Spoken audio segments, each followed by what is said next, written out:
global event. Operators are on their way. They arrive without warning.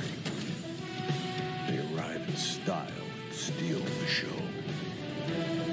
Together with operators from all over the world. Let it begin. Ammunition is scarce, but there are more and more operators joining the ranks. The whole world is with you. The whole world together in this fight.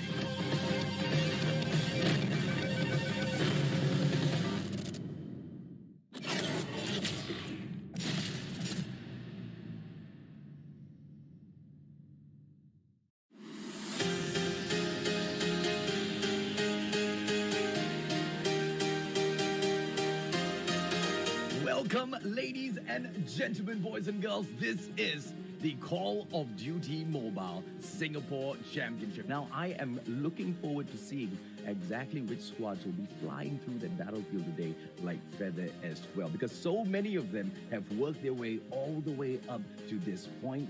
Only 8 now remain.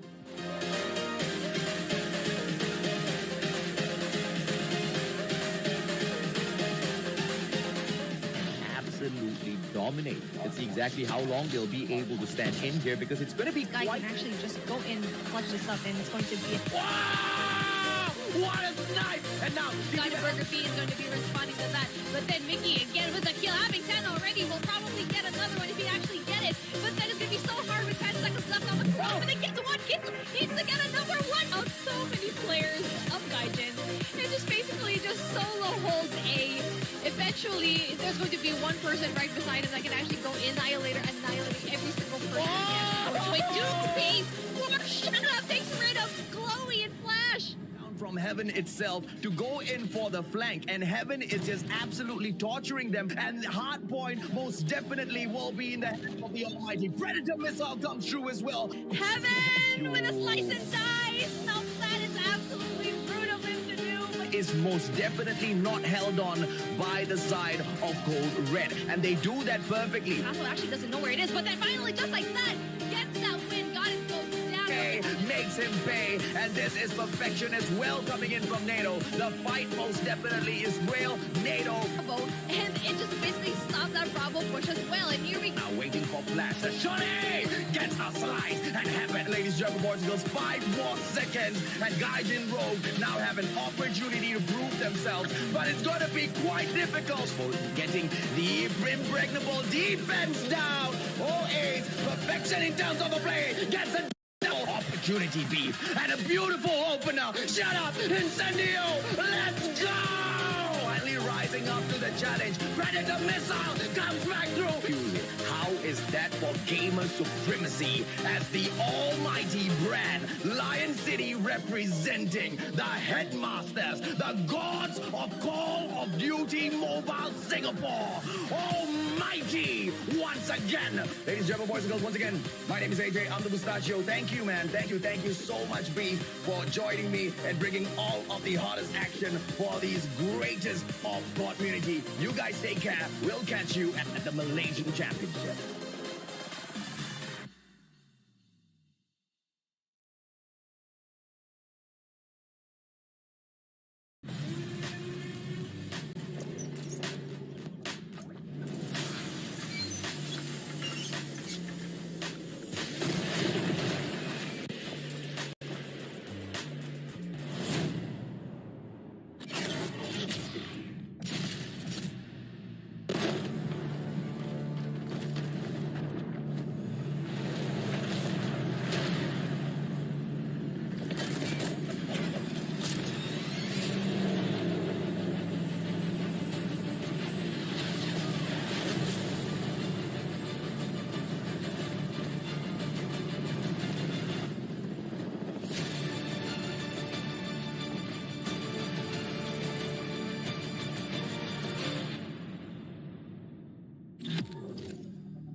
เป็น Call of Duty Mobile World Championship 2021 Major Series Season 5. Welcome back to the Call of Duty Mobile World Championship. Is in the convenience store. He's not going to be able to find him. And on the other hand, whoa. Yet, but with that takedown, this should open things up. Backstab from Zia. Pesan-pesan untuk tim saya, jangan menyerah, terus latihan dan satukan pemikiran. ช่วยตัวเองครับกูเก็บไป28คิวพี่บอลจะแตะได้30คิวแล้วแล้วลูกตรงนี้เก็บเพิ่มไป 但打狙还是要小心，这个穿点直接把 Momo 给穿死。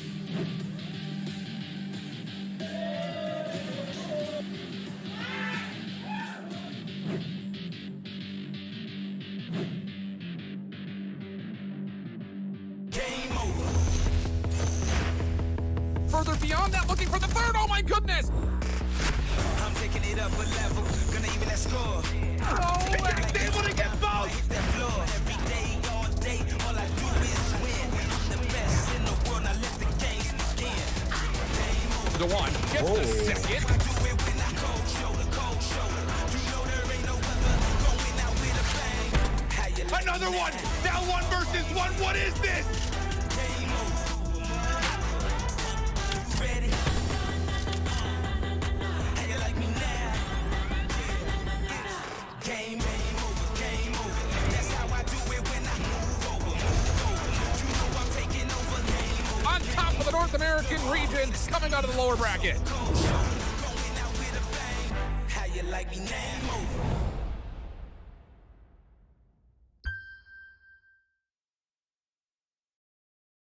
Ladies and gentlemen, boys and girls, welcome to the Garena Regional Qualifiers Day 6, presented by the Xperia 1 Mark III, the official smartphone of the Call of Duty Mobile World Championship 2021. My name's AJ, I'm the Mustachio, down here with Triple B Jericho to bring you guys all of the action. And today, Jericho, the last day before we move on to the playoffs. Yeah, here we go. This is it, AJ. And, you know, we're going to expect a lot from this, just like yesterday, AJ, from the last day of Group A. A lot of storylines coming in here. And today, it's not going to disappoint. The Group of Death, it's up again. And we're going to see two teams say goodbye. Yeah, absolutely, man. I mean, today, before we even jump on into the standings or whatsoever, we can confirm that 4 teams potentially have not secured their spot in the playoffs just yet. That's M42, Blacklist, International.Ultimate, Sem9, as well as AFN Gaming. You know, many different circumstances can fall here, but you know, it will take crazy twists to end up in situations where the drama's unexpected, right? Let's take an example. We see AFN Gaming at the very bottom with only 3 points, Jericho, but AFN also has 2 series. They've got one to open up the day against WDC.Freeslot, and they've got another one to close the day off against M42.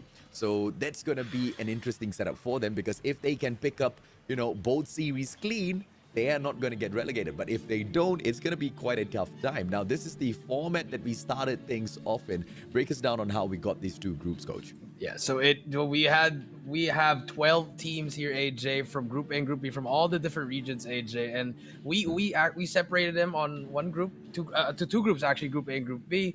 So so those 2 teams that qualified, it's gonna be, you know, they're gonna be separate, AJ. So we have the group stage round robin, and then right after that, after we get the top 8 teams, we're gonna have the playoffs. And if you look at the sheets already updated, AJ, the Group A are just finished yesterday. We have Sharper, Almighty, Omega, and Remo Sadiwa. They're already there waiting for the other Group B, for those top 4 to make it, AJ. Yeah, absolutely, man. So crazy stuff in here today. A lot of, you know, hot action. Sem9 sitting down at the bottom as well. So Malaysians very nervous because we already had 1 team eliminated yesterday, those that lost the Malaysian Championship. But today, the Malaysian champions, Sem9, they only have 1 series. And so far, they've only got 3 points down there at the bottom. So that's going to be quite difficult. Here are the total list of teams from each and every single region. From Indonesia, we have got Remo Sadewa as well as Dunia Games Esports. From the Philippines, Blacklist, International.Ultimate, as well as Omega Esports. From Thailand, Sharper Esports as well as WDC.Freeslot. Taiwan, 1, Hong Kong, Macau region sees AFN Gaming as well as Raptors DNS representing them. The Malaysian region sees Sem9 as well as Udu RSG stepping up in front. And of course, Lion City, Singapore region. This is the almighty as well as M42 Esports flags representing them. Hot action in here. Unfortunately, we've already seen the exit two out of these 12 teams so far, Jericho. Yeah, no, 2 of the 12 teams, which is Raptors and RSG, unfortunately not making it on the playoffs, AJ. And you know, it's really sad, you know, especially the RSG. We did see something. We did know that they were gonna be a top team, but we just didn't know what kind of RSG we were getting.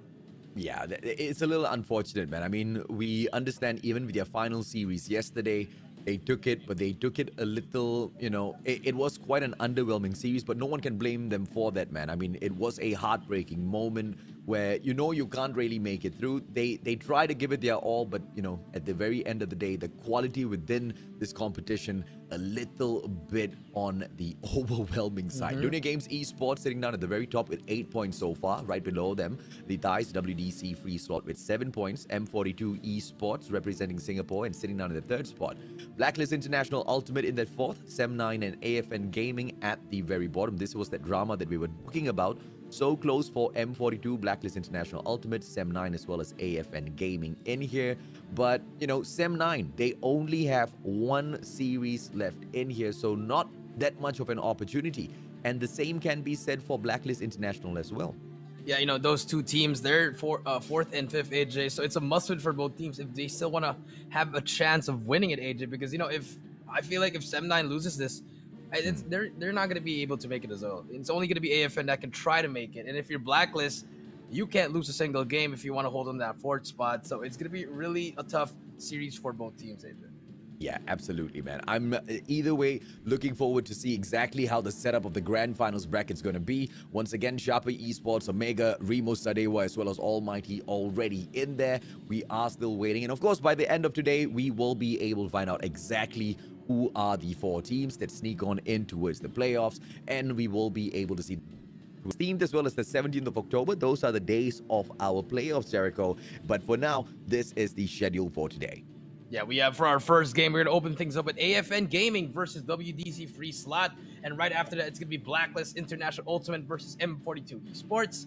Third match of the day is going to be Sem9 versus DG Esports. And for the 4th one, we'll have WDC.Freeslot versus M42 Esports. And finally, to close the day, Blacklist International.Ultimate versus... Was it Freeslot? Or... Blacklist International.Ultimate versus M42. Oh, M42. Now, there was a little bit of a confusion on the schedule of the day earlier on.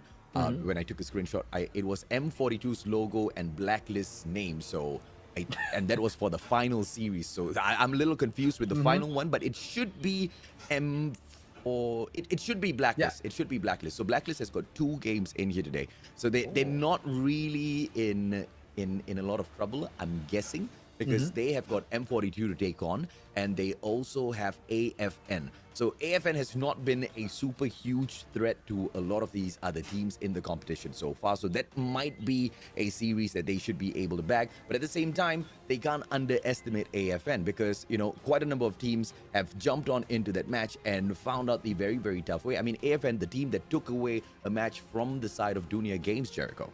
Yeah, they took 1 game from Dunia Games, and, you know, they are, you know, we need to see something here, you know. The AFN Gaming roster, we have Kai, Arthur Way, KB, Momo, and for these boys, we've seen them steadily keep rising to the action, AJ. But today, we need to see the best of AFN Gaming.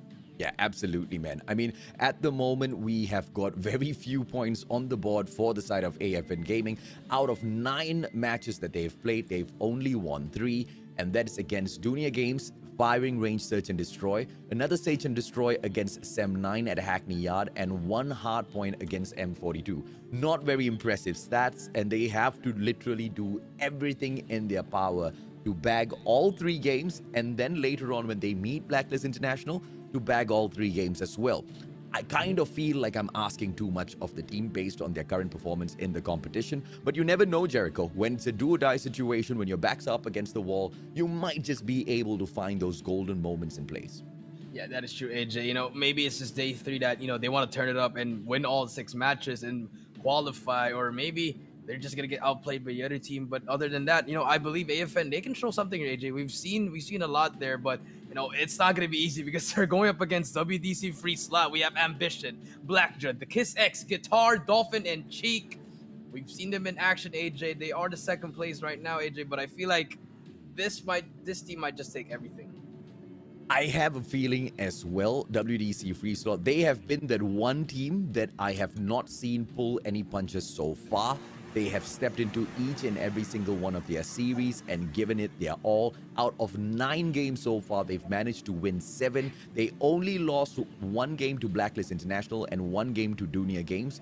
And I think that's absolutely solid in terms of a performance within the competition. If they're able to bag this against AFN and then later on against M42 as well, they will, I believe, be one of the most strongest teams moving on into the playoffs. And that comes as to no surprise. Even before the start of the qualifiers, they were already the favorites to win this Group B at the very top.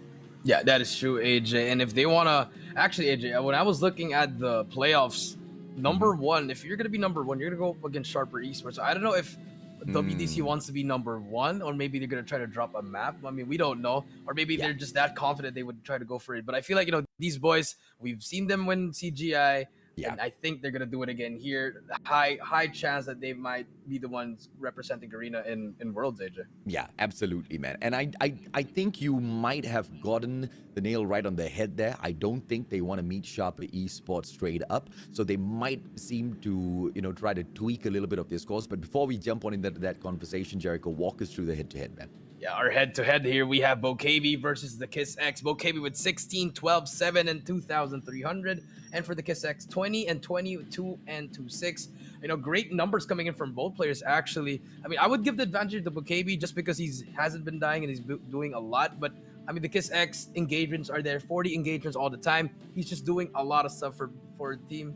And it's gonna be a battle here, and I feel like these guys, they need to step up. They need to step it up. It's a matter of life. It's gonna be the matter of their tournament life, AJ. Yeah, I mean, if you look at the KDs on the side of Kiss X, it amounts up to 1. But how do you get an average of 20 kills from all of your games, man? You need to be an absolutely insane player. Yes, he does drop a lot, but the only thing that I can see from these numbers here is the fact that this guy is an absolute monster. You can kill him, but the next few seconds, he's right back in your face, taking that shot, getting his revenge. And that's going to be the absolute threat from the side of WDC.Freeslot. And on top of that, they also win the coin toss. They get to ban out the first map. That's going to be Crossfire. AFN now, they have got an opportunity. Let's see what they take out. They take Summit out of the equation. Okay. Good pick coming through. So this can be a takeoff that comes through from WDC.Freeslot. We know that they have gone in here and they've managed to take that game in the past.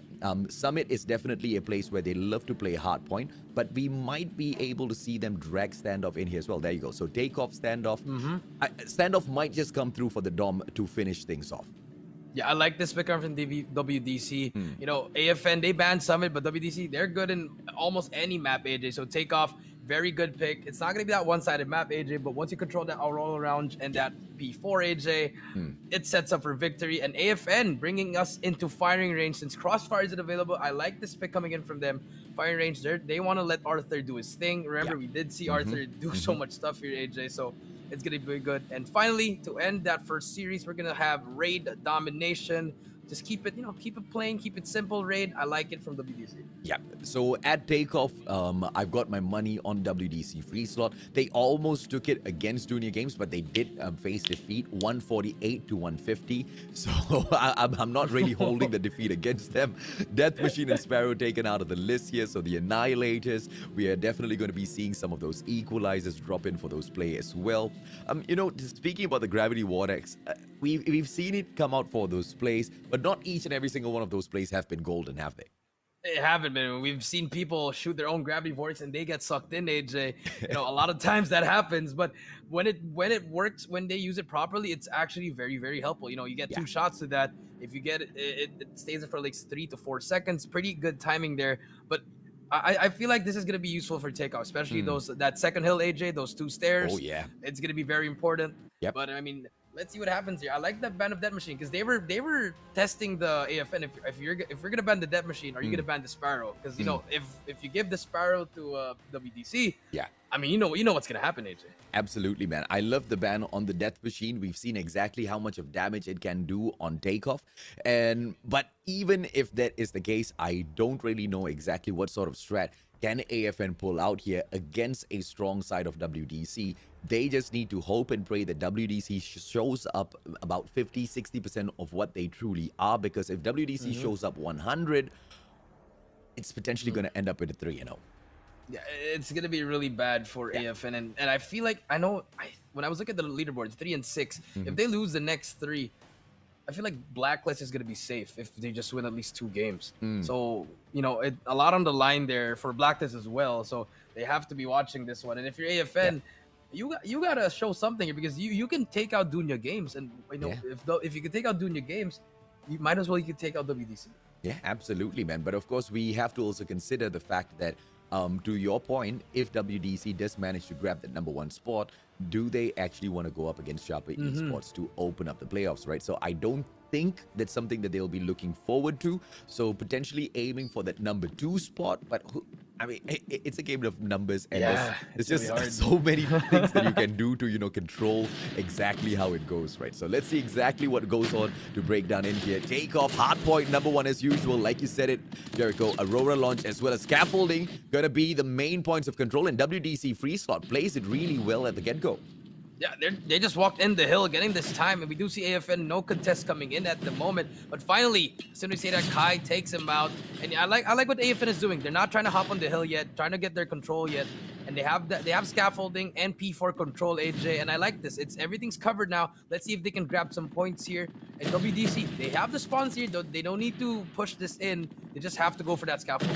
Yep, let's see exactly if or not they will be able to control this. WDC, yes, they did manage to control scaffolding for a moment, and Guitar's just standing there making sure none of the other players from AFN does come on in and take the scaffolding, but Momo wins his fight, and this should be turned over by the side of AFN. And on that note, they do manage to pull the hard point away, snapping you know, each and every single one of these points. But just for the time being, man, they abandoned the hard point at the very final moment, not picking up those scrap time. I don't know how great of an idea that was, but off to hardpoint #2. This is at the second floor of Launch Center. AFN opens things up early.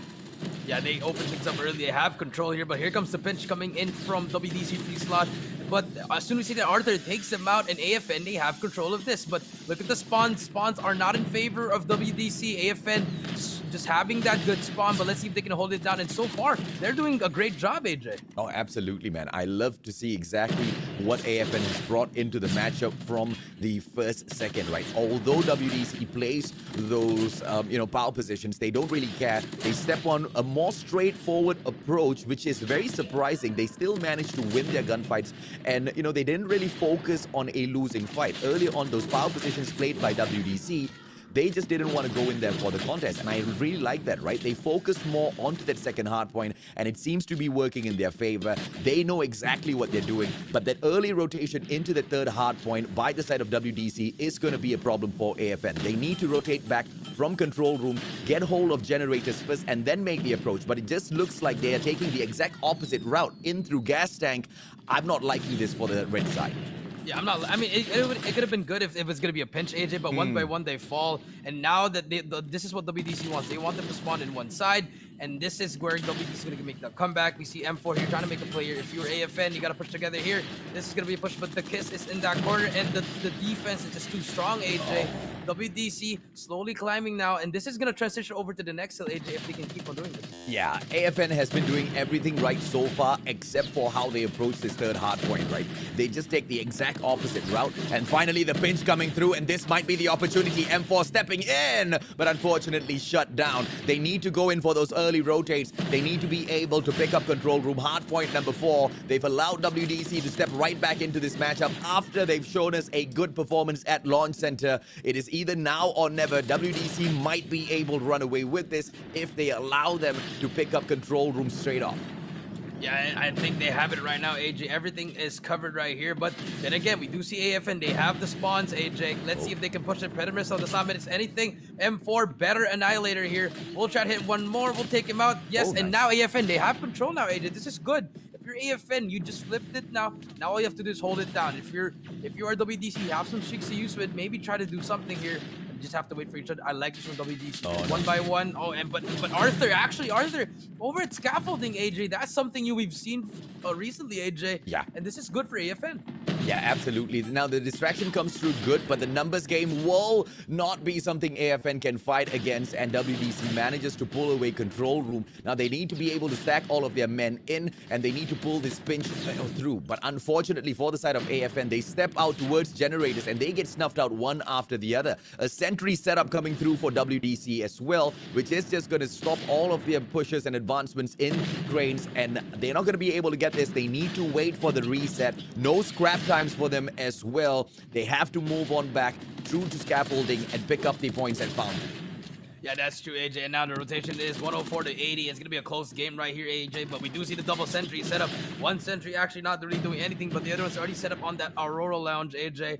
And this is going to be huge for WDC if they want to try to end it here. And if you're AFN, get that scaffolding control. Bring out your gravity vortex and your operating skills. But Momo gets taken out, unfortunately. Guitar again, being that enemy on top, just doing a lot of damage there. AFN now getting stuck, and they're going to be on the reset. Okay, now the sentry set up once again by WDC just to control that first hard point. On that reset, it is 124 to 80. Actually running away now. 25 more points to close this off, and a stronghold at Fountain. Yes, it is going to be contested by the players of AFN, but as you can see, that minimap, Jericho, they're just falling one after the other. The gods of RNG now giving them that split spawn, and this might just be the confusion that AFN needs to turn things around, but they need to start winning their gunfights.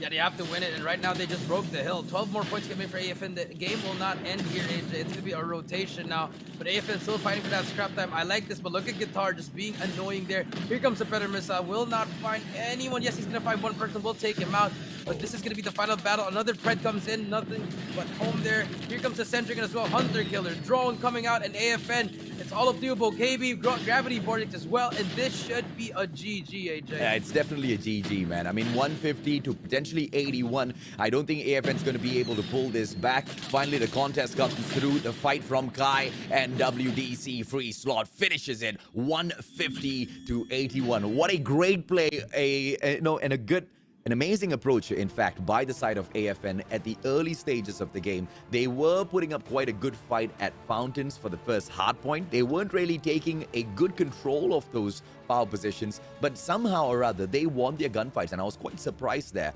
In towards the rotation of Launch Center, they were still pretty much equal with the points, Jericho. And what a showing at that second point, right? Beautiful plays by AFN. They get their gunfights. Everything was going good. And they actually forced an early rotation from WDC, which is something that's quite rare. But after that, my friend, they pretty much lost the matchup. Yeah, I mean, honestly, the first two hills was pretty good by AFN, AJ. Yeah. First, second, and fourth. The third one was just really, really terrible, AJ. I feel like they were doing so well that they forgot what to do in that third hill, AJ. It looked like they were really lost. And WDC, they just they ran away with it, AJ. They had Dolphin and Guitar just having those streaks. Everything was just going well for them, AJ.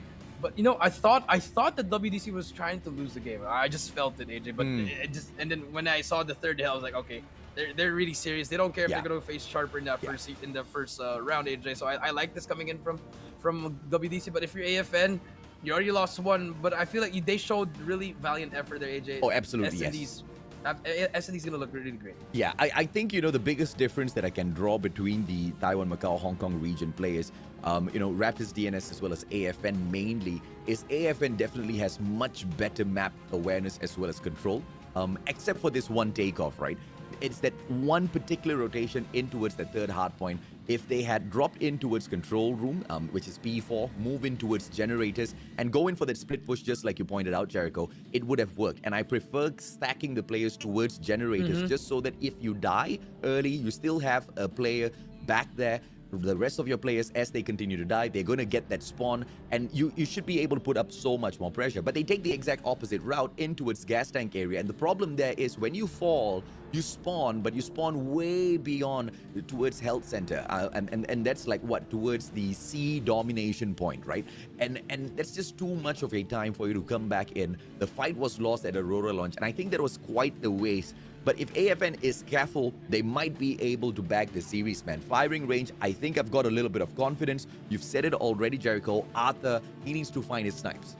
Yeah, he needs to find his snipe. Definitely, AJ. He's gonna be that one who's gonna set the tone for the team, AJ. You know, and then just don't let get into your head that that you already lost that game 1-0. Let it go. Yeah. Play game 2 already. I know you're in the last slot, but you still have 2 series. So I mean, you still have 1 more series. I mean, AJ. So a lot of chances here for AFN to try to make a comeback, AJ. Yeah, and you know, your worst case scenario here is Blacklist International.Ultimate does a little bit better than you, right? You just have to hope and pray that they do terrible, because Blacklist, they don't really have a super easy day. They're taking on M42, who are in quite the prime position right now to continue to aggress forward. They are in the 3rd position. But later on, at the end of the day, AFN themselves will have an opportunity to stop Blacklist International.Ultimate. And I feel like, you know, that's going to be the main drama. So hopefully the earlier parts of the day sets up a finisher that we can all look forward to, Jericho. Yeah, that is true, AJ. But with that being said, game number 2, AJ. SND on fire range. Let's see what happens here. An aggressive push coming for AFN. Blackjaw takes out Bokabi. And that's going to be given information. But look at number 4, AJ. That's going to be Kais. He's going to be pushed up so near the base. He will spot one. It takes him out as well. Guitar, no snipes for you, but we'll get tagged up as well. Arthur takes out Blackjaw. The trades are coming in here. Cheek takes out M4 as well. Kai. Else? No, there's going to be one guy here that I think Ambition spots that. Spots that, but Dolphin gets that call immediately. Good communication, but bomb will go down, AJ. It's going to be a 2v3 here. Arthur still in Barracks Hut. No trades coming in here if you are AFN. And if you're Freeslot, you guys can still rotate. Yeah, that kill over right outside of auto repair, all due to the communication that was being sent back from the side of Ambition towards Dolphin. And that's exactly what makes WDC such a dangerous team to take on, especially the search and destroy. You take a slow pace approach against them, you're probably going to be losing it right now. AFN, they can't have it any other way, because taking the fast approach as well has turned out quite badly for them. They're handling this quite well. Momo, but punished by Ambition. Cheek takes Arthur out of the equation, and it's just going to be WDC picking up that first round easy. Yeah, that's true. That first round really good coming in from WDC.Freeslot. I like it. You know, once the stun came in, it's going to be a push for the MX9 and your sniper, which is watching over your other side. And even before we had the chance to switch to Arthur, he was already taken out. So good round coming in from Freeslot. Yep, absolutely, man. It's going to be 1-0. Let's see exactly how much more damage he can bring into this game. 2 frags in the early round for him. And if he continues to find all of those snipes, you know, the side of AFN, they are going to be suffering. Arthur needs to be able to strike a little bit faster. Guitar as well as Blackjaw taken down. Kai and M4, they step up. Arthur goes in for yet another takedown, leaving just one final player on the side of WDC. And that's going to be Ambition. He does have the MX9 on him. Beautiful slide. Arthur gets taken out of the equation. It's going to be 3-1 now. The numbers do not look great for the side of WDC. Now, let's see exactly what he can pull off here. Goes in with a stun. He's not going to be able to capitalize on that, though. Yeah, no stunts for that, but he does know it's going to be one person. That's going to be Kai. Just running away. I like what he's doing there. Just, you know, tag up Ambition. 20 seconds left. It's going to be a 1v3. We'll spot one Ambition. Will not get shot. Actually takes out another one. It's going to be a 1v2 right here. 15 seconds left. He has to make a play if you are Ambition. We'll spot one player. We'll tag him up as well. Last player alive. Can he try to chase him? Kai trying to wake alive, but Kai takes him out. And just like that, I thought Kai was going to go for Ambition, because if he went for that, Ambition would have probably gotten that one before AJ. Yeah, absolutely, man. But, you know, amazing plays coming through from the side of WDC yet again.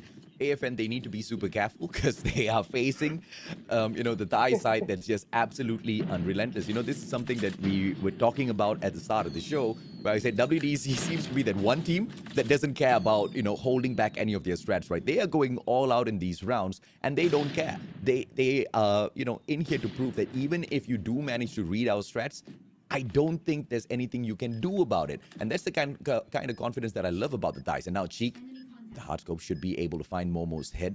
Momo playing it really safe. If he goes in with the wrong timing. It's not gonna be very nice. And hit marker on the back. By almost getting taken down. Arthur shuts down Ambition, and the numbers does not look very, very bad for the side of WDC. But as I say that, more and more drop. Guitar takes a two-piece for himself, equalizing the numbers. Guitar with the third kill takes Kai out of the equation as well. AFN shut down by an aggressive WDC. Yeah, Guitar just pretty much sealed the deal there. Gets that triple kill, AJ. And I like that. You know, he went really, really slow, AJ. But after that, he just popped off, got those 3 kills, and immediately just defused the bomb. I like it, 2-1 already. And if you're AFN, you're struggling quite a bit there. Even though you do have the bomb plant immediately, they're just having a hard time trying to hold it down. Yeah, now let's see if or not they will be able to take this round instead. Uchik spots one player, and a wonderful flash allows him to take BoKB out of the equation. Beautiful stuff coming through from the side of WDC, and now a quick rotation over. The bomb, on the other hand, backing in towards shower room. Perhaps a approach down towards shooting range because it's all wide open. AFN, though, they need to start making that move now. Decisions need to be made by Momo, Jericho. Yeah, it has to be decisions right here, AJ. But if you look at the stack coming in from WDC, they're fully giving up A already. They want to play that retake. They're gonna leave that with Blackjaw and Ambition. But here comes Arthur. Has 3 kills here, but he has to do more here. They have to try to get this round right here to try to equalize it. Stuns are coming out, AJ. No one is near an A except for Ambition and Blackjaw. But here comes the plan. AFN, they should be able to get this plan off. And 3 versus 4, I think AFN should still be able to take this. WDC.Freeslot, super aggressive. But Arthur, the guy who can turn things around, is still alive and kicking. But Ambition now should be able to get that stun check. And for Kai, on the other hand, it's going to be too easy with the shutdown onto Dolphin. It's going to be Guitar jumping on in for the opportunity as well. Will be able to spot a player, takes Kai out, and it's going to be AFN. One final player now. Momo, all alive, manages to go in for the shutdown. One-on-one, but he does not see Guitar coming from the side. He takes him out. MX9 supremacy. And the defusals just too easy. Yeah, just too easy, AJ. Actually, a small detail there in that 1v1. I think the person behind the trailer was just shooting over Guitar, and then you slid below. That small detail there, the sliding there, really just won them the game. Because if Guitar just ran in there, he would have been taken out by the AS Val, and I like that really play. But here comes Cheek with the sniper. We'll spot one, but not. Or I thought that was gonna hit AJ. Did not hit, but here comes the smoke. Trailer control will be taken by by AFN. And bomb will go down. It's going to be a 5v5 stalemate. Yeah, I mean, WDC is all about those micro angles, right? They hold it to perfection, but unfortunate for him, it just does not pan out the way he wants it. But we've seen those hit, and when they do, they're absolutely phenomenal. Now, BoKB might get caught out. Cheek looking for the wall bang. Is he going to be able to find Momo? He goes in for the aim. He is going in for those well-placed shots. Does not take it just yet, though. Goes in for a quick pop. It's going to be the response from BoKB. He does not take down any players. Gets stunned halfway through and goes in with some panic fire just to make sure he does not get an aggressive pawn. Blackjaw spots him. BoKB still wins that fight amazingly. It's going to be Dolphin that responds. WDC now left with 1 player. Well played round by AFN before we switch sides. Yeah, well played. Dolphin right here. We'll spot one more. It's going to go to their round already. Dolphin just trying to get some exit frags here. We'll spot one more on the right. Take out the second one. Can he take out the third one? He should have been able to take it out, but no time left. It's going to be 3-2, and we're going to switch sides, AJ. Now let's see if WDC.Freeslot can do better on offense, or will AFN prevail on the defensive side? Now let's see if or not AFN can actually, just turn things around. On the defensive side, they should be able to catch WDC off guard. But that's really going to depend on Arthur hitting those early shots, right? Not allowing them to aggress. A 2-1-2 defense coming through from the side of AFN. And we do see BoKB holding down on just behind Scout Tower. And he should be able to find Cheek if he aggresses up. The bomb, on the other hand, sitting down close towards Shao front, looking for the access in towards shooting range. That A bomb site, if it gets opened up, WDC might rush in for the plant. Cheek still looking for those wall banks. Not going to be able to find anyone at the time being. Yeah, no wall bags indeed, but he's really close there. That timing right there. If he's able to shot that a little bit later, he's gonna be able to take that shot. We'll spot that shoulder, but Kai takes out Cheek, and now it's gonna be 4 versus 5. That's gonna stop the push, AJ. So now let's see what happens here. 1 minute left. A lot of time for WDC, but I think A is just clear. They can just go for it. It's only gonna be M4 in the other side, but I think They still have a lot of time here. B should be the play here. Yeah, absolutely, man. I mean, there's 2 players now. Momo should be able to make a call, but turns around at the wrong timing. But the information would have been sent back. And now 1 player from the left should be able to make a difference. But no, shut down by Black Jar. And it will be the MX9 plays coming through. Bokebi steps up. Dolphin gets shut down. Bokebi with another opportunity. Unfortunate for him, it does not turn around in time. But sees those numbers and backs away. Black Jar comes out for the Punisher in his MX9. And WDC just turn around those numbers just like that, Jericho. And just like that, it's going to be a 2v2 now. And we do see AFN. It's still in their favor here, but Bomb will should be able to go down here, AJ. WDC, they have the control of the site here. With AFN, they're going to be sticking together there. Arthur trying to find a sniper here just in time, but didn't find that person. Gets away with his life. But Ambition really close here, AJ. I think if you're M4, you got to push up a bit here, AJ. Here we go. Black Job peeks one. M4 takes him out. Arthur on the left as well. Will take him out. Ambition takes him out. It's going to be a 1v1, but M4 gets to trade. And just like that, AFN takes it 3-3, AJ. And it's getting back and forth, AJ.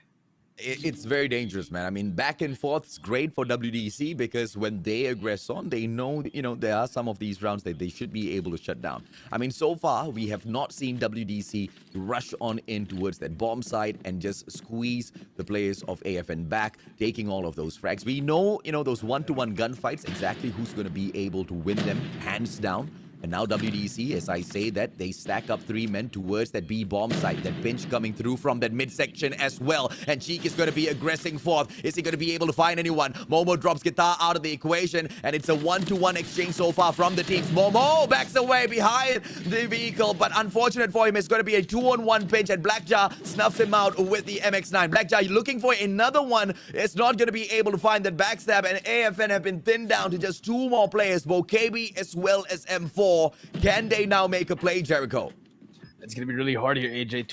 2 versus 4 here. Setup is in here. But Bokebi actually, if he actually managed to push that, he'd be able to take it out. But the help coming in from his other teammates. Dolphin is there for the trade as well. This should be a round for WDC.Freeslot, but let's see what AFN can do. We did see them win that 2v2 last round, but M4 not checking your corners. Will get taken out. Bokebi trying to find something here, but 4 players from WDC will be finding him and gets taken out. 4-3, AJ. And now, WDC, they're finally getting their groove. Yeah, that was an unfortunate round for the side of AFN. All of a sudden, things just turned very sour. Unfortunate that they stacked towards that B-bomb side. They did not see that coming. Momo getting shut down was just a turnaround. But the information that got passed back through, they did not go in for that fast rotation quick enough. Cheek punishing Kai early on. AFN now down to just 4 players. And the bomb stacking into the white warehouse. Bokebi drops Ambition, but gets punished by Guitar instantaneously. And the numbers gets equalized right back up as M4 takes one against the side of WDC, drops Dolphin out, and it's just now going to be a 3 versus 3, but the bomb's already at the A bomb site, ready to get planted now. Yeah, ready to get planted, but M4 actually trades out Blackjaw, and now it's going to be a 2v2 again. And remember, the last time we saw a 2v2, AFN, they took it home here, but we do see Cheek now with that sniper. Can be that equalizer, AJ. 35 seconds here. The trailer control will be here. Well, he's going to be playing on that bomb. I like this coming in from Cheek. A little bit of aggressiveness, but almost gets caught there, AJ. We'll get that information needed. 25 seconds. Cheek trying to go for that already. It's going to be a 1v1 for both teams right here. Guitar trying to find one as well. Cheek also trying to look for Momo. Cheek finally checks out Momo. One more player, and just like that, WDC just outplaying AFN. I agree with you, AJ. Smart plays. Excellent, man. I mean, the guy goes in for a slide, but he fakes the slide back towards command center, back towards the white warehouse, and at the very final moment changes his direction towards command center instead. And unfortunate for the player from AFN, he did not see him change that direction. He gets the backstab. Easy clearance, easy takeover for the side of WDC. And now match point for the Thais. Let's see if they can close this off. What happens here, AJ? We do see a rush coming in here. M4 just trying to get some shots down. Wallbang will not hit. No hit mark as well, but I think he doesn't know that's already inside. But here, bomb will be planted. Now, let's see the retake. But if you look at that, the auto repair, AJ, 4 of them are just there stacking in one line here. But Cheek misses that shot, unfortunately. But I think he spots Arthur. Takes him out. Beautiful shot coming in from Cheek, and that's going to stop the retake, AJ. But AFN, they got to win this round if they want to extend it. Oh, absolutely. Cheek spotting out another one. Punishes Momo this time round. Going in for the backstab. Guitar will be able to send out all of the information. Cheek moving in, and he should be able to punish them from the back. M4 gets dropped. Dolphin gets a double, and WDC.Freeslot picks up game number 2 as well. Yeah, game number 2 going to WDC.Freeslot. I thought AFN was going to take this, but from start to finish, WDC, they were there, but they kind of struggled in the middle, AJ. But once it came to that last 3 rounds, it was no looking back anymore. They took it 6-3, AJ. And if you're AFN, your tournament chance, your tournament life is not looking really, really great now, AJ.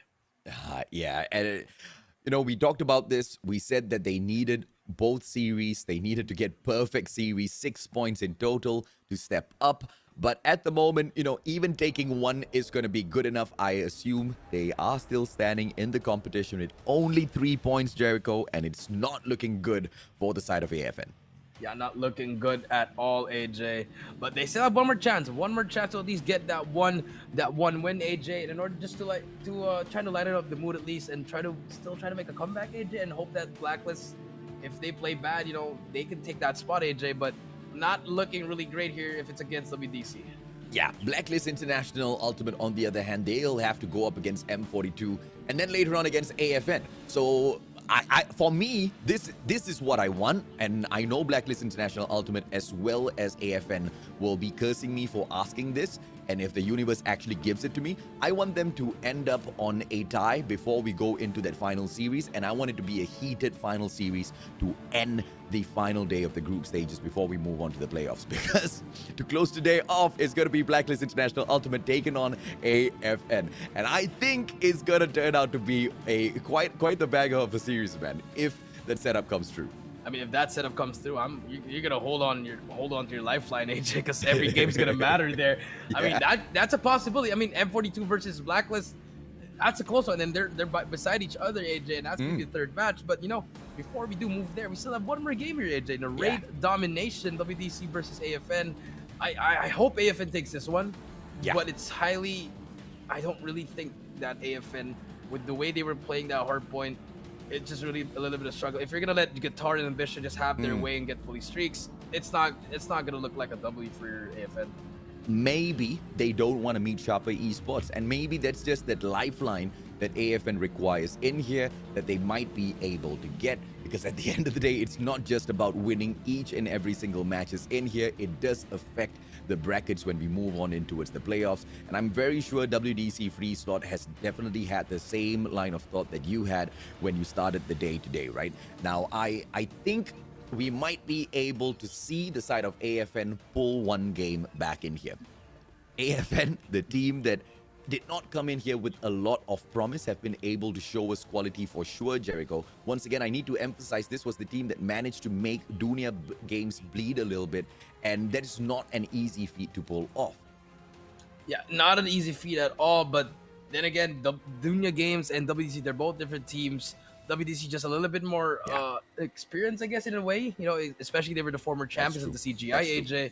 It's very different, but it's never over till it's over. So we might see another AFN Gaming. They might just take this game number 3, AJ.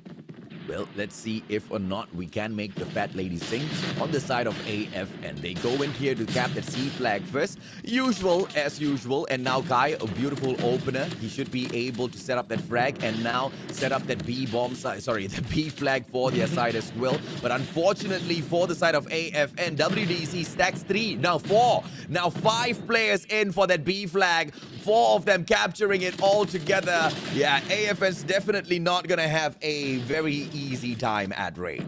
Yeah, not easy time at all. And now, but even though we did say that, AJ, they managed to break it through. And here comes the cap coming in. Number 3 is gonna be Kai pushing in through. Oh wow! One player to beat right there. Ambition trying to get it his way, but now Kai just doing the plays for his team, taking out 3 players as well with the katana. Takes him out, and finally AFN, they managed to break it, AJ.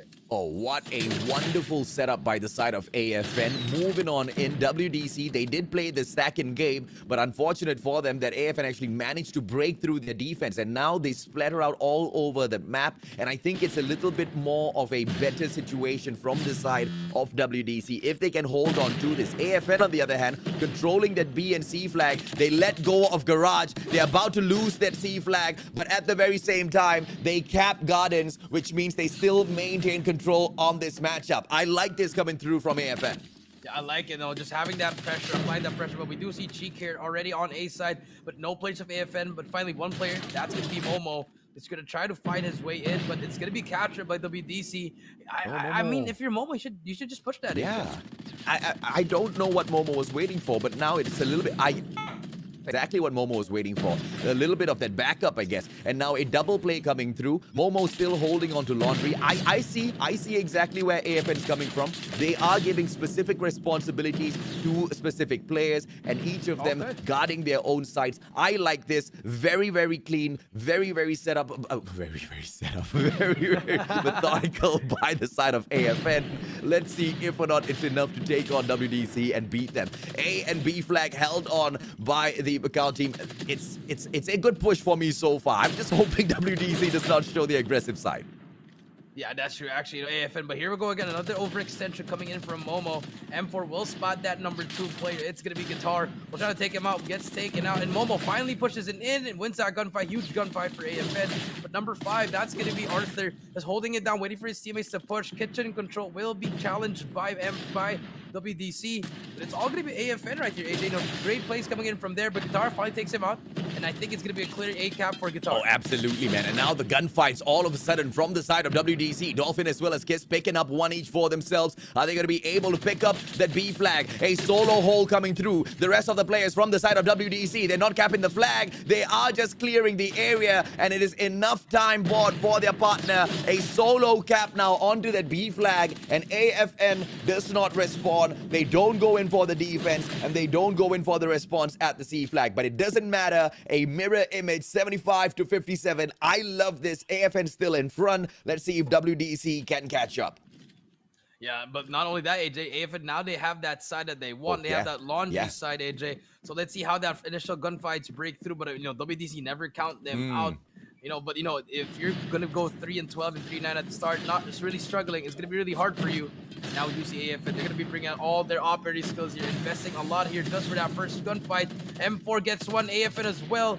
Here we go. It's all AFN at the moment. One more break to beat, and that's nice. Cap for me. Oh, beautiful place by M4. Trigger discipline, and he pulls his timing just nice. Annihilator being pulled out. He should be able to hold down this side, and it's going to be Ambition right in front of Momo, but Momo shuts him down, and the gunfights by AFN. 81-62 now. They're running away with this matchup. Hunter-Killer drone gets sent out, but unfortunate as it does not find anyone. It doesn't matter. Kai has his Annihilator. Should be able to turn around and goes in for the pop, but Ambition punishes him with the MX-9. And now it is WDC aiming for that A flag, and at the same time the boys from AFN trying to pull Garage away, and this play should be able to be made. A prevention comes through on the side of WDC, almost capping that A flag, but Predator missile by BoKB prevents it, still saving this game for AFN.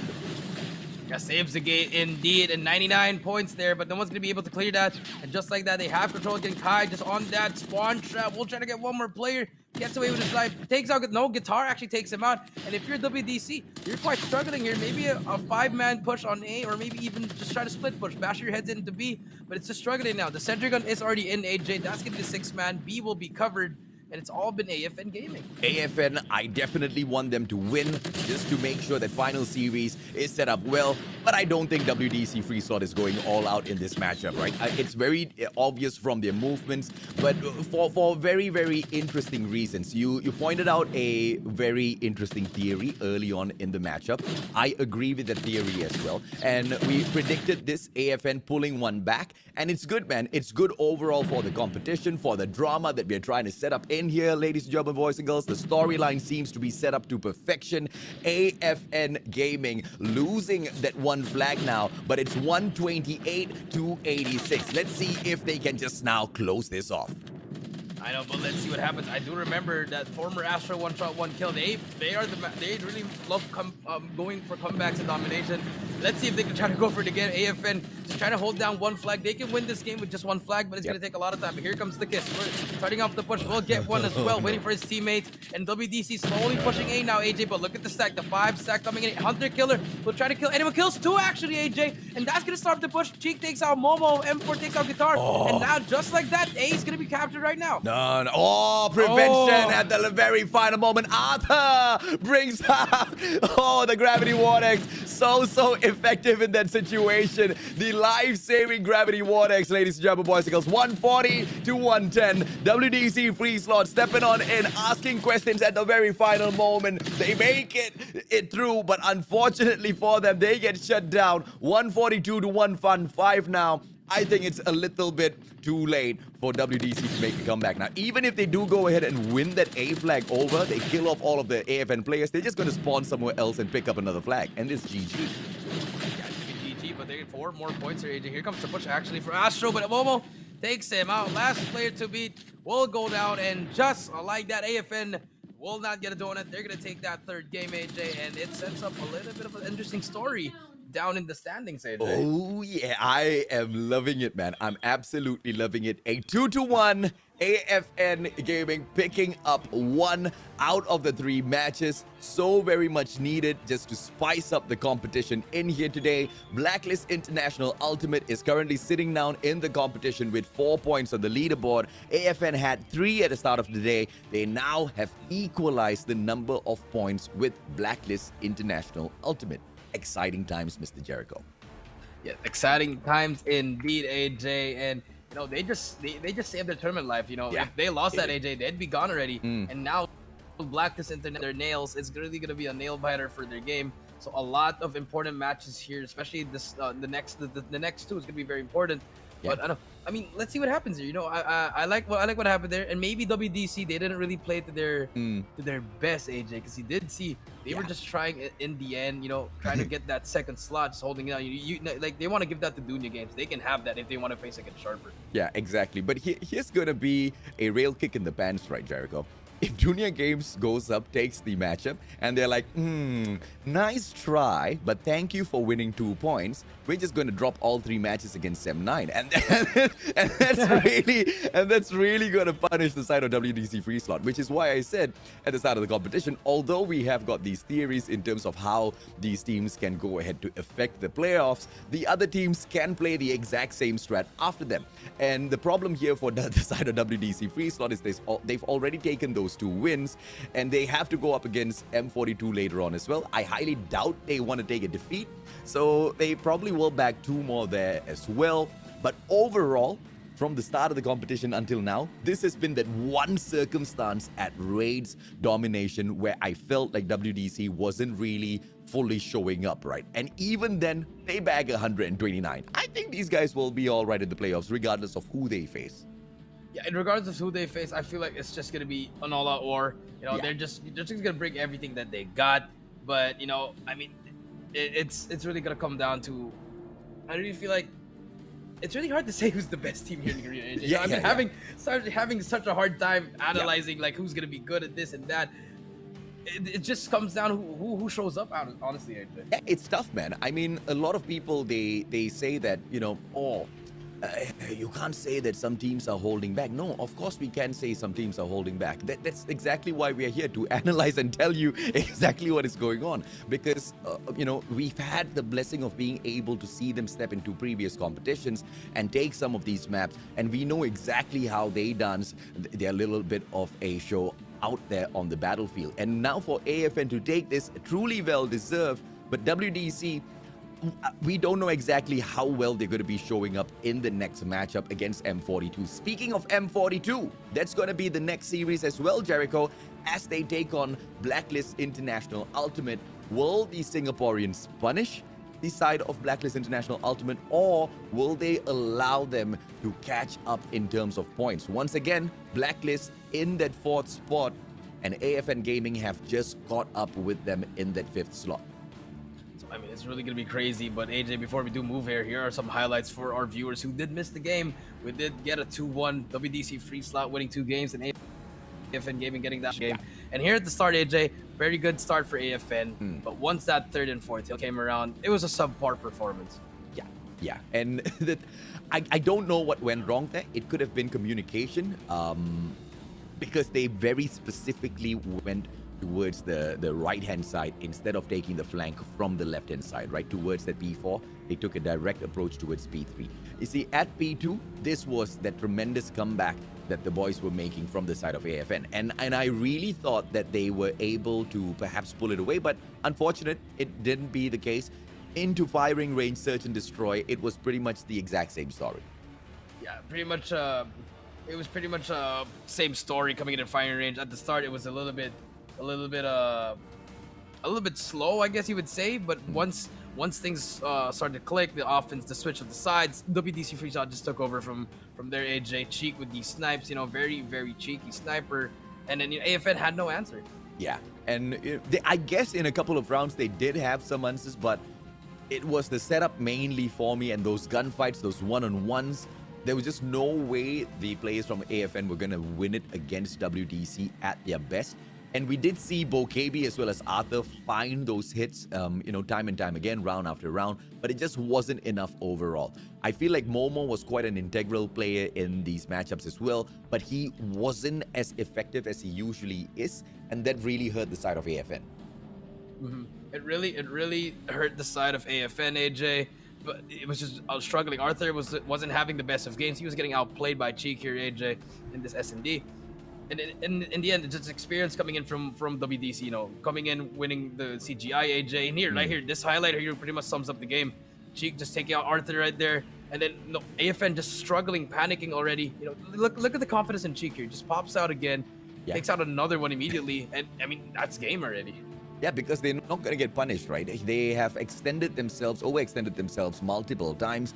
And unfortunately, AFN let them go with all of those plays. And WDC.Freeslot, they will continuously take advantage. And that search and destroy, it was pretty much very straightforward. Over at domination, on the other hand, AFN finally making some plays. But of course, WDC, they were a little bit more unsure of their rotations, a little bit slower in terms of pace. Players who already capped that flag, they were holding on for the defense on the flag.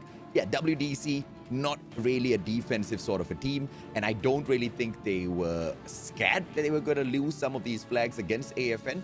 But, interesting plays that were coming through. At the end of the day, AFN manages to bag this. What was it? 150 to about 130 it was? Yeah, it was a pretty close game, AJ. 150 to 129, AJ.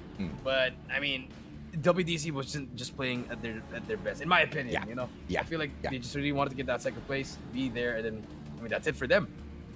But the soldier of the game, AJ, the MVP, it's going to be Guitar. 18 kills, 10 deaths, 4 assists, and an average score of 2,276. This guy is a monster for all the game modes, AJ.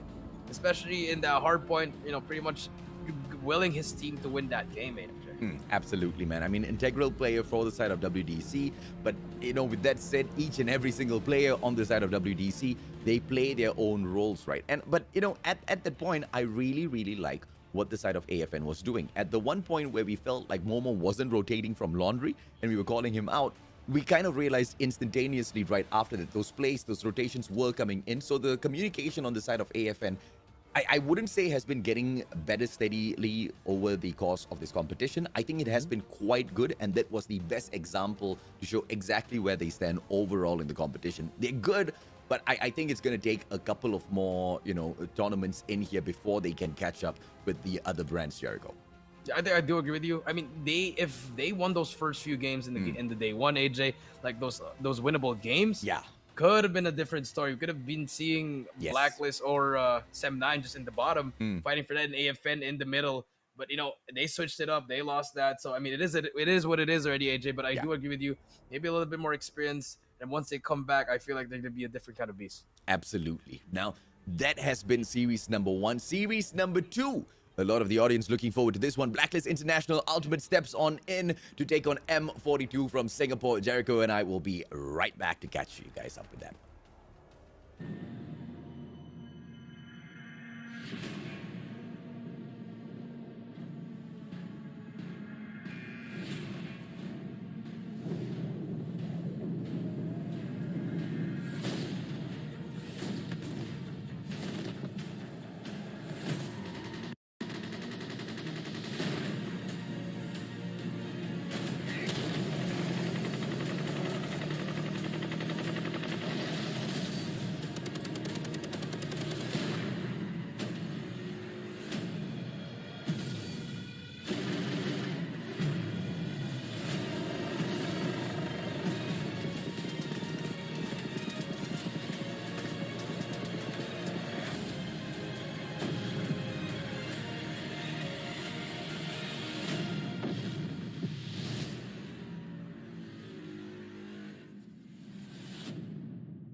เป็น Call of Duty Mobile World Championship 2021 Major Series Season 5 Welcome back to the Call of Duty Mobile World Championship. Is in the convenience store. He's not going to be able to fight him. Eds on the other hand, whoa. Yet, but with that takedown, this should open things up. Backstab from Zia. Pesan-pesan untuk tim saya, jangan menyerah, terus latihan dan satukan pemikiran. ช่วยตัวเองครับกูเก็บไป28คิวพี่บอลจะแตะได้30อยู่แล้วแล้วลูกตรงนี้เก็บเพิ่มไป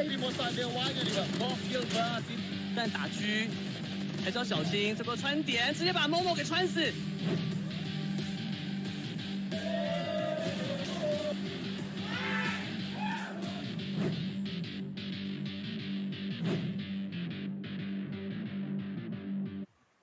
Ladies and gentlemen, welcome back to the Call of Duty Garena Regional Qualifier Group Stage. This is day number 6. I am VV Jericho here with the Mustachio AJ, and we started things off with WDC.Freeslot versus AFN Gaming. But before we move on to the next series, we have a special message for you guys. This is that the Sony Xperia 1 Mark III is the official mobile device of the Call of Duty Mobile World Championship. It is the best device to play Call of Duty Mobile in any FPS game. Yep, pro player, content creator, regardless of what you do out there, if you're in the game or if you're in the world of mobile games, you get to step up everything that you do and share your victories with the Game Enhancer. Control all of your gaming experience for your best performance, and all of these recordings come through in high quality, don't they, Jericho? Yes, high quality indeed, AJ. Fluid motion, 120 hertz refresh rate display. These are the only things you only have on expensive monitors, but this time it's in the Xperia, so it's in the Sony Xperia 1 Mark III, AJ. Oh, absolutely, man. 120 hertz refresh rate display. And of course, just like I was saying, you guys get the 240 hertz touch rate scanning as usual. Even with your 10-finger claw, it's going to register each and every single touch. 4 times higher than the previous model. Each and every single action in the game happening exactly as you intended with precision control. Amazing, amazing, AJ. But not only that, we also have Strike First in the dark with the low gamma razor, enhancing image details in dark areas. It highlights your enemies without overexposing bright areas of the screen. So if there's any dark areas, you turn on that low gamma razor, you're going to be the first one to strike. Yeah, absolutely. And of course, no one's going to be camping out on you. You're not going to have anyone in those nooks and crannies. You also get to heighten sounds and outsmart your enemies with the awesome audio equalizer. With footsteps or gunshots, you get to hear your opponents coming and react before they do, Jericho.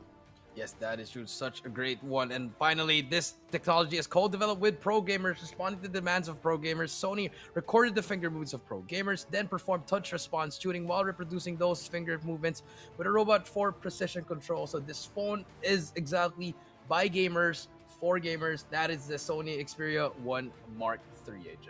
And of course, jumping back to the schedule for the day, AFN Gaming opened the day up against WDC.Freeslot, and unfortunate for them, they could not get the W, but they managed to pull away one match. That ended 2-1, and now Blacklist International.Ultimate.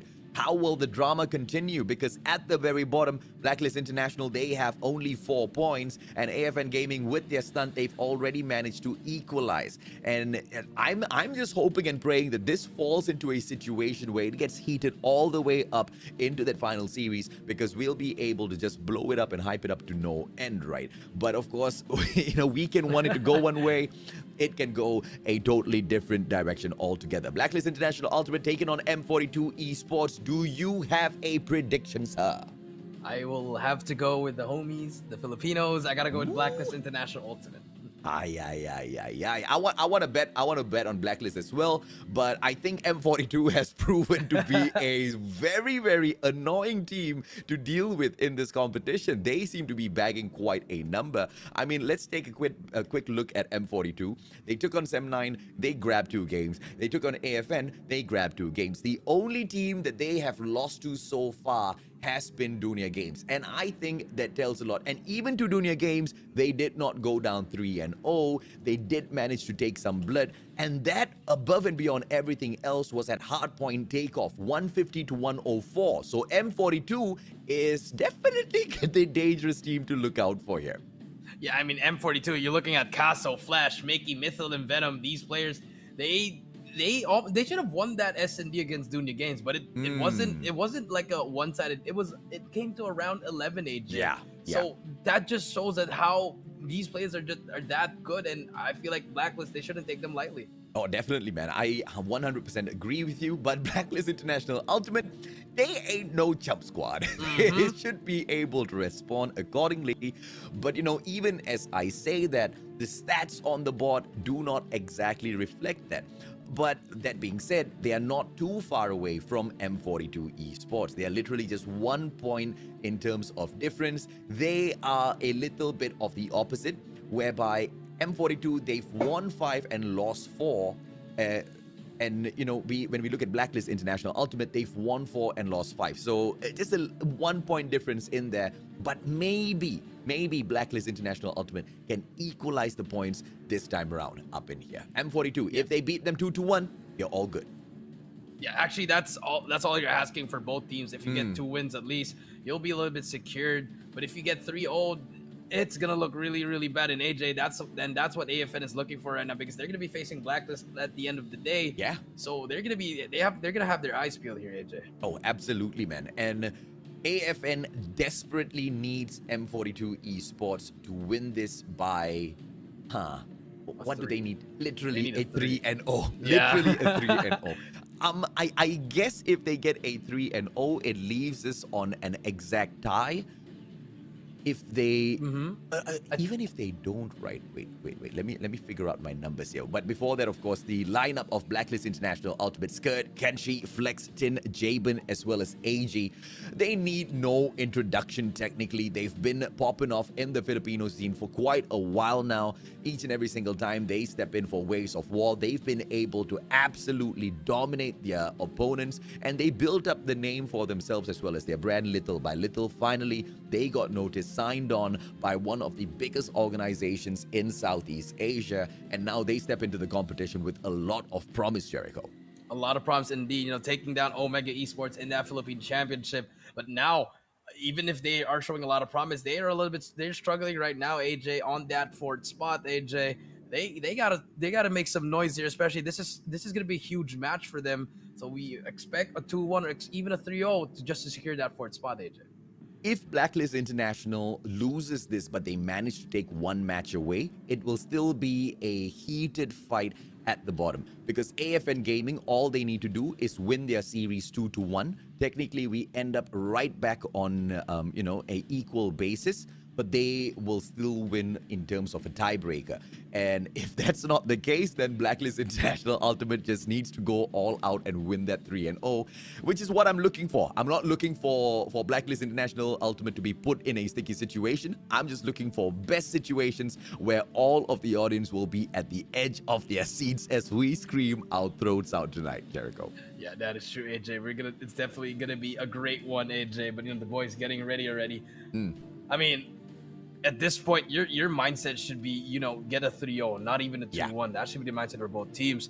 That's the best case for both teams. But, I mean, let's see what happens here. Both these teams, they have 2 matches here, AJ, and here is the MVPs. We have the head-to-head. We have Kenshi versus Kaso. Kenshi, 9-14 with 2-1-4. Not the best numbers. Kaso, though, with 18, 14, 7, and 2-1.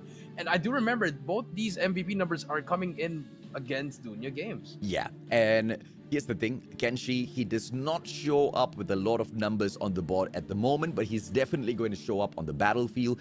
And the side of M42, they cannot, and I'm pretty sure they will not underestimate Blacklist International Ultimate. If anything, the Singaporean side, they always come through with their IQ plays, and it's always been about the strats. And then gunfights number 2. Their strats have always been able to win them those games. For Blacklist International Ultimate, it's the exact opposite. It is those gun skills that have won them a majority of those matchups. So it'll be very interesting to see exactly how these teams approach this. The Singaporeans winning the coin toss, meaning they will be able to dictate the pace of this match. They will go ahead and ban out Summit from the equation. And Blacklist International Ultimate, let's see exactly what they are going to be pulling against M42. We could see a firing range. Yeah, Hackney Yard. Okay, I mean, fair enough. They don't want to play on Hackney. It's all fine with me. But that just leaves Takeoff for the pick for one of these maps. Yeah, it's going to be Crossfire Hardpoint. We haven't seen this in a long time, AJ. Another one-sided map, AJ. You know, once you hit that 4th and 5th hill, you're pretty much you're setting up yourself for victory here. But the special forces though, it's gonna be going to the Blacklist side here, AJ. I like that pick coming in from Blacklist. They want to get that Butcher side immediately, AJ. But SND, we're gonna come right back into firing range to expect Javen and Kenshi. Double sniper setup coming through, but Kaso, he is not a man to mess with that sniper, AJ. Oh, absolutely right. Domination, are we going to be brought into takeoff? Because I think if we do get brought in there, it might be played into the hands of Blacklist International.Ultimate. They do know how to pop off on that map as well. So it's going to be a do or die. There you go. Takeoff coming in. I hope this is not an overconfident pick from the side of M42. Yes, granted, they did manage to take a victory on this map against a very, very strong team. But I don't know if or not they will be able to pull it off against Blacklist International.Ultimate here. Takeoff, that's going to be a very interesting matchup to close this series off. Yeah, I mean, M42, they've been doing their research. They know Blacklist. They want to do standoff. So might as well just do takeoff. And actually, AJ, Annihilator, Death Machine banned. And we are going to see the Sparrow in play. 10 Sparrows in the game, AJ. Oh, be a lot of huge plays coming in here, AJ, especially in those tight corners in Crossfire. You're going to see those Sparrows just popping off, getting triple kills, quadruple kills. So it's going to be very important in how you use it and when you use it, AJ. Absolutely. And I think it's going to be a little bit more dangerous in the hands of the M42 play. Sorry, in the hands of Blacklist International.Ultimate. So M42, they better watch out. Death Machine being taken out does not really, kick them right in the pants. It should be a position that they are able to take advantage of. Of course, they will be able to bring in their own Sparrows and try to manage the situation. Both teams have got their own, advantages in this matchup, Jericho. Let's see exactly who will be able to aggress on as we open up Crossfire. Yeah, here we go. We do have Kenshi already on top. Medical trying to find a spot here. It's gonna be an early push, but we do see only one player is gonna be inside, which is gonna be Flex with that KRM in hand. But all the players of Blacklist slowly falling down, and just like that, spawns haven't been flipped yet, AJ. I love it. Have been flipped, I mean. Yeah. Now M42, let's see the push coming through, and now M42 breaks it in. Yeah, I absolutely love this play coming through from M42. Instead of taking a straightforward matchup, they go in for the flank through bushes as well as bus station, and they manage to get that hill. But unbeknownst to them, Blacklist International.Ultimate were planning for the exact opposite.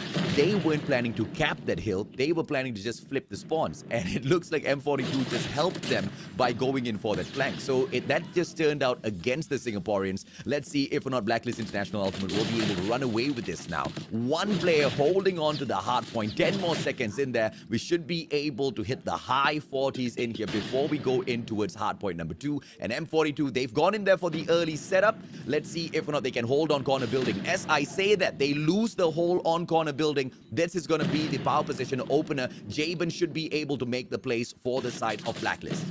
Yeah, just like that, AJ. AG already pushing on the right side. Kaso takes out Tin, but damage has been done. If you're Blacklist, you have a lot of time to work here before you can actually try to go for the panic mode. Kenshi takes out one, but M42 actually winning their gunfights, AJ. Now they also have control of the hill. This is going to be a good setup coming in for M42 because they have spawns as well, but Blacklist slowly pushing. There's going to be a triple push coming here. AG with that Fennec making the play.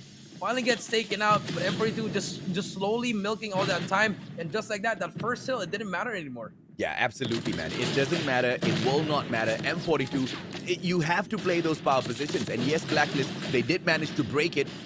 But immediately, the Singaporeans step on back in that they know exactly what their objectives are in terms of playing. And Kaso pulls back the objective once again. And it's going to be hardpoint equalized at the second hill. What a fight back. M42 as well as Blacklist International.Ultimate. They are 50-50 in this matchup right now. And it's not going to be all about laundry. This is just going to be yet another hardpoint that might go 50-50.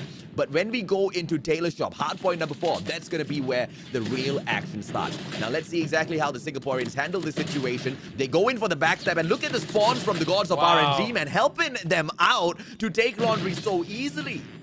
Yeah, actually, 10 over pushed a little bit there, AJ, and the RNG gods just gave them that, AJ, and now control coming in from M42 again. M42, really playing well here, AJ, but let's see if they can hold us down. This is going to be a good hill for them. That's a lot of time, but just as soon as you say that, Blacklist manages to break it now, and now they have control of the spawns, but Butcher's still spotting. Here comes the Sparrow. This is what we're talking about, AJ. The Sparrow can do a lot of damage here, but Flex gets taken out as well by another Sparrow. and no one has control of it, but Blacklist has that spawn. But you see the red dots, AJ, the rotations coming in here. They're not going to mind that 15 points because they can get 60 in the next one. Absolutely correct, man. I do agree with you. I think the side of M42, they came in there not mainly to pick points up, but to prevent the side of Blacklist from aggressing and pulling forward way too much. And now final 3 seconds on the board, and scrap points picked up by M42. Perfect play by the Singaporeans just to equalize everything. And now the stack onto the 4th hard point. Taylor Shop has been not opened up just yet, but the 60 points is exactly what M42 is aiming for. Brett will be dropped onto the head of Tasso, taking out the player from M42, and the defense from the side of M42, that hasn't been broken down just yet. Yes, there is a backstab from the boys of Blacklist International.Ultimate. Miki stepping out with the Sparrow, but gets punished immediately. M42 still running away with this matchup. 96 now. Those players getting dropped one after the other. Blacklist International.Ultimate, they still have to keep up this pressure. They cannot give up. They cannot back away into Warroom, because going in for that late comeback is just going to be way too risky, Jericho. Yeah, way too risky indeed, AJ. But you know, you Blacklist International, they're going to be giving up here. But Flex trying to make a play here, but gets taken out already. Good time coming in from M42, and that's a whole 60 hold, AJ. Huge time coming for M42, and now they have the time. Take the time to break that in. But if you are Blacklist, you have to win all your gunfights here, because one push can eventually end this game, AJ. And here comes Casso, first one in. Will be waiting for his teammates. Sparrow is also ready at the use, but you see one more player at the back. It's just going to remember 3. Flex gets that scrap time, but here comes the push. Let's see if Blacklist can make the comeback. Yeah, it's all about holding on to backyard. And as you guys can see, Kenshi's holding on to this very, very important spot. And if Kenshi continuously stands there, he's going to be able to control this for the side of Blacklist International.Ultimate. But as I say that, look at the player holding on to the hard point. Out of nowhere, M42 sends Mickey into the hard point and steals off a couple of points. And this is not going to be the final site where this battle rages on. It will have to go in back for the reset. Central building might be the place where this closes off. Blacklist International.Ultimate, they're putting up a strong fight, but I think M42 can flip this right now. But they need to win their gunfights. Left, right, center. It's the Filipinos getting each and every single one of those bullets shot right, Jericho. I think they're getting it right now, AJ, but the rotation to come through. 15 seconds left. It's not going to end here, AJ. So if you are M42, set up for the new one. Bring out all your Sparrows, invest a lot. And if you're Blacklist, you got to win this break. One break's going to be able to change the game right here, AJ. Casso already in the hill. One for it's going to be 10, but 10 takes out one. Flash takes out 10 as well. Sparrow is in, and just like that, Flash doing a lot for his team right now. It's going to be very, very huge. Takes out AG as well. And here comes the push. Now we do see M42 getting that control. Jabin inside the hill as well. It's going to be 130 to beat, but Casso did not see that. It's going to be 135, but finally gets out by Mythil. Mythil inside the hill. No one is there for the contest. 136 to 115, and this may be a GG, AJ. M42 trying to run away with this now. A double player hole. Mythil goes in for the pop of the Sparrow. Luckily manages to get it, but 10 flies through with the gravity spikes and manages to take out a couple of players. It is going to be 144, but Blacklist International now picking up the hard point. 32 seconds, just enough to close this game. But will M42 come in here with the contest? They need to win each and every single one of their gunfights, and Venom brings in the Sparrow and the nick of time, drops 10 out of the equation, goes in for another pop, gets the double win, and this is M42 closing off the game. 148, 149, call the ref. This is Soa. Blacklist falls. Venom just pretty much killed the whole team with that Sparrow, and that's what we're talking about, AJ. I love the play coming in for M42. Yeah. Venom just went full mayhem there, AJ, and Blacklist had no answer. 4 players, no more trades, breaks the hill, and with that, M42 takes game number 1. Yeah, they just went pew pew pew all the way through. I absolutely loved their rotations. It was all about those main plays from the get-go. And I think Blacklist International.Ultimate, they focused on those spawns, they focused on flipping it, they focused on playing those power positions, but they just did not focus in enough on those objectives, which were the hard points themselves. And unfortunate for them, it was a very straightforward fight from M42. Look at the scores that come through in here. Flash pick 17-4 on the side of M42. Impressive orange this time around. 3 kills from Flash, 20 from Venom, 18 from Casso. All around slaying was coming through, but if you look at Blacklist, it was just the same, AJ. It just really came down to that last play, and that's where it haunted you. Banning the Death Machine instead of the Sparrow, it just bit them in the end, AJ, and that's what I'm saying. I mean, it doesn't happen often, but if it happens at this magnitude, it's really unfortunate. Yeah, it's just a little unfortunate, but hey, I'm getting exactly what I wanted, man. I'm getting a great setup for the final series in here to hype it up as much as we can, Jericho, because Blacklist International Ultimate falling in that first match literally means it's gonna be a crazy showdown between Blacklist as well as AFN in that 5th series of the day. But the fat lady has not sung just yet, Mr. Jericho. We still have 2 more matches in front of us. Firing range as well as takeoff. Search and destroy, domination, Blacklist International Ultimate. Come back in here. Yeah, Blacklist International can make a comeback here, AJ. But that game was so close, AJ. But M42 just played a little bit better than AJ. But here, SND, it's a map pick by Blacklist. Kurds coming in now. Let's see if he can be that game changer for the team here. Fire range, but you know, special forces is gonna be on the defensive side for M42. I like this coming in from them. You know, they wanna try to read Blacklist's plays here. So M42 looking a little bright here, but Blacklist, it's a must win. No kidding at all. It's definitely a must win for Blacklist International Ultimate. M42 on the other hand, they're just on a absolute journey to prove themselves out here at the Garena regional qualifiers. And my oh my, Jericho, what a way to prove themselves. You know, Blacklist International Ultimate in no way is a small team to take on. They are very, very good with their gunfights. And, you know, it's those double snipe setups that I'm looking for in this firing range, which I think will be the winner for the side of Blacklist International Ultimate. But we've seen the aggression coming through from M42. I will be cautious if I'm Blacklist. Yeah, you have to be cautious here, you know, especially with Caso with that sniper, AJ. We know how deadly he is. He reminds you of like Arthur and all those other snipers, those snipers you just see from time to time, even Soybad, those kinds of people. So you gotta watch out. But then again, you have Kenshi and Jabin. You know, those snipers, we did see them in Crossfire, but this time it's gonna be in firing range. So expect a lot more of rushes here. Maybe Kenshi just dropping that sniper, or even like letting just Jabin snipe. I don't know. I think I want to see a double snipe setup coming through in this firing range, because if we do see it, at least in the first few rounds, we might be able to see the side of Blacklist International Ultimate winning this. Because remember, they are on the attacking side. They need to open up the map, and they can't go in there for those rushes. I think we've seen them do it in the past, which hasn't really ended up in the bright side. So this time around, hopefully they take it a little bit slow. Blacklist International Ultimate now, they are on the attacking side, dropping straight towards the pressure for shooting range. Let's see if they can bag this. Yeah, let's see if they can bag this. We do see Kenshi now with that sniper doing the same thing in the old games against Dooney games. Remember, they played fire range as well, AJ.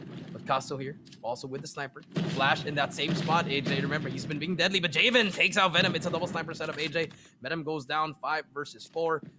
And that's going to open up the push for Blacklist International. Yep, great plays coming through from Blacklist. Let's see exactly what they will be able to pull off. In here, Flash gets overwhelmed and Skirt immediately snuffs him out, but not before he manages to shut down Flex from the side of Blacklist International Ultimate. Great plays from M42 to respawn, but unfortunately for them, they are all over the map, which is controlled by Blacklist. And the entry for that plant at that A side should be a little easy now for the Filipinos to pick up, but instead they back away.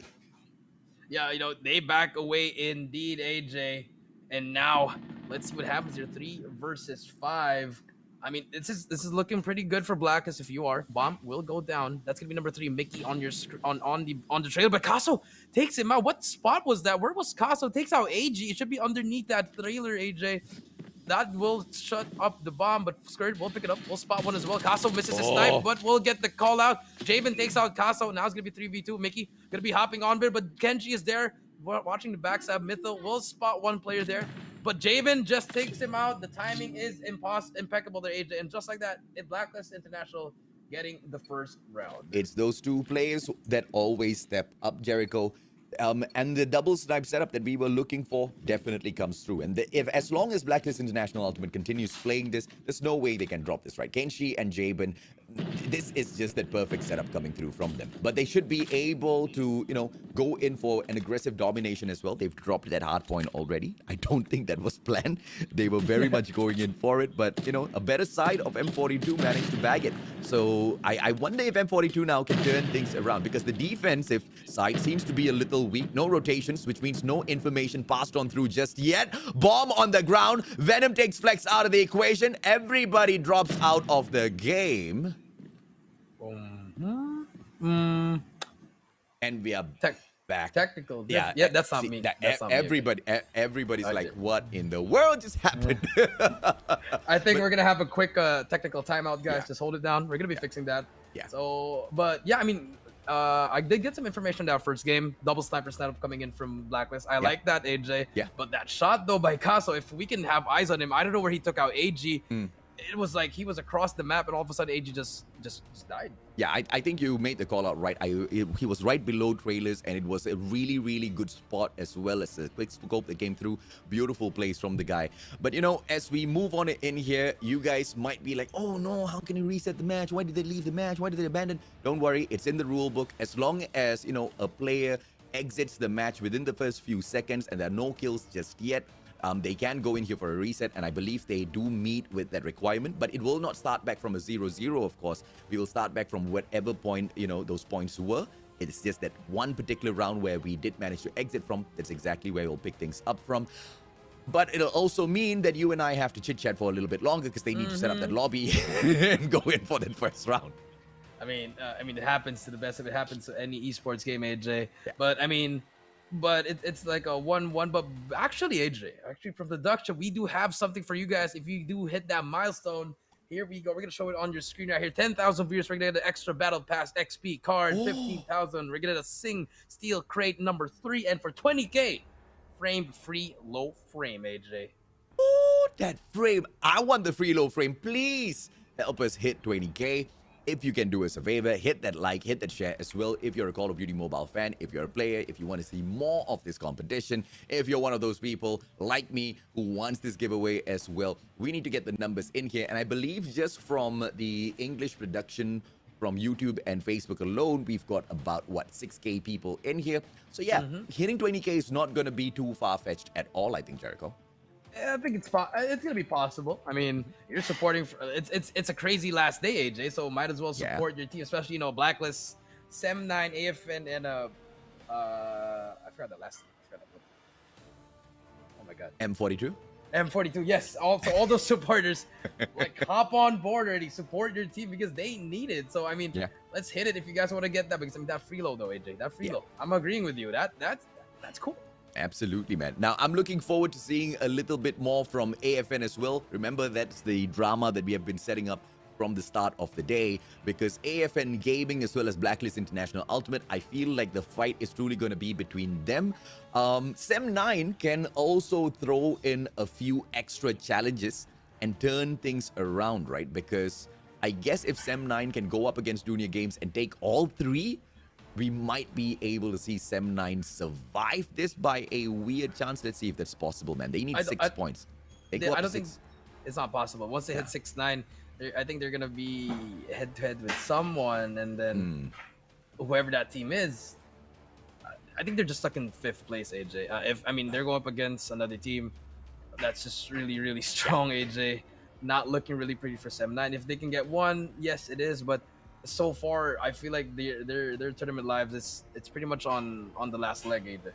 Yeah, let's take a look at Sem9, right? Because if Sem9 goes up in a draw here, and we've got the head-to-head between Sem9 as well as Blacklist International.Ultimate, AFN, or M42, what happens? I believe they won against AFN, and they lost against M42, so they will not be able to take a head-to-head against M42. But they will be able to equalize against AFN, and if it is a tie between AFN as well as Sem9, that is the condition where Sem9 will be able to survive. But yeah, a lot of drama still in store for us, Jericho. We still need to see exactly how series number 2 ends. Blacklist International.Ultimate going up against M42, and M42 helping us keep this drama alive by beating Blacklist International 1-0 so far at that hard point. in for search and destroy. We are about to jump right back in there. Let us know in the comment section exactly who do you think is going to be able to bag this at this SND. Yeah, right, AJ. And for those fans that are asking if the scores are going to reset, no, we are not. We're going to be sticking to 2-0. Blacklist International leading it, but now offense will be given to Blacklist.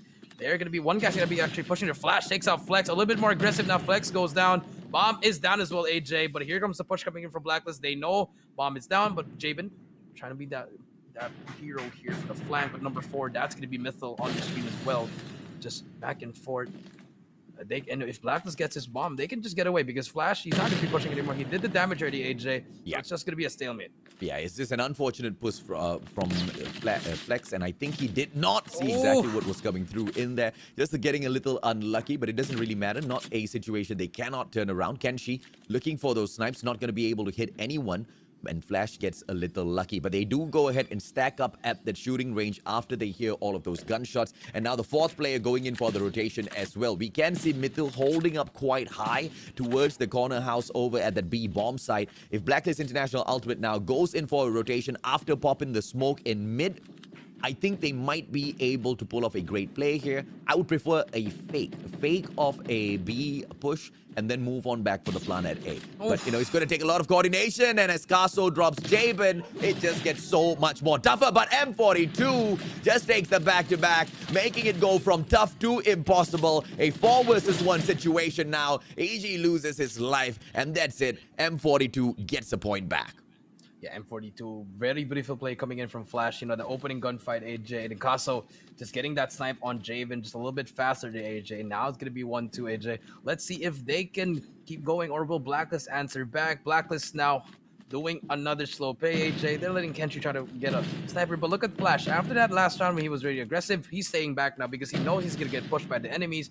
And Caso, he's trying to find a pick here. He should have just held on to his previous angle. Might have been able to catch Jabin off guard.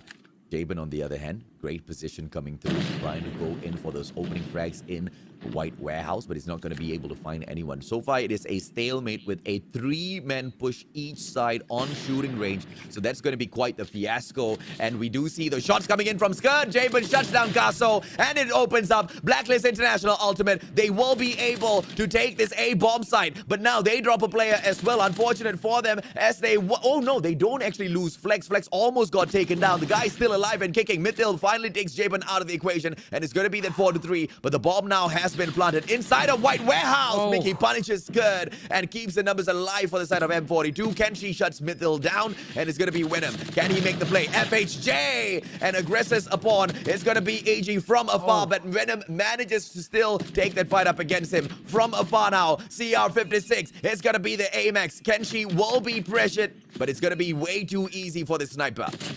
Oh, but Kenshi, just like that, he was about to get taken out there, AJ.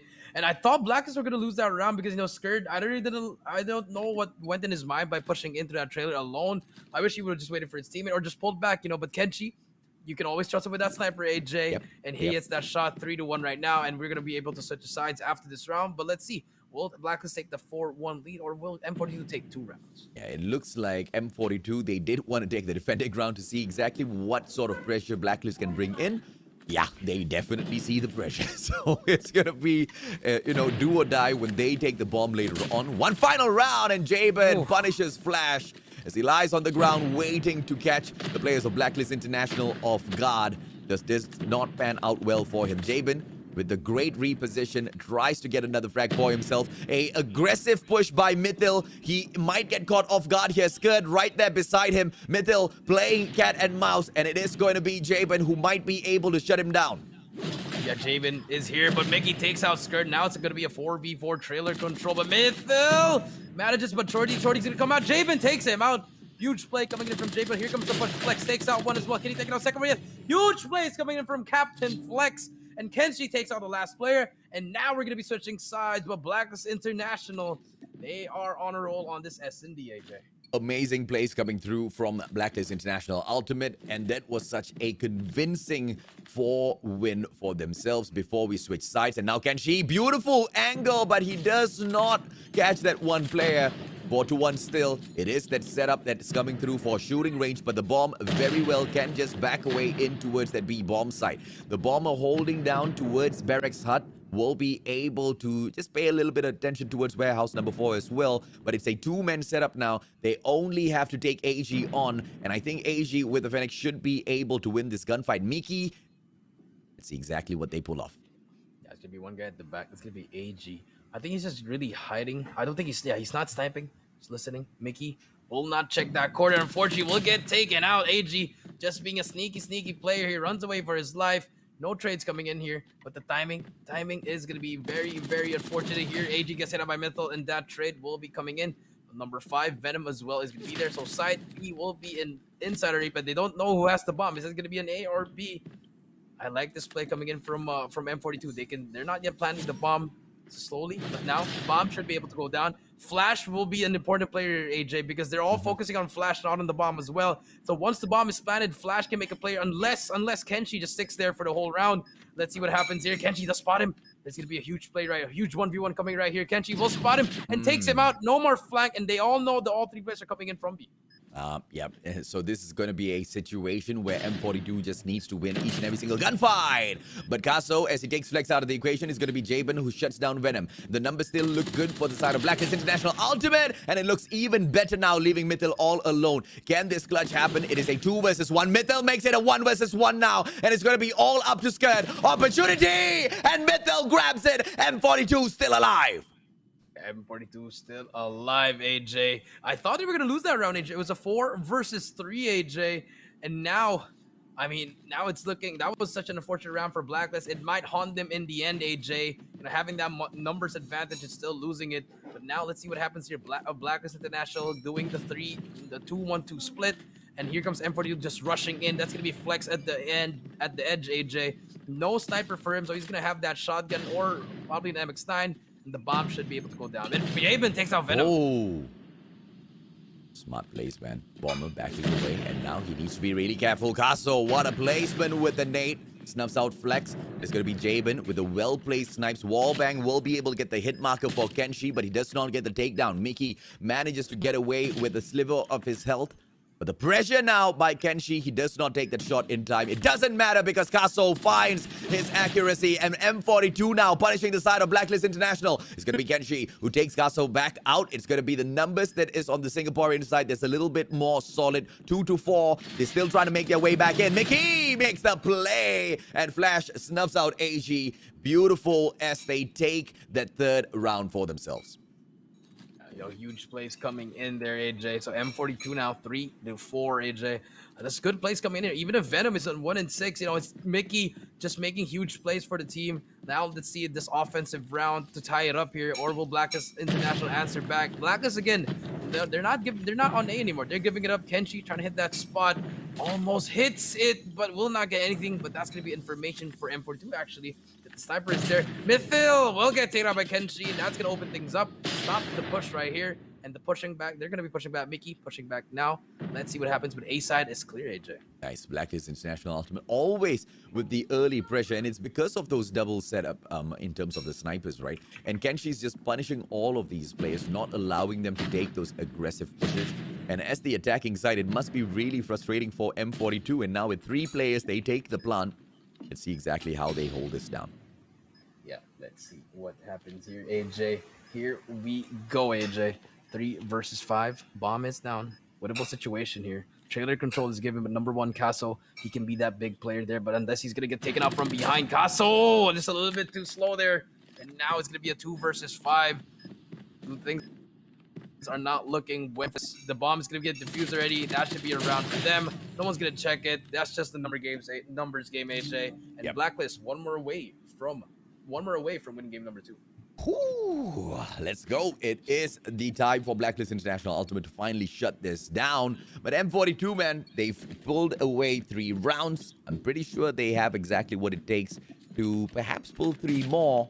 But if Kenshi as well as Javen, they continuously hit those early snipes, it's going to be very, very difficult, close to impossible as a matter of fact. Now Flex, oh, he knows, he calls it out, man. M42, they go in there for the early push at shooting range. Nothing much that Flex can do about this. And that plant is going to come through. Wow! Mickey almost got taken down there. I mean, that's unfortunate. AJ Kenshi takes out Mickey as well, AJ. It's going to be a 4 versus 5 now. But Javen takes out Caso. 5-3 now, AJ. Now, it's going to be the push coming in here, but Flash takes out AG. Flex goes down as well, AJ. This is falling down right now. Javen pushing it on his own, but Javen takes out Flash and ends. Venom. And just like that, no, not yet over. Mythal is going to be a 1v1 Javen. 1v1 Javen versus Mythal. 10 seconds on the clock. Javen going to try to defuse the bomb already. But just like that, you're going to be giving up that time. Javen, no more time left. And M42 lives another day. Takes him out. And I thought Blacklist were going to win that, AJ. Yep. So, I mean, like I said, man, I think M42 definitely has exactly what it takes to make it back. But Kenshi and Javen, they need to continuously hit the snipes. And as a matter of fact, look at the scores on the top right-hand corner. They have been doing that all throughout this matchup. Hence why we see them in front. But now this is the opportunity for M42 to push this into a extra time, round number 11, and rip that bomb right out of their own hands. Give it back to Blacklist International.Ultimate. Go in for the defense and shut them down. Can they do it? I think it's going to be very heartbreaking if they manage to pull it off, because Blacklist International.Ultimate, they've invested everything into this matchup, man. Everything in this matchup, indeed, AJ. So it's going to be really heartbreaking if Blacklist will lose this, but 4-5 here. Now, AJ, it's going to be a 5v5 stalemate again. No one's making a play here, but look at number 4 and number 1, Caso and Mythal. Slowly pushing in, but Caso takes out Javen. No more sniper coming in. Javen, that's another sniper down, but Kenshi still has that sniper. Smokes are popping, and this should be a plant coming in for M42. Unless Kenshi can prevent it, because this position that he holds on to at command center. Oh, what a wall bang. Mickey, yes, there is the hit marker on him, but I believe that came through from the nade. And if another nade comes flying through, Mickey is just going to be absolute history. But look at the corner that he holds on to. So much of pressure he will be able to place onto the players of Blacklist International.Ultimate if he continues to hold on to that pixel angle. It's going to be Caso from the back, takes down Kenshi. AG goes down as well. M42, the numbers look good. And now Skirt all alone, who gets shut down. Let's go into round number 11. Blacklist International.Ultimate, can they get it closed off? Here we go, AJ, round 11. And I told you, AJ, that one round that it might haunt them. It might haunt them, you know, Blacklist, if they lose this game. But I feel like, you know, we're going to switch sides. Blacklist on the offensive side. They did a little bit better there. But, you know, M42, they like the defense as well. A lot of time here, but here comes the rush coming in here. Flash takes out 2, but Javen takes out 2 as well. Now they have control. Trailer is going to be a 3v4. Bomb is not yet down, but trailer control is given. Caso, Mickey, Mythal. They're all at the back here, but the sniper and Caso still there. No sniping, but Kenshi at the back as well. They're going to have to watch out for that. It's going to be a 1v1 for Skirt, for Mythal, and Kenshi at the back. Mickey pushing on his own. Skirt takes out 1. It's going to be a 2v2. Kenshi goes down as well. 2v, it's all up to you. Skirt and Caso takes him out. And Blacklist International loses the game. And they are now down 0-2 after being up 5-3, AJ. I don't know what to say. I told you, it haunted them. I don't know. I don't know what to say, man. I mean, I'm getting exactly what I wanted. I feel bad for Blacklist International.Ultimate, but I also made that bet for M42 to take this matchup. And you know, my prediction is it's going to be a 2-1. Blacklist International.Ultimate will be able to pull this domination matchup back. But on that point, though, aren't we going into takeoff for the final matchup? Yeah, it's supposed to be takeoff. So, I mean, it's going to be important now. I mean, I feel like Blacklist, yes, they really like takeoff, but momentum is going to be on the side of M42. They are not missing today, AJ. But if you're Blacklist, you need to step it up. You need to find that rhythm going, because if you lose this one, it's looking really, really bad for you, and you might not even make it to the playoffs. But then again, they are, at the moment, the kings of the Philippines, but Yeah. Look, so far they're not really playing up to their standards, AJ. Absolutely, man. I mean, the two takeoff maps that we did see M42 win against M9 as well as Junior Games, I believe those were hard points. We didn't really see them jump on into domination. So I'm quite curious to see exactly what they will be able to do. But either way, regardless however the chips fall, I never, ever, ever, ever, ever, ever, ever, ever like picking takeoff. And I feel like when M42 picks it, it's not going to be a situation where it's going to go really, really good or really, really bad. With M42, I'm pretty confident it can go good, but it's all going to be about Blacklist International.Ultimate. How do they respond on this map? And I'm a little worried based on how they just lost the Search and Destroy. I think they were getting a little, nervous after they were in that lead. Like you said, man, 5-3, and they allowed Blacklist, they allowed M42 to make the comeback. I think they will be a little disappointed. Yeah, they're gonna be disappointed indeed, AJ. I mean, but honestly, Blacklist, yes, they're playing up to their level, AJ. But I feel like just little mistakes is really costing them the L's, AJ. Especially in Crossfire, that Sparrow really costed them that one. Since they banned the dead machine, that happened for them. In firing range, just that one round when they were up 4-2, 4 versus 2, they lost that they lost that retake. It's just really the small mistakes that's really costing them. I, on the other hand, have not been able to figure out or, really spot a lot of these mistakes. I just feel it's going down towards the, micro decisions that are made within that matchup itself, which can't really be right or wrong, because in certain circumstances, you lose a lot of your gunfights. You have to make that one final second decision to pull, to back away or to go in aggressively. And Hardpoint, it was just a situation where they could not make a comeback through, right? Because I think M42 was just better all the way through. But in that Search and Destroy, I think it was a different sort of a situation altogether. They allowed M42 to make that comeback. But let's see if or not they can put it away at this domination, because it's gonna be all-out guns wars from the get-go. We pegged the side of Blacklist International being a little bit better with the gunfights. I think M42 is kind of proving us wrong here.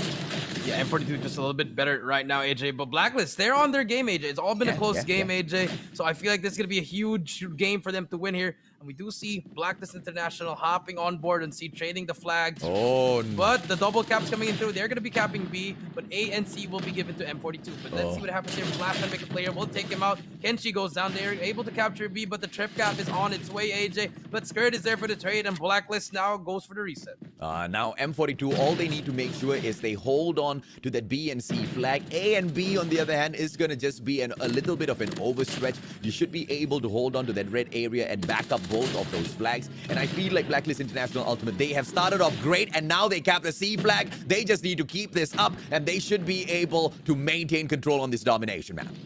Yeah, that's true, AJ. B and C will be given to Blacklist International for the time being. Slowly climb that game. Mickey pushing in with his teammate. Will spot AG. No trades coming in here. And now the C capture coming in. Number 4 on your screen. Skirt is the only one going to defend that. Number 3 as well. AG pushing in. And this is going to be a pinch coming in from Blacklist. I like this play. But before they go down, they'll be able to capture it as well. So that's going to give some time for M42 to work on B here. But number 1 Kenshi's just setting up there, AJ. So I like this setup coming in from Blacklist. Just power positions, no over pushing yet. Let's just stick to 2 flags.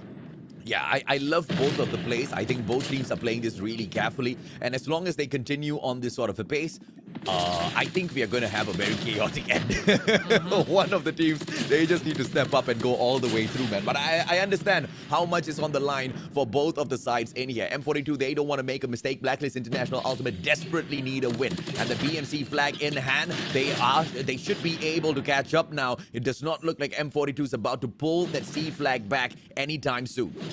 Yeah, and anytime soon, indeed, AJ. Here comes Venom back at the back of the map. We'll take it up, but here we go. Blacklist International slowly but surely pushing into A, going for that trip cap, going for the kill immediately. Jabin, everything's going well for Blacklist at the moment. Kenshi with that AMAX trying to do something here. AG just not really doing anything at the moment here, but C is going to be captured. AJ, spawns are going to be far. Predator Missile does come in, but it's not going to take out C, and C is going to be captured by M42. Oh, smart plays coming through from the one and only Caso. He survives and he wins his gunfight as well. Takes a 2-piece for himself. Caso literally avoided the Predator missile by jumping into Visitor Center, takes a 2-piece and solo holds on to that A flag. And that's the kind of play that is going to be giving M42 this game. Beautiful plays. Mithil now jumps on in with the Sparrow. That C flag almost captured. They go in for the prevention and they want to take the triple cap. But M42, they don't really need to aggress on the side of Blacklist International.Ultimate. They just need to make sure this is the pressure that they continuously play. And now with that C flag loss, they should be able to make a play right outside of Aurora launch. Maybe pick the B up, but it doesn't seem to be something that they want to focus on. They spawn out of the gas tank area. They want to focus on that C flag cap. I absolutely love this coming out of M42. And a solo hole by the one and only monster named Caso, who is still over at Visitor Center, but it's a 2-on-1 situation. Can Caso do it this time round? No, he gets shut down. Beautiful plays coming through from the side of Blacklist International.Ultimate, and now they should be able to capture that A flag, but the timer runs out, and M42 ends it 75-74, Jericho. Yeah, remember the last time this happened, Blacklist International, it was against Dunya Games, and they were playing that first half very well, but the second half didn't look really pretty. But here, I like this coming from M42. They're not even going for BAJ. Like, they're only going for it if sometimes they have that spot. They're just going for ANC all the time. And this is going to be very important. 76-74. Here comes the points coming in now, AJ. But the biggest thing here is going to be that Sparrow. Who's going to be able to get those kills here? And the usages. Mithil goes in already, gets outskirted. Caso takes out 10. 2 go down for Blacklist. Make that 3. Make that 4. And all of the Blacklist players just going down one by one, AJ. Oh, I really like the setup coming in here from M42. Holding on to that A and C flag is one of the most difficult things to do at takeoff. I mean, launch center, all you need to do if you're the opposition is cut that off the rotations, and it's going to be very, very difficult to hold on to continuously overextend onto that C flag. But look at M42, man. I think, Jericho, you hit the nail right on the head. They allow the spawns to dictate their move in, and every time they spawn out of the gas tank area, it's close to the C flag. They step by, they grab it, and they walk on back. And they continuously leave Caso to man that A flag earlier on. But now this time, when Caso steps onto that B flag, Caso gets that B flag. He's such an instrumental player for the side of M42. Yeah, he's just doing a lot of being that in-game leader and also at the same time telling his teammates to win all your gunfights. But now, as we say that, Mickey's gonna be that one player trying to defend A. Tin will try to get taken out mid. No, now Blacklist International, they're doing what M42 did there, and they're gonna have A and C here. But Flash with that Sparrow, no one's gonna be near C, and they're gonna be able to capture C and B. And this is what M42 wants. They want that side, and now the power positions are going to be playing on their hands, AJ. And I like this coming from M42. If you are Blacklist, the pressure is good, but start controlling the power position. Get scaffolding, push up to B, use your smokes here. So far, they're in panic mode right now, AJ. Yeah, but although they are in panic mode, I love to see the fact that they're so close to M42. 101 to 111. They're literally 10 points away from each other. They're not allowing M42 to run away with this. They're capping that B flag. Skirt gets prevented at the very last moment by a beautifully placed shot from the side of M42. And now Caso clearing off all of the market. This guy literally doing a lot for the side of M42. 120 to 106 now. This is the absolute pressure moment where Blacklist International needs to step it up, Jericho. Yeah, they have to step it up right now. They need to capture it. Then trying to make a push here, but Mickey just a little bit too much there. Spawns are just in favor of M42 here, AJ. C and B, that's the side you want, Mickey here. But here comes the flank coming from number 2. Jaber trying to make a play, gets taken out in Blacklist. They need to start going here, or they're gonna get 3-0'd here, AJ. They're gonna start capping it. I think a trip cap should be able. They need to get a trip cap here, AJ, in order for it to come back. I don't think they're gonna be able to pull that trip cap. 137, 115 takeoff, bro. They just need one of those flags, and M42 is going to be able to run away with this. And yes, they do lose that C flag. As long as they keep their eyes on that B flag, they don't do that. They want to cap A, and they should be able to do it. Why? Because Mr. Caso from the side of M42 is the guy getting it done. 145 to 122. I get the kind of storyline that I asked for. Blacklist International.Ultimate, they fall, and we will have a juggernaut of a series to close the final day of the group stages for the Garena regional qualifiers, Jericho. Damn, a 3-0.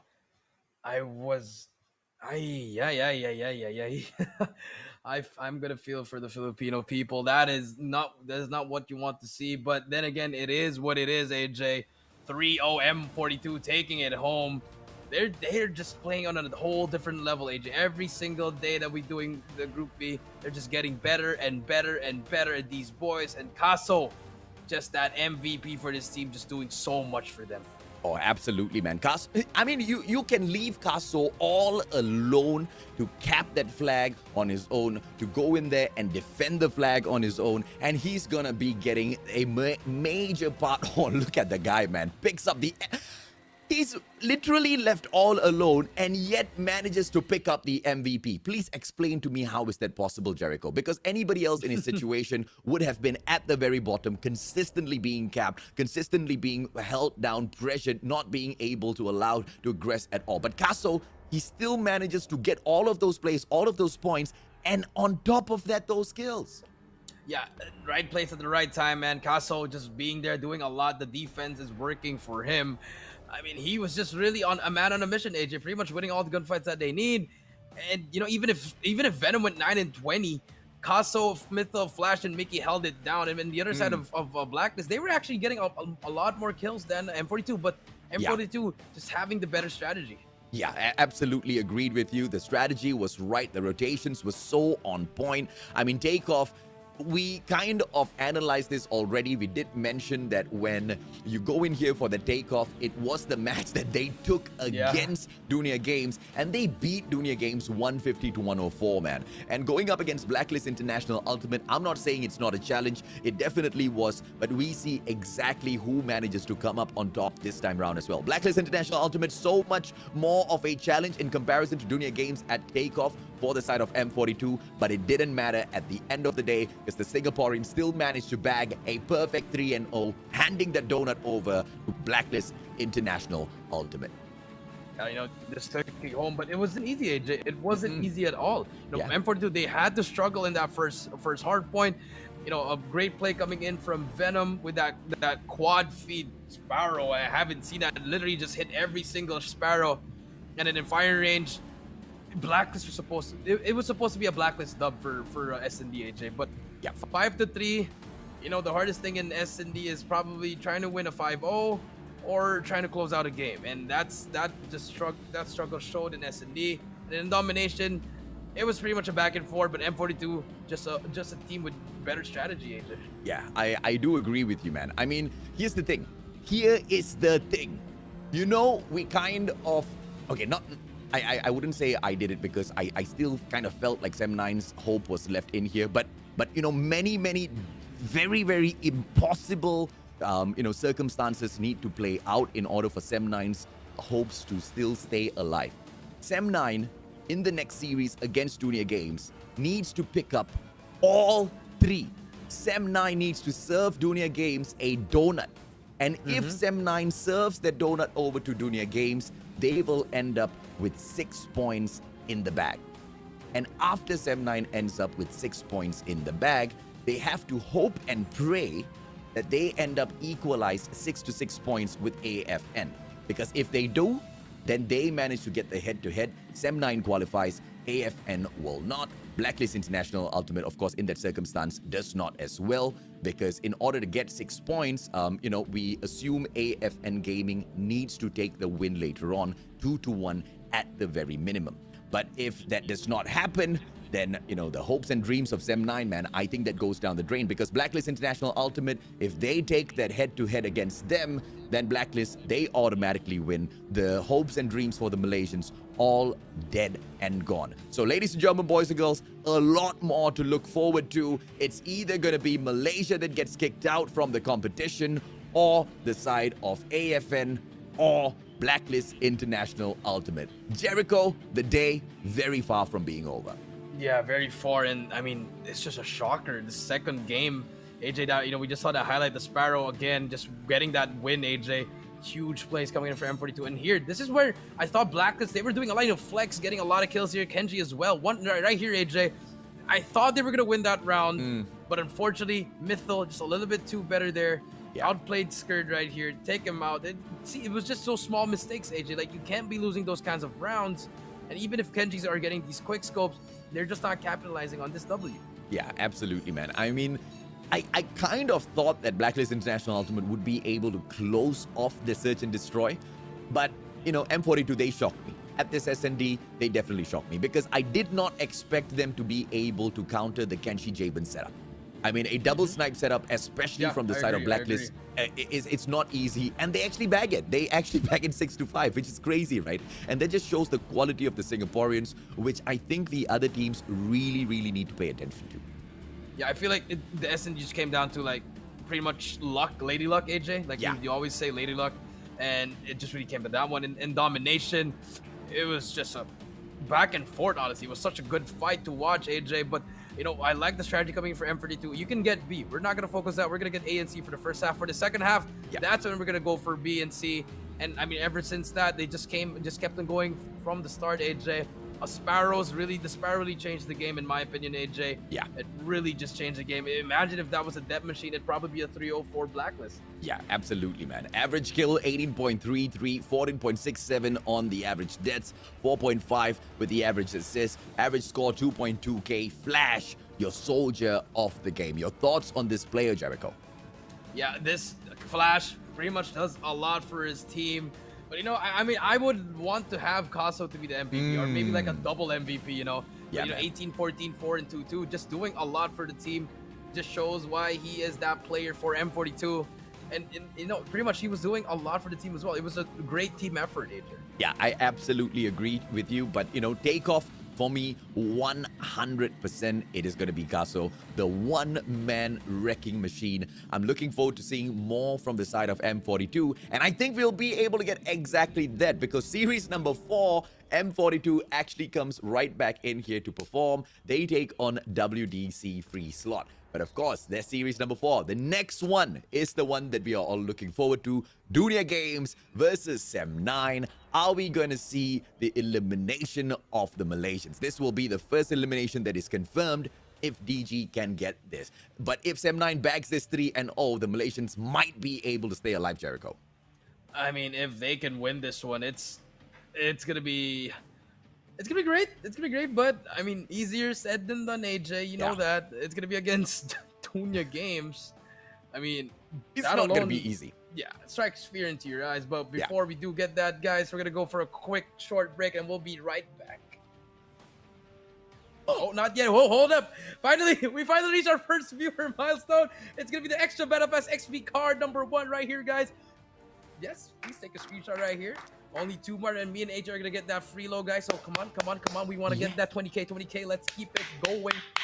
And please keep sharing, because I promise you, in comparison to all of the other Call of Duty Mobile broadcasts out there, you guys are gonna have a lot of fun because the drama at the regional qualifiers, it's either going to be a heartbreaker or an absolute moment where, you know, some teams are going to be legendary, man. Some will fall, some will rise. Who will make it through? Ladies and gentlemen, boys and girls, quick short break. Jericho and I will be right back.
เป็น Call of Duty Mobile World Championship 2021 Major Series Season 5 Welcome back to the Call of Duty Mobile World Championship. Is in the convenience store. He's not going to be able to find him. And on the other hand, whoa. As yet, but with that takedown, this should open things up. Backstab from Zia. Pesan-pesan untuk tim saya, jangan menyerah, terus latihan dan satukan pemikiran. ช่วยตัวเองครับกูเก็บไป28คิวพี่บอลไปเลย30อยู่แล้วแล้วลูกตรงนี้เก็บเพิ่มไป 但打狙还是要小心，这个穿点直接把某某给穿死。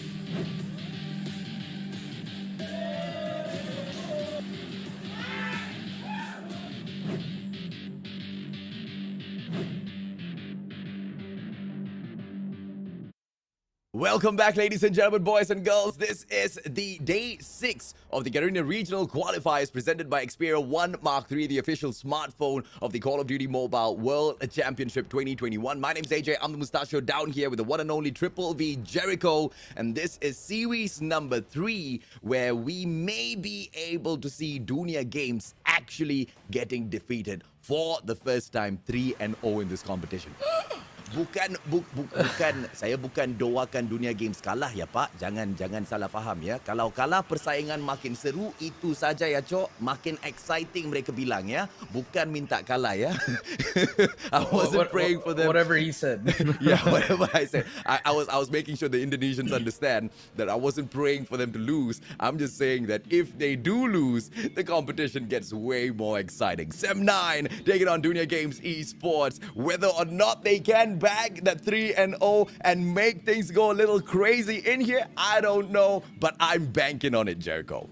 I mean, well, let's see what's gonna happen here, AJ. We did have that first game, AFN versus Freeslot, 1-2. Blacklist International.Ultimate getting that 3-0 by M42, and now Sem9 versus DG, AJ. We talked about it before going into the break, AJ. They need to get that 3 of your Sem9, but then again, it's Dunia Games. You know what's Dunia Games? They are the top team.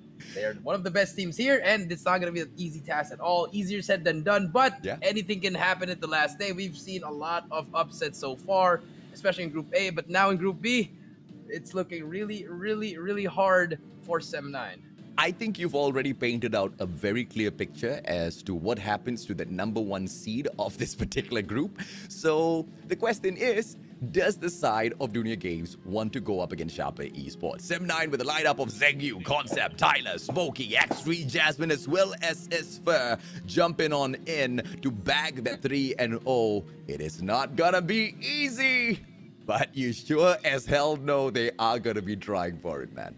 Yeah, I mean, we've seen them play so well in that day #1, but in the second day, they were just playing not the Sem9 that we know, not the Malaysia Kings that took down RSG. They were just playing really, really terrible, AJ. But, you know, it's okay. You still have that one more day here. It's your last match, AJ. And now we do see the boys of Sem9 here preparing for it. And hopefully they can shock the world here by defeating Dunia Games. But Dunia Games, top team, not going to be easy. Oh, absolutely, man. And I want to see exactly how much can they, perhaps hold back the aggressing side of Dunia Games. One of the best in Group B right now, apart from WDC.Freeslot. And the only reason why I'm currently pegging WDC above Dunia Games is because they beat Dunia Games. If it wasn't for that, I would still be pegging Dunia Games as the #1 team within Group B. And that's exactly how good they are. But yet again, I will put out my wish to the universe. I want Dunia Games to go down 3-0 so that the final series is gonna just be an absolute do or die for a lot of these teams. Blacklist International.Ultimate, if they actually win it 2-1, they'll make it through. And Sem9 doesn't. AFN, if they do, the exact opposite. Venom, Jetsky, Zen, ZZ, Ihan, as well as Jeff. They definitely do not need any more, further introductions, because they have already proven themselves out there on the battlefield. Yeah, that's true, AJ. These players, they know they've been through a lot. They 3-0 Blacklist International. They 2-1 M42, and this is their final series. I don't know. This is going to be, I think this is their final game, right, AJ? This is their final series, AJ. So it's going to be very, very important for them to get this And I think if they do win this AJ, I think they're gonna be that top seed going up against Sharper Esports. Though that's gonna be a good matchup coming into the playoffs. So Yeah. let's see if these boys are prepared to win it, or maybe we might see a strategy against AJ that they don't want to fight against Sharper. Maybe they're gonna drop at least 1 or 2 games, but we don't know. I don't see teams doing that, and I don't feel like they could just take anyone. Yeah, you said it, man. Dunia Games can literally take on anyone. Okay, I guess except WDC at the moment. The numbers don't lie.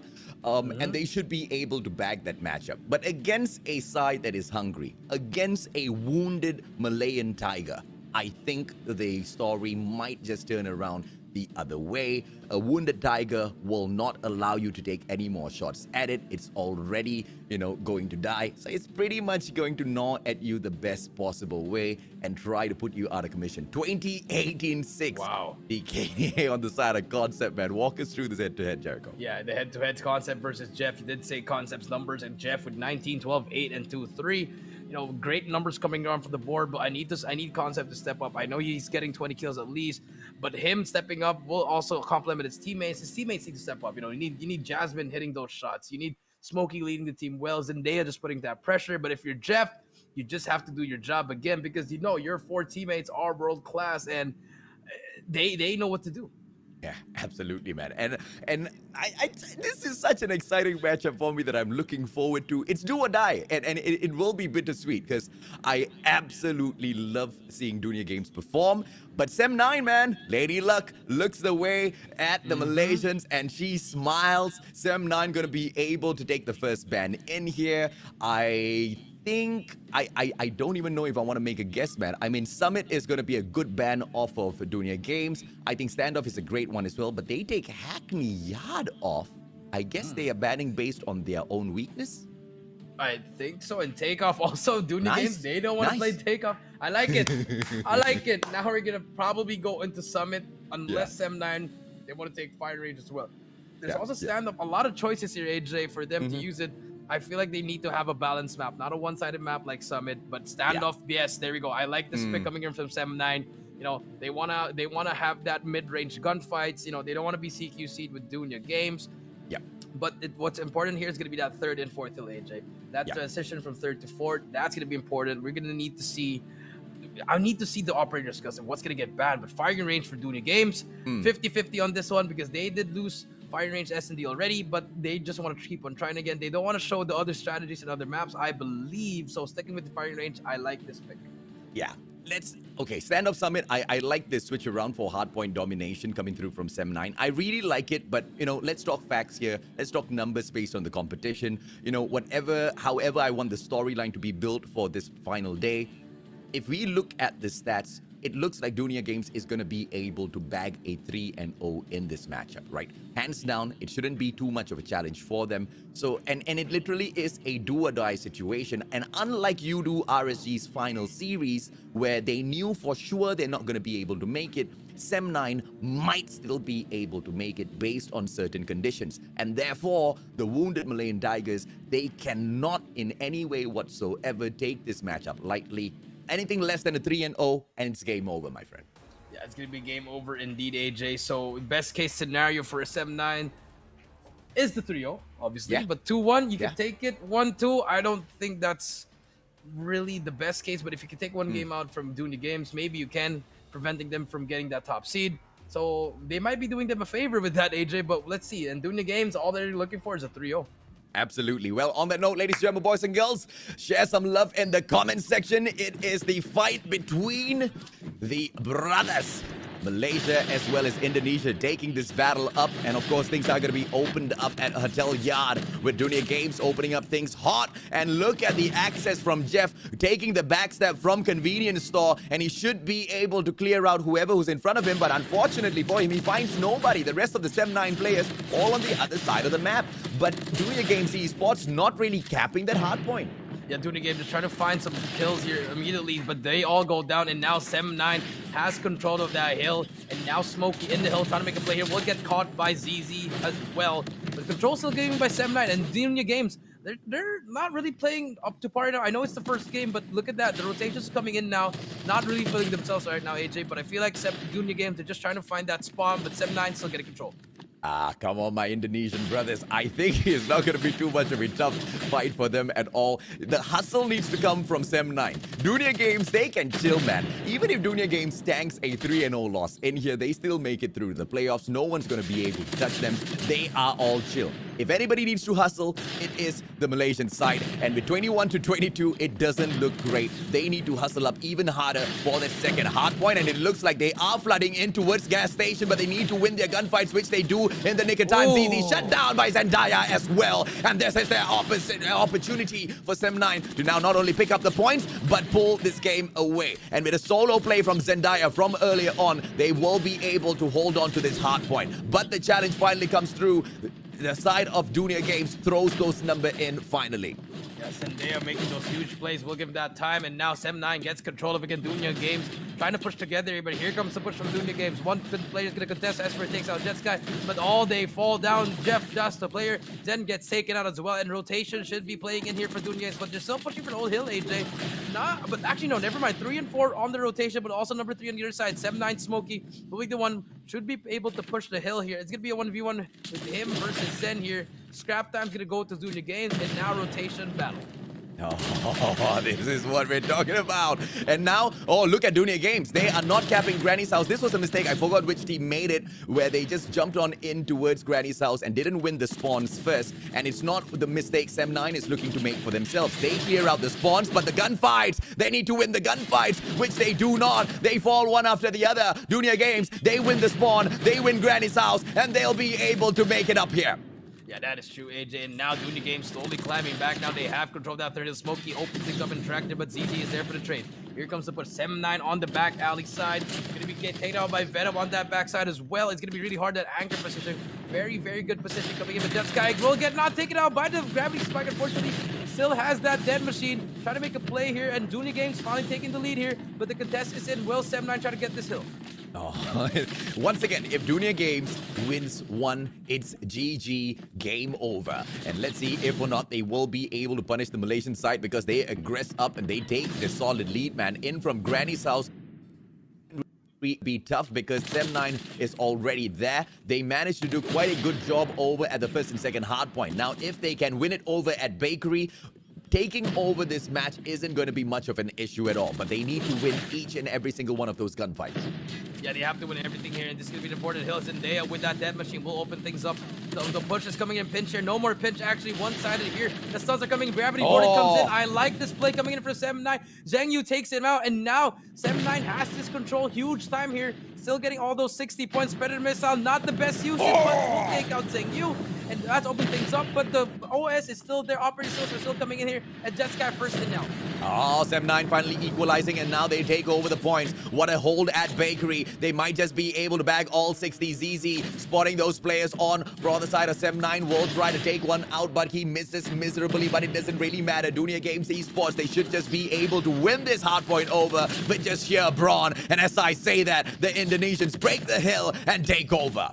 Yeah, but it doesn't matter. Damage has been done, AJ. You know, if you're Sem9, you're happy with those 45 seconds, and Dunia Games grabbing those last time. Here we go, the resets coming in. Remember, the last time we were in this first hill, Sem9 was in control of this, AJ. But now, slowly but surely, DG just falling one by one. Statue control is going to be given for DG. But the spawns are going to be flickered. Smokey, huge place coming here. It's going to be a huge 1v1 here. If you can get this, this is going to be opening up things for Sem9. Yeah, it's definitely opening things up for them, man. 97. Oh, Dunia Games with a final push in and surviving Jetsky. What a play by this monster. Holds on to those points, but finally shut down by Zendaya. Venom comes right back through, and he should be able to hold this for the side. But Zhang Yu proves me wrong. Takes the side back for the side of Sem9, and the Malaysians still alive and kicking. 103 to 106. Dunia Games Esports being held back by the Malaysians, and this is the do or die time that we were talking about. Finally, as things come to this stage, it needs to be all clean all the way through at Hotel Yard, as well as the rotation into Warehouse, because the game can end at the next hill. Yeah, it's going to be the battle for that rotation. Dunia Games still trying for that scrap time, AJ. Not the best option for you guys, but Dunia Games still wants to go for it. Here comes the rotation. Late rotations coming in here, and we do see Sem9 already pushing into the next one. They have that control, AJ, and let's see what happens next. One player in here, but there's going to be 3 players for Dunia Games pushing in gas station. This is going to be the biggest gunfights right here. If you are Sem9, you can close it right here. Gets one. 2 more players to beat. This Hunter Killer will try to take out one player, will take out one. Gravity Vortex out, will close out that front door. And here comes the push from DG. Ah, let's go, man. They're about to get it done. But Dunia Games fighting back for the hard point. And now with a 3-man stack at the hill, they should be able to defend this tooth and nail. The players from the side of Malaysia, they only need 9 points in here. So the access from Convenience Store needs to be good. But unfortunately for them, it will be Zen that shuts down with the Death Machine. And this is the opportunity for Dunia Games to now catch up to the play and then run away with this game. Everything can come to an end at the warehouse. But with a 3-man stack from the back, the warehouse shortcuts. This is M9 asking those questions. Smokey makes that entry in. It's going to be Zheng Yu as well. And finally, Malaysia might be able to get it done. Final moment! Zendaya and Zheng Yu, they win their gunfight, but they need to continue winning this. But the Indonesians, they managed to back them, and they will get this. Final 6 seconds. Dunia Games, they bag the victory! The comeback just went through Dunia Games, turning it up in that last hill, and they couldn't do anything anymore because they had those operator skills in the hand, and they just all invested it all at the same time. And with that, Dunia Games taking it game number 1, 152-141. Jet Sky, why you gotta be so aggressive, Jet Sky? I wanted the 3. Unfortunate for the side of Sem9, man. They almost got it done. Dunia Games proving exactly what they are worth. They step on in there, and every single hard point that they actually wanted to fight for, they made sure they got. And it was not an easy match, but it was definitely a very, very well taken one from the Indonesian side. They did not get scared of even for a moment in there as Sem9 took the lead each and every single time. They played it. They played their calculations to the T. They didn't want to aggress upon Sem9 when they were in the warehouse, in the first hill, the first time we were going in for those hardpoint rotations. But second time through, oh goodness me, they didn't let go of those fights, Jericho. Yeah, they just didn't let go. ZZ with 23 kills, and 23 and 10, AJ. But I mean, it was a good overall game for both teams. It just really came down. I thought Zendaya was gonna get that last kill, but the Death Machine, it lost to the Holger. I feel like it was just a little bit of a potato aim there, AJ, unfortunately. But I mean, other than that, that's what can you ask from Zheng Yu with 26 and 17, 141-150. And now I think that should just do it for Sem9. But then again, they still have 2 more games. They can still try to go off in style, AJ. So firing range S&D's up there. I absolutely agree with you, man. I did not expect I'll be saying this, but yet again for another Malaysian team, kalah tak pas, style mesti ada. Can I start screaming Sem9 on fire a few times before these boys make an exit from the competition? Ladies and gentlemen, boys and girls, only the Malaysians will be able to answer that question. Firing range is the next map. Pulled in by Dunia Games. I do not see Sem9 backing this confidently. Yeah, it's going to be really hard. Dunia Games with Ihan with those snipes. If Jasmine can't hit those snipes, it's going to be really, really unfortunate because if Ihan has your number, those boys are just going to be aggressively rushing in the side, AJ. Yeah. And that's what Dunia Games are going to do here. But if you're Sem9, momentum's on your side, but then again, it's fire range S&D. This is what you like. They've been picking this map. I feel like I'm confident of game. Oh, absolutely. Game 2, man. I mean, sorry. Yeah, in terms of that first match, it should be quite the heartbreaker.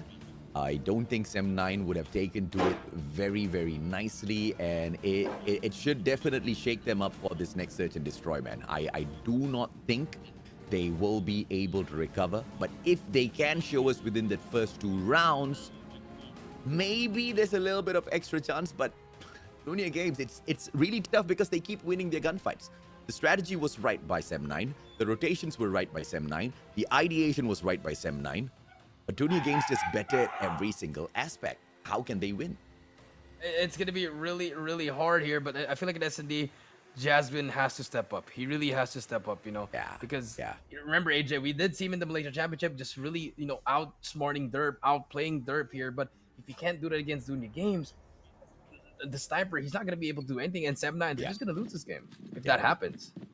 Well, search and destroy firing range. Let's see exactly what breaks down, ladies and gentlemen, boys and girls. Whether or not the Malaysians will be making a comeback just for the history books, just so that they don't have to, have a super terrible day. So they can actually say that, hey, at least won the final series against Dunia Games. Jeff shut down by Smokey, but immediately it will be the situation where I don't think the side of Dunia Games want to aggress up fourth. They want to pull in another frag, and they should be able to find one on Esper. Yeah, it should be able to get one, but Zayn takes out Esper, just like that. AJ 3 versus 4.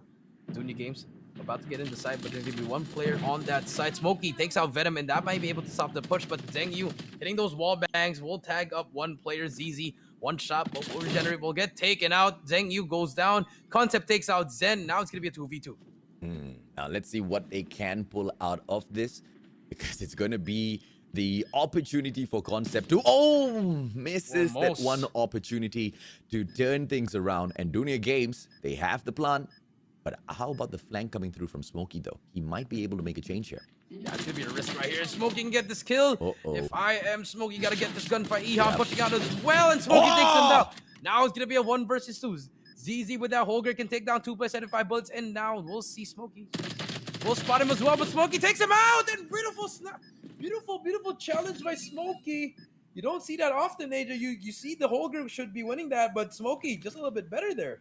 Yeah, Captain Smokey, he's on fire, man. He definitely is on fire. I want to see more from this guy. I think throughout the competition, Smokey has been hitting, but he hasn't been hitting as as hard as he was hitting in the Malaysian finals, right? I want to see exactly what they can bring in here, 100%. I think they got a little bit unnerved. Yes, I think they this matchup where they were almost going to bag it, and it was just all down to those final moments. So even if Sem9 takes the early lead here, I hope they don't drop it at those final moments yet again. Yeah, that is true, AJ. And as soon as you say that, Jeff takes out Smokey, and I like that play coming in from the tower. You know, Zen already on top of that, getting that information. Huge power position here, AJ. But Jeff takes out X3. Jasmine just missing those snipes. AJ and A will be clear, but look at that. Look, they're beside each other, AJ. I feel like Zen will hear him. Beautiful play coming in from Zen. We'll try to spot one more, but number 5 and number 1 left. Zheng Yu will get taken out as well. It's all up to Esper in a 1 versus 5. Yeah, Dunia Games literally not giving they're not giving a inch, because they know Sem9 will definitely take a mile, and they don't care now, do they? Here I am asking Dunia Games, come on, brothers, give us an opportunity. They're like, nope, 3-0, that's what we search for. Yeah, that is true, AJ. But I mean, looking for now. I mean, as of now, Dunia Games, they're playing really well here. Yeah. They finally managed to get that first round. 7-9, not looking sharp in that second round, but Ihan will get that information, AJ. So pushing back. Number 4 will peek again. Oh, just don't peek that anymore if your Concept gets away with it. Jeff will try to eat a grenade here. Stalemate again. 1 minute 30 seconds. A lot of time to work here, and let's see what happens. Yeah, let's see exactly what happens. I mean, they should be able to back this in terms of those numbers. ZZ takes Esper out of the equation. The bomb now in ZZ's hands. He should be able to open up on the B bomb site. One player over at Scout Tower, which Ihan should be able to get rid of.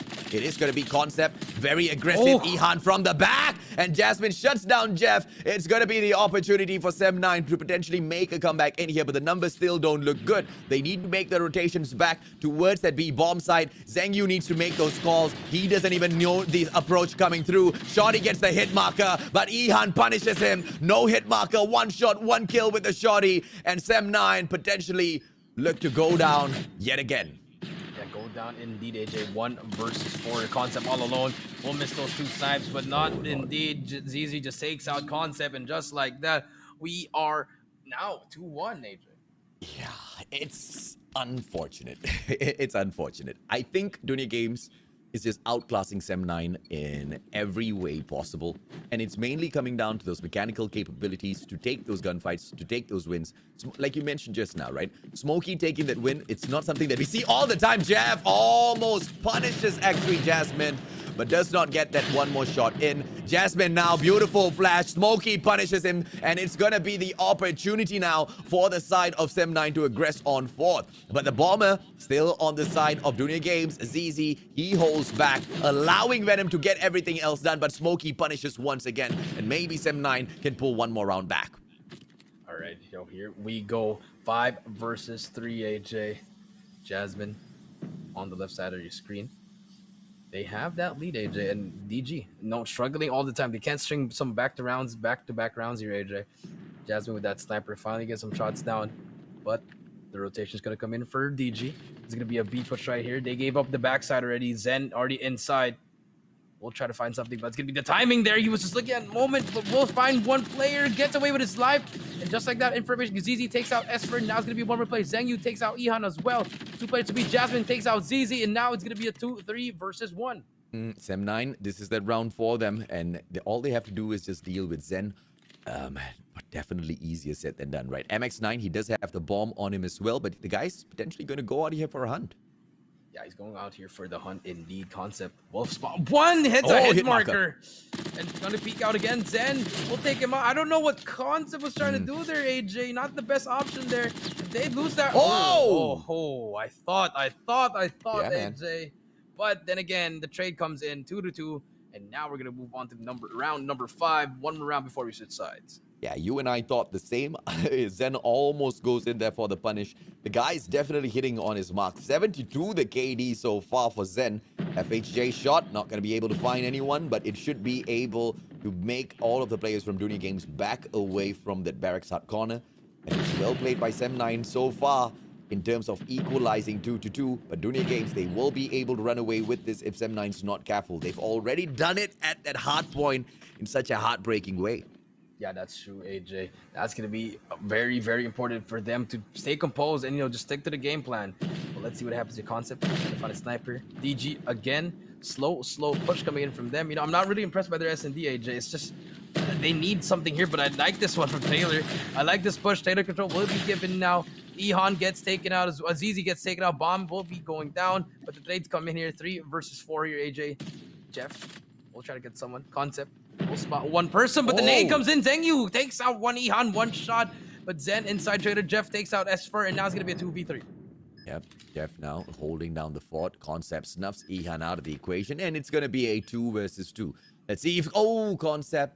I don't think he spotted that, but a micro peek from that very, very sharp angle. Zhengyu should be able to provide that support as well. He does have the Holger in hand. Zen steps out, shut down by Concept Shorty, and this is the perfect opportunity for them to pull the win. Jeff, he does expose himself. Zhengyu once again punishes, and Sem9 pulls in round 3. I like that retake. Very nice retake coming in from Sem9. If you're DG, you should be able to at least get that. Once you plant the bomb for A, don't stay near the site. Go back to the far and go to your spot or go to trailer. Get that control. Stop playing near it, and now that will cost them that round. But it's gonna be a reset now. AJ, I like this lineup coming from Concept. Will he take out anyone? But it's gonna be a 2-1-2 split. AJ, bomb will not get picked up yet. This has been their strategy ever since. Jeff takes out Jasmine. And no trades. All right. Well, Jasmine out for the count. Back towards the lobby, waiting for the rest of these players to finish this up. Zen sending him some company, and it looks like Zhengyu as well as Esfer will be joining Mr. Jasmine. And it's going to be that 3-2 situation. Still with Dunia Games Esports very much in control of this matchup. Yeah, very much in control. AJ, you are indeed right here. Smokey will spot one player. The timing is impeccable, but will not take him out. Ihan gets away with his life, and that is not what you want to happen if you're Smokey. We'll spot one Ihan. We'll try to snipe him. No hits as well, but the bomb is still not picked up. AJ, I don't think they remember that they did not pick up the bomb. It's quite tough. Quite tough for them to forget the bomb. It is Dunia Games after all, but I think they don't care about the bomb. They're just going in for the kills. They're just playing cheeky right now. I mean, 50 seconds. You have a lot of time to try to take them out. 2 players in central building. Ooh, are you going to peek, Smokey? We'll try to find a player. The timing will be very important. We'll spot one player by Ihan with a quick scope. Wow. Takes him out. Now Concept picks up the bomb. 40 seconds left. Has a sniper in hand. Can he clutch it up? Sem9 now. With this Concept alone, I highly doubt this is going to be possible. ZZ holding a tight corner. Concept with the MX9. He does have the range to take ZZ out. Good slide! Concept, what a takeover. And now 2 versus 1. He needs to look out for the sniper as well. I would prefer it if Concept actually rotates over and plants this at Alpha. He won't really have a lot of time to play here. Yeah, no time indeed. He just has to try to push it in. Fake plant. Go for that fake plant. He's going to go for it. I thought he was going to go for that fake plant. Because if you manage to take that one person, he can still plant the bomb right after. Exactly, man. Very bad plays coming through, but it's unfortunate. It doesn't matter. At the end of the day, I don't want to say this, but I will say it. Even though it looks like the journey has ended for Sem9, I really respect them and I really love them for still giving it their all, man. They're not playing this half-heartedly. They're going all out. They're still looking for those wins, but it's just a little sloppy here and there, Jericho. Yeah, very sloppy indeed, AJ. And now we do see Zhengyu here, 5 versus 5, 1 minute 30 seconds. Now they picked up the bomb at the start, but Zen's gonna be the first one in, try to get the kill, but Zhengyu stops the flank, and just like that, they can be able to start pushing now, but I don't think they're gonna be able to choose a side because Zen just pushed up the middle. It's gonna be really hard for them to try to dictate it.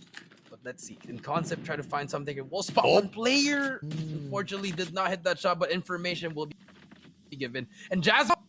Okay, all right. Now, Jasmine finally starts to wake up, right? I hope the guy finds a few more people. Oh, come on. A collateral by Ihan gets the double kill. Smokey and Jasmine taken out at the same time to equalize the numbers. You gotta be kidding me, man. Yeah, I mean, 3 versus 3. That's so unfortunate if you're Sem 9. I mean, you already had the advantage, your concept. We'll get caught sprinting. Venom just a little bit better there. And now it's going to be 2 versus 3, AJ. On your right, on your left side, we're just going to see one Ihan. We'll spot one. We'll miss it, but gets missed again. But finally doesn't miss a third one. Esper and takes him out as well. Ihan just takes down Sem 9, 4-3. Ooh, 4 kills in total from this monster. What can you do when you've just got one sniper on the other end, wrecking literally 90% of your team, man? This guy's unstoppable. Yeah, very unstoppable at the moment. He's just, everything's on point for Ihan and for Dunya Games. But let's see, can they close it out? Jeff takes out Jasmine again. One more player, Jeff again will take out Smokey. 5 versus 3, AJ. The wallbangs are heading for Mr. Jeff. Yeah. Unfortunately, Hana has jumped out of the game. It's okay, Hana. Nanti kita jumpa lagi, ya. It's going to be Zen from the backstab. Zen, you take it out of the equation. As Spur going to get punished, and Zen pulls that hit once again. One final player on the side for Sem 9. Is Concept going to get caught out here? Yes, he's right below Zen, and Venom goes in for the punish. On for match point. Dunya Games Esports as good as ever. It's good as ever indeed, AJ. 3-5. One more round for the closeout. Let's see what happens here, AJ. Can they do it, or will Sem 9 make that comeback?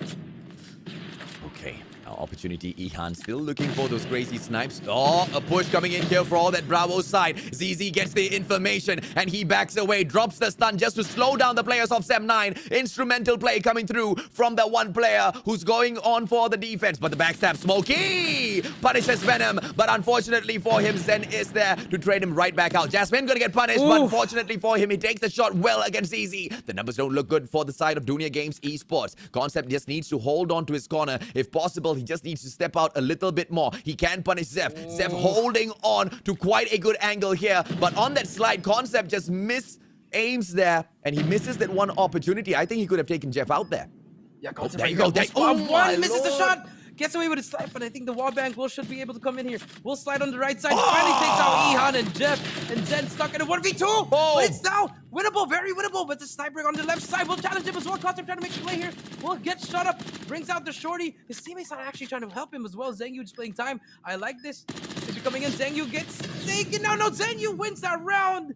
And it's going to be 4-5. Round 10 coming up. Love it. Absolutely love this amount of pressure coming through. Zen, 14-6 so far. Calm down, brother. Calm down. But what a play, man. This guy is an absolute monster on this firing range. And I am absolutely loving this action Dunya Games is showing. Sem 9, on the other hand, not going down easily. Jasmine might get taken down by yet another wallbang from Jeff. He does not get those early shots, which is going to be good for the Malaysian side. Extra Jasmine, on the other hand, looking for those early snipes, and Ihan punishes. Jasmine just really strong. Ihan just has that number, but then again, it's not yet over. AJ 4 versus 5. Zen gets taken out. Now it's gonna be a 4v4. It's gonna be they're gonna be trying to make a play now, but ZZ takes out Esper. Bomb will go down. Jeff goes down as well. Concept takes out Ihan. Now it's gonna be a 3v2. AJ with Bomb being down, but number 5, Venom, he can make this play. He is in the middle of everyone in between. The timing is gonna be so important here, AJ. Can he spot one? Yes, he can. Bomb is down, AJ. Gets with his life. Smoke is out. And just like that, Venom might just win him the game, but Smokey gets one more. It's a 1v2. Can Venom clutch this up? Let's have eyes on Venom. Let's stick on Venom right here. It's going to be a 1 versus 2. AJ, Bomb is down 55 seconds. Venom has to make the play right here. He will spot Smokey. The trigger discipline is on point. Smokey goes down. 1v1 right here. Can we have a side-by-side right here, AJ? 45 seconds. Here we go. Ladies and gentlemen, who's going to take this? Are we going to go to round 11 or will DG take it home? We'll spot one player. The timing on the left will get spotted. And we are going to round number 11. Zhengyu takes it home. Oh, nice. And by the way, Arjun, thank you so much for correcting me. Yes, it's an 80%. Ihan took out the players from Sem9, not 90%. Hey, math wasn't really my strong point in school. Quite honestly, school wasn't my strong point. Hence why I ended up playing games and ended up being a shoutcaster, man. I mean, if I was good at maths, I wouldn't be here right now. Yeah, I mean, that's going to be true. I mean, same with you, AJ. That's why we're here. But here we go. Round number 11, AJ. Let's see who's going to break it. It's going to be a stretch of sides, AJ, actually. Defense for Sem9 and offense for Sony Games. Do see a sniper coming in here. That's the same spot. Zhengyu. Trying to put some wall banks, and here comes the push coming in from Dooney Games. You know how much of respect, how much of love I have for Sem9 right now for not just throwing this matchup. I mean, dude, the hope is gone. There's just no more hope for making through the playoffs. But these boys, they're fighting tooth and nail. They're not giving this matchup, and they're pushing Dunia Games to a 5-5 all the way on firing range. Zhengyu solo putting on the pressure, and now the communication falls back, but the rotations do not come through, which is good for the side of Sem9 because Dunia Games, they back away. Oh, no timing very bad timing for the side of Sem9. But on that note, Dunia Games pops a double smoke, which gives that information to Sem9. They hold back. Jasmine strikes with the nade, and Sem9, they have got the control at the moment. Yeah, I like this play coming in through here, but Ihan tries to get that snipe, but nothing comes in. Ihan, but finally gets out by Smokey. 5 versus 3, AJ. Here we go. Sem9 has this in the bag right here. One more player to beat, which is the bomb carrier. Just trying to shoot it down. ZZ fighting for his life, but Venom puts some shots down. Smokey takes out another one. It's going to be a 5 versus 2. This is not looking good for DG. Takes out one, but ZZ gets taken out. And just like that, Sem9 makes the comeback 6-5. And now it's 1-1, AJ. What a play, man. Sem9 not giving up no matter what, and that is what we want to see in this competition. I am so very proud of the Malaysian champions. They step on in here, and even in a position where, you know, a lot of teams, man, they will be upset with the situation. They will be upset with their own performance. It would affect their gameplay in their final series. Not for Sem9. They are on fire. But can they make a comeback though? Can they exit this competition whilst on fire? Can they get that final hit in and take it away at domination? One more matchup remaining in here, Jericho. Yeah, that is true. That is true, AJ. One more match to make it to 1. 15 kills for Smokey, just stepping up with Zen with 14, Concept with 8. I mean, it was just pretty much a close game. I mean, Esfer with 1 though. That 1 kill though, I mean, he did manage to get 1, not a donut, but at least Smokey just was there for the help. But you know, if you're DG, you should have gotten this in the bag. But then again, it's okay if you lost the game because you're still gonna be you're still gonna be qualifying for that top 4, AJ. Yeah, absolutely, man. As far as Dunia Games is concerned, they don't really need to worry about much based on, you know, exactly what you just said, man. They are already out there. They've qualified. Nothing much for them to worry about. I am just thoroughly impressed by both sides because even though Dunia Games have qualified, they don't need to give their best. Sem9, they know they're not going to make it through to the playoffs. They don't need to give their best. And yet, here we are shoutcasting one of the best series within the competition just because this Indonesian as well as Malaysian side, both teams do not want to give up this particular series. And I love it. There's no other way we'll have it, man. Look at how close those points. 150 to 141. Dunia Games takes the first one. And it was a comeback from absolute nowhere. Firing range, Sem9 manages to bag it. Who will get this final matchup? Is it going to be the Garuda or that Tiger? I mean, I don't even know at this point, AJ, because, you know, the hard point, I thought DJ was going to take with ease. They had to make a comeback here for the firing range. S&D again. S&D's just been a really weak point for Dunia Games, AJ. So I think, you know, I'm not going to be easy on them. They got to really work on that one. And for domination, I got to give this to Dunia Games. You know, I feel like just the respawn dominance, they got to get that one, and they're just that better. For me, Dunia Games, anytime, every time, They are amazing. They are stellar players. But I want to bet on Sem9 here. I think they have done just enough to make sure to go out with a little bit of face, man. I mean, once again, kalah tak apa, style mesti ada. Dunia Games, Sem9's coming for you. Let's see exactly what you guys have got. But technically, with what you have shown thus far, I think you've got a lot. So let's see if or not Sem9 is able to put more on the table and overcome a stacked Dunia Games. Yeah, let's see what happens here. Starting things off here with Sem9 on the early lead here. AJ Esfer trying to make a play here. Did have a bad game in S&D, but now starting to get those. He's warming up AJ. Huge kills coming in from him.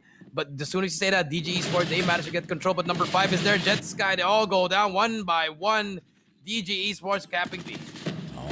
It's going to be Dunia Games now with the hold, and they should be able to do this. Yes, they do. They cap that B as well as A flag. Sem9, on the other hand, they only have to hold onto the edge platform. And now Dunia Games actually moving on in. They've managed to flip the spawns. Triple cap's not going to be possible. And Sem9, they do manage to cap A for a couple of moments before the edge platform gets snatched away from them. And now the play at control room number 2. Sem9, they need to win a couple of gunfights and step on in there. But unfortunately, the fight on that second floor does seem to be going the way of the Indonesians. Everything's going in for the Indonesians at the moment, AJ. And just like that, it's going to be all captured. They almost captured it, but the DG, they actually managed to capture Sem9. Actually gets that flag, AJ, and now it's going to be a reset for DG. And let's see if they can hold it on. If you're Sem9, just have to hold those power positions, win those gunfights immediately, AJ. Plays are not coming in here. Concept on the 3 kills, working towards that Centurion, AJ. This is a huge play for him if he can get it. Oh, absolutely, man. And now I think they should be able to back this 23-29. Esfer surviving, drops ZZ in here as well. But he needs to be able to survive. Jeff takes him down, and they lose control of that second floor. And now Jeff should be able to place this precious Zen outside, and he should be able to control the container area as well. And control over Guerrilla Base comes to the side of Dunia Games. Capping that C flag is going to be all too easy. But they want to focus in on Bravo first, and out of nowhere comes through Concepts. Predator missile snuffing out ZZ, still making the play, still keeping the hopes alive for Sem9. Sem9 just making those huge plays coming in here, AJ. 40-38. Here comes the play from DG, though. They managed to capture C, but let's see if they can defend it right now. But there takes out players, but one more player to beat. Jeff takes him out, and now the controls coming in, C and B. The reset response are coming in now. Sem9, they have the bad side, AJ. But let's see if they can try to push it in. Second floor control will be immediate here, but Jeff on a roll, 4 kill spree. Can he make that 5? Teammates are there as well, and here comes the operator skills coming in from DG. Well, Sem9, they need to flip the spawns. They need a solid plan in here, and they need to stick together. They cannot end up going in for the split. Clearly, Dunia Games players are punishing them left, right, center, Zen each and every single time. The players from Sem9, they step into a fight without the backup from their team members. They are getting snuffed out left, right, and center. It's going to be the Predator missile this time round, dropping out Zendaya from the equation. 62-53. Dunia Games trying to run away with this matchup, but the Malaysians, they should be able to catch up now. Oh, cable car edge shut down, and this is just an unfortunate situation that's unfolding for the Malaysians to watch, because Dunia Games, they're actually running away with this now. Yeah, Dunia Games running away. This first half should be able to give it to Dunia Games, 72-59. But Sem9 just right behind AJ, you know, still 74-60. That's still going to be a good score for the half, AJ. And Sem9, they're going to be spawning on the other side now, AJ. Let's see if they can make that comeback, or will Dunia Games just end it? Yeah. And if you are Sem9, you have some streaks to work here. You know, try to use it to your advantage. You know, use your operator skill at the same time, or just work with your teammates. And if you're DG, work with what's working for it. Zen with 18-4, he's on par to get 40 at this point, AJ. I mean, it's gonna be crazy. Yeah, 4-man stack in towards control room number 2 for that second floor. They want to fight for that C flag, but they lose their gunfights. Dunia Games just wrecking the players from Sem9. It's gonna be Esfer all alone in here. He's trying to survive as long as possible, not capping the C flag just yet. He needs that backup. And yes, the hunter-killer drone does go out. Zen just winning his gunfights, pulls out the melee, and he gets that kill. But unfortunately for him, Esfer will be right behind to drop him out of the equation. It's gonna be 82-66 as Dunia Games captures the B flag once again to run away with this matchup. Sem9 pulling that victory over at Search and Destroy was something they did not expect, and clearly something they did not like. Yeah, something clearly they did not like. Indeed, AJ 90 to 70 right here. Jeff gets another one, gets a third one as well. On a roll, and they are on pace to keep on going. Zen with 24, make that 25, AJ. 20, Snow gets stayed out by Smokey. Good shutdown right there. And here comes a push from DG. DG and 7-9 just going back and forth, but there's a center gun there, AJ. That's what I'm talking about. And unfortunately, Smokey holds out the ground before he gets taken out. And, you know, 7-9, nothing's really working for them right now. Yeah, absolutely, man. 103 to 77 so far. Sentry set up by Dunia Games at the control room should be able to help them hold on to that flag for a little bit longer. C flag's just going to be out of the question, mainly because of the spawns that Dunia Games has. And Sem9, no matter what they do, they are not able to flip the spawn. And this is just going to be a GG WP for the Malaysians, because if they cannot get the spawn, they're not going to be able to exert the pressure over at C and B, and it's just going to be a, uphill battle from here on end. Yeah, uphill battle indeed. 121 to 84, AJ. I mean, at this point, this is pretty much closing up to a GG, AJ. Zen with 30 kills already, AJ. Game's not yet over, far from over yet, but 7-9, they have to do a play here. They have to capture that second floor, even overextend, AJ. But every time they try to make a play, AJ, they always get shut down by one player of DG. Oh, Sem9, what a play. Jeff just preventing the capture. Turns around, takes 3 years before he starts firing, still wins his gunfight. Jeff, the absolute monster. 135 to 92 now. Sem9 still struggling to make a comeback, and I feel like this is all over. To make a comeback in here now, the Malaysians need a triple cap, and to take a triple cap on Dunia Games, you need to start dreaming right now. Go to sleep, boys. It's not gonna work out. It's not going to work out indeed. 6 more points, AJ and DG Esports. They're going to take this series 2-1, AJ. And, just like we said, AJ, we wanted 7-9 to win, but, domination and hardpoint, it's really going to be hard. And S&D, they showed up there, AJ, but it's just going to be a little too much in domination. Dunia Games taking it 150 to 99, and that will be it, AJ. Yeah, there's no other ways to have it. Dunia Games, the supreme team out there. Sem9, respect, much love. They did not give up. They went out fighting. And that's exactly what the Malaysians deserve. The champions not really giving in all the way down to this domination, man. Once again, they are run within the competition. It's all over. They cannot make it through to the playoffs. They try to secure the best possible standing here for themselves. But unfortunately, at the very end of the series, it's a 2-1 defeat that they suffer at the hands of Dunia Games. Zen picking up the MVP, 34-9-5 as KDA. How do you fight that, Jericho? I mean, Dunia Games. That's it, AJ. That's all you can say, AJ. Pretty much, he took it. He took control. He popped off. Pretty much the Slayer, the main Slayer of the team there. Pretty much dictating the pace, AJ. He was on a whole different level, AJ. But I mean, after that, Zendaya and Smokey, 9-21, 5-20, you can't really do that. But you know what? They came out, they walked in here with style. They won that game number 2, but in the end, it just didn't matter anymore, AJ. Yeah, absolutely, man. I mean, at the end of the day, Zendaya picking up the 5 kills. I mean, I've got questions in there, but I guess the guy was a little hungry. Yeah, very.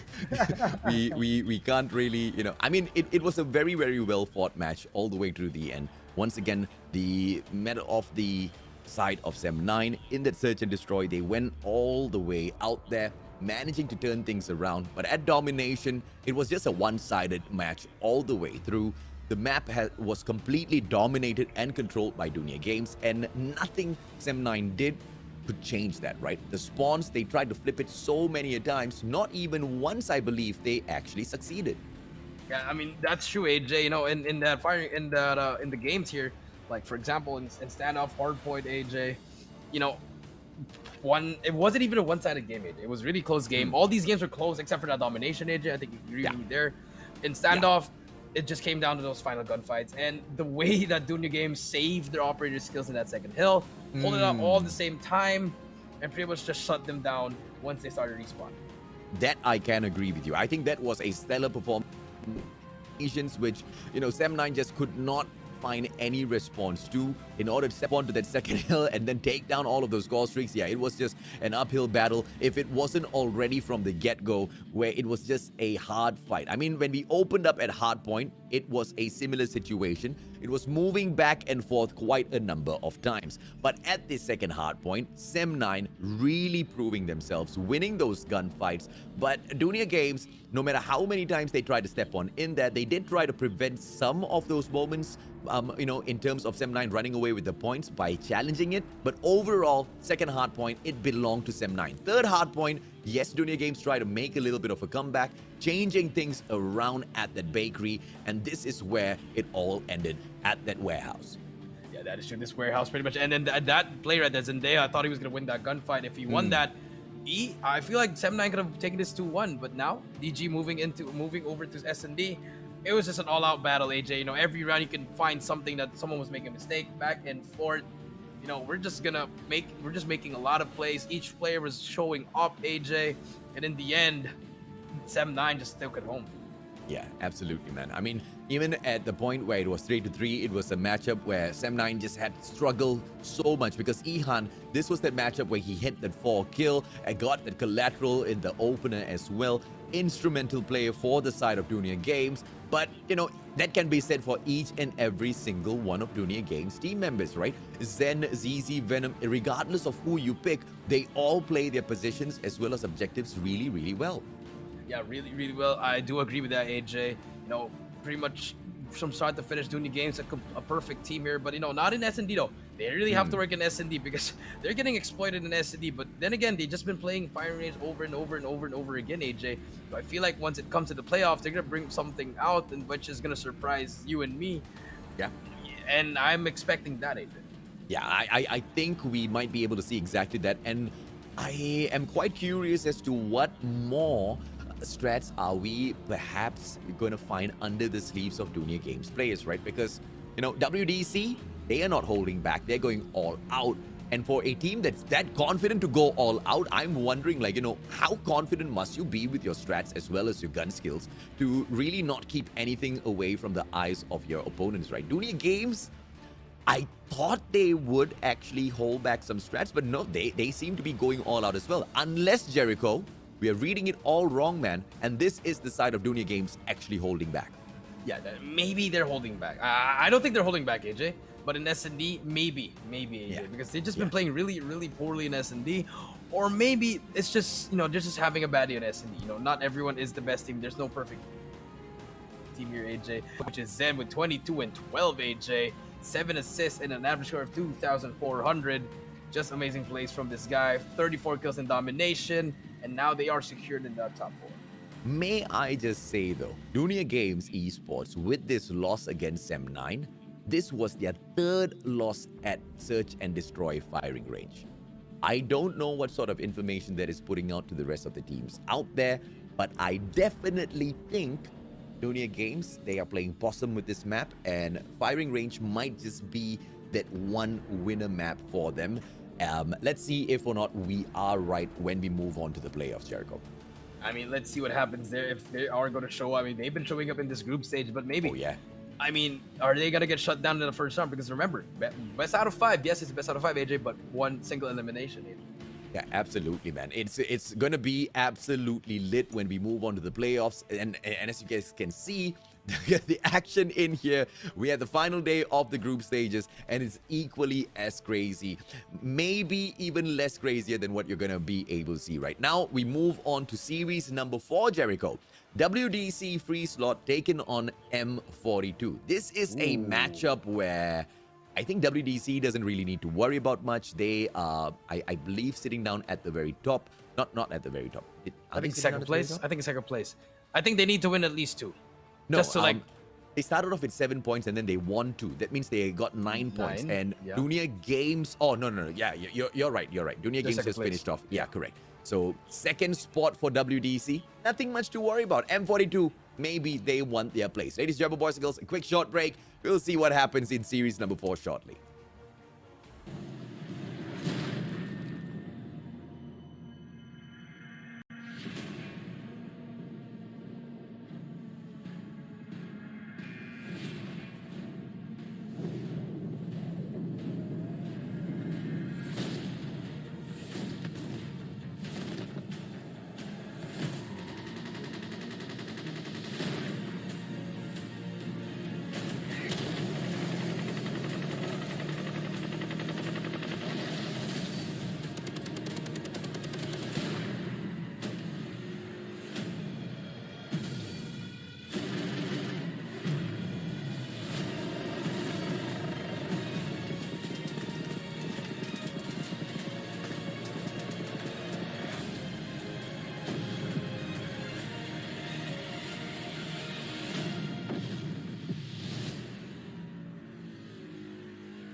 เป็น Call of Duty Mobile World Championship 2021 Major Series Season 5 Welcome back to the Call of Duty Mobile World Championship.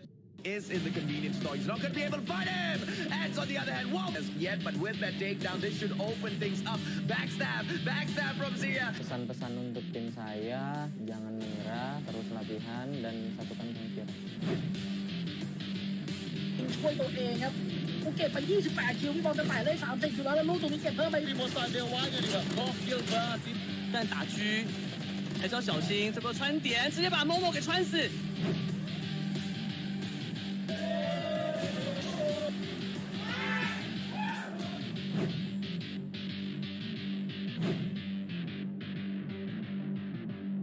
Ladies and gentlemen, welcome back to the Call of Duty Mobile Garena Regional Qualifier Group Stage presented by the Sony Xperia 1 Mark III.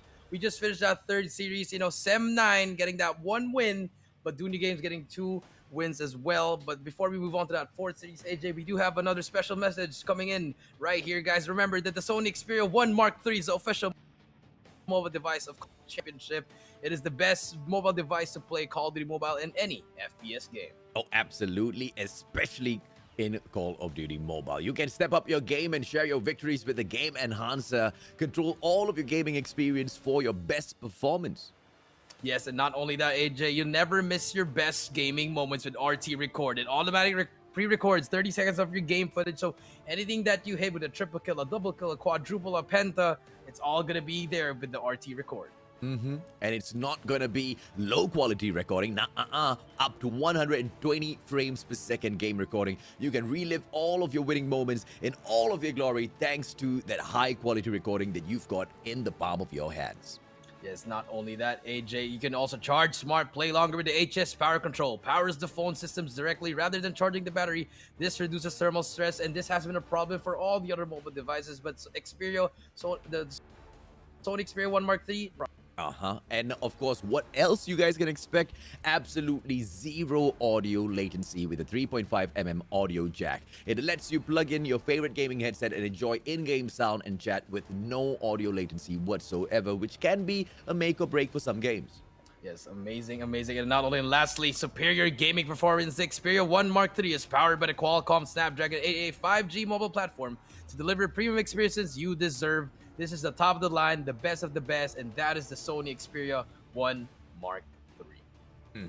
I absolutely love exactly what we have in here in front of us. And this is the mobile phone that all of these players are using to go out there and dominate each other. Clearly, some of them are, absolutely having a great time out there. In terms of Sem 9, it's the end of the road for them. AFN Gaming, are they going to stay alive? Blacklist International.Ultimate, are they going to get kicked out? It's all going to boil down to that final series, but we have to wait, ladies and gentlemen, boys and girls, because before that, it's going to be series number 4, where WDC.Freeslot takes on M42, Jericho.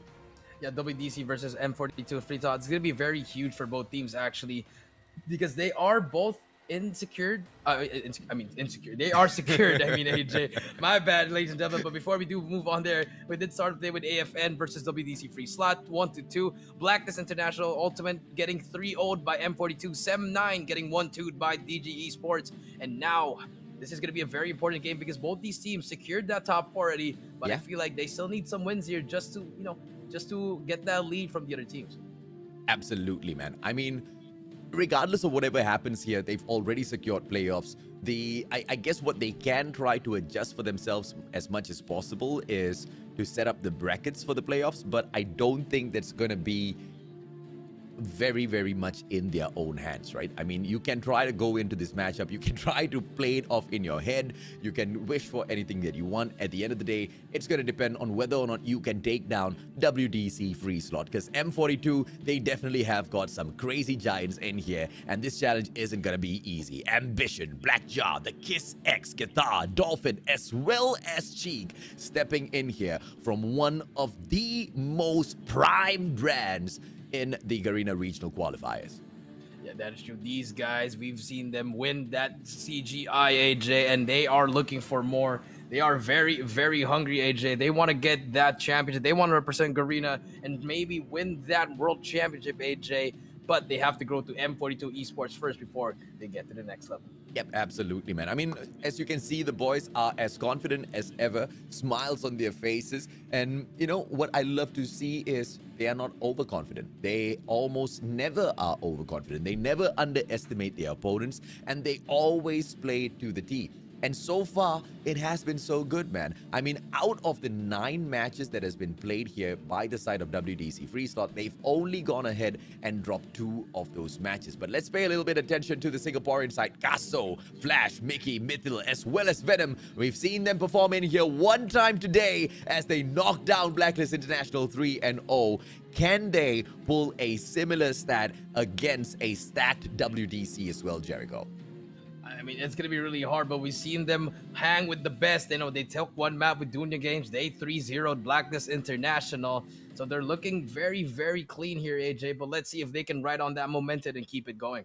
Yeah, absolutely, man. And that momentum that they, you know, already have on their end, very, very much needed as they take on a side that usually does not drop any rounds, right? Let's talk about the 2 rounds that they did drop. They dropped 1 round to a team that, you know, M42 just beat 3-0. They dropped to Blacklist International, and that was standoff domination, 110-150. And then later on, they dropped 1 game to Dunya Games as well, and this was hardpoint at takeoff, 148-150. So the Dunya Games lost, quite honestly, nothing much in there. The only proper loss, I guess you could say, is against Blacklist International, and even that team was not much of an issue for M42 to take on. So in every right, it's pretty fair to say that this might be a 50-50 matchup. Yeah, it might be a 50-50 matchup. It's definitely going to go 2-1, AJ. It's not going to be a 3-0. That's for sure, AJ. But look at our head-to-heads. We have Ambition with 21-13. Damn. And then Ambition with 5-2-5 as well. But Mythil, 14-19, 4-2,000. Not the best numbers, but, you know, he can get the job done right. He's just getting those important kills in the end, AJ. You know, he keeps on pushing in there, but his teammates are there always helping him. So it's going to be very important to see these 2 players make those plays. Yeah, absolutely, man. And of course, Ambition is not the only person that they have to worry about. I mean, we've seen Kiss X. We have seen exactly how much of damage that he can bring forth in those CQCs as well. And when we move on into Hardpoint, I believe he's definitely going to be a huge pain in the side of M42. And now WDC winning this coin toss makes it so much more harder for the Singaporeans. This is that one side, WDC.Freeslot, that has not held back anything so far in the competition, and I don't think they'll start in this matchup. Yeah, they're not going to start here with the WDC winning that coin toss, crossfire standoff being banned. And let's see, bro, where WDC is going to bring M42 here. It should be probably a takeoff, AJ. I feel like they want to try that take. Summit, okay, one-sided. They want to get that W easily, fast coming from WDC. They know they're just more superior team here. But then again, M42, not a team to mess with. Yeah, definitely not, right? Because M42, they clearly showed us that they can take those gunfights well, even against Blacklist International.Ultimate earlier on. Takeoff is going to be brought in by M42 for search and destroy. It's not going to be very straightforward since WDC really knows how to play it at this map as well. But in for search and destroy, let's see if M42 will be able to bring in that magic that we saw they brought in against Blacklist earlier on. But domination, the 3rd and final matchup for series number 4 will be, picked by WDC. And I think it might be a firing range. There you go. Firing range. Very straightforward. And this might just go to WDC side for sure. Summit. I'm still pegging that a WDC. Takeoff potentially might go to M42. What say you, Jericho? It's really, really hard, man. But I only think that the S&D might be in favor of WDC. I just feel like they're going to take that, but the response, it could go any other way. Okay, fair enough. Fair call, man. Sparrow, Annihilator out of the list. So Equalizers as well as Death Machine. We definitely saw the Gravity Vortex this time round at Summit. That 4th hardpoint, it will be able to make a difference if you're jumping on in to cap it. It can work over at the cable car platform as well if it is used well in a defensive position. But overall, who's your bet on, WDC or M42? I mean, I really like both teams, but I might give this to WDC 2-1. just 2-1. They might lose one respawn, but they're gonna win. Definitely gonna win the S&D. Okay, let's see exactly what breaks down in here, man. Summit, whether or not it will fall on the side of the Singaporeans or the Thais will just absolutely run away with this. Kiss. ARM gets stunned right in the face. It's going to be Venom with the push 2-piece for himself earlier on as WDC picks up a few points, but immediately contested, and M42 turned things around. M42 right now on the start right here, AJ. They have that early lead, but WDC doesn't need that early hill. They want to get that second floor control, and Venom just inside already, grabbing that time, milking that hill already. I like this play coming in for M42. They're not trying to face them immediately. They're just trying to get the points as fast as they can, but once they come in here, they're just going to be killing them immediately. And Venom on a 5-kill spree, AJ, working on those streaks. Huge plays coming in from him. Yeah, absolutely, man. 18-1 so far, and M42, they're not letting go of this hard point. It looks like they want to go all the way. Let's see exactly how much they can put on in here in terms of pressure. Kiss X not going down for so long, finally gets eliminated. Guitar steps right back through, but what a dominance by the Singaporeans. Dominating start as well, AJ. But remember, WDC, they can get that slow start, but once they flip that switch, AJ, it's gonna be a whole different kind of beast, AJ. Second floor coming in here, second hill indeed already. The Kiss X is already there, but here comes the push coming in from M42. No one's in the hill, but they're just gonna try to get that scrap. I like this coming in from M42. It's putting the pressure all the time, always pushing together, and WDC struggling at the start. Oh, and now they are going to have that pressure on them. Guitar from that second floor will be able to maintain the side of WDC in terms of holding on to the hard point. He wins the kills from the top. And now none of them stepping up. They don't want to face off against Guitar. They rather take their chances from the bottom. And it is going to be Flash who steps out. And the hit marker with the finisher. Way too easy for Kissax. This is that CQC that I was referring to, Jericho.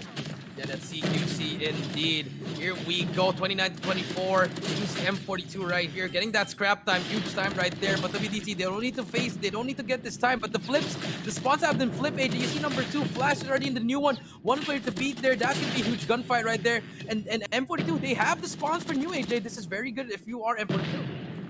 Absolutely, man. Now, as we move on in towards cable car platform, M42, because of what you just pointed out, Jericho, they've got the spawns. They will be able to cap the hard point first, but a backstab very beautifully brought on by Guitar. He makes the play. Death Machine can be activated, but the guy doesn't bring it out just yet. He didn't have the backup on the side for himself, from the side of the other players from WDC. I have no idea what I'm saying, but it's okay. We'll find the words as we move along, Jericho.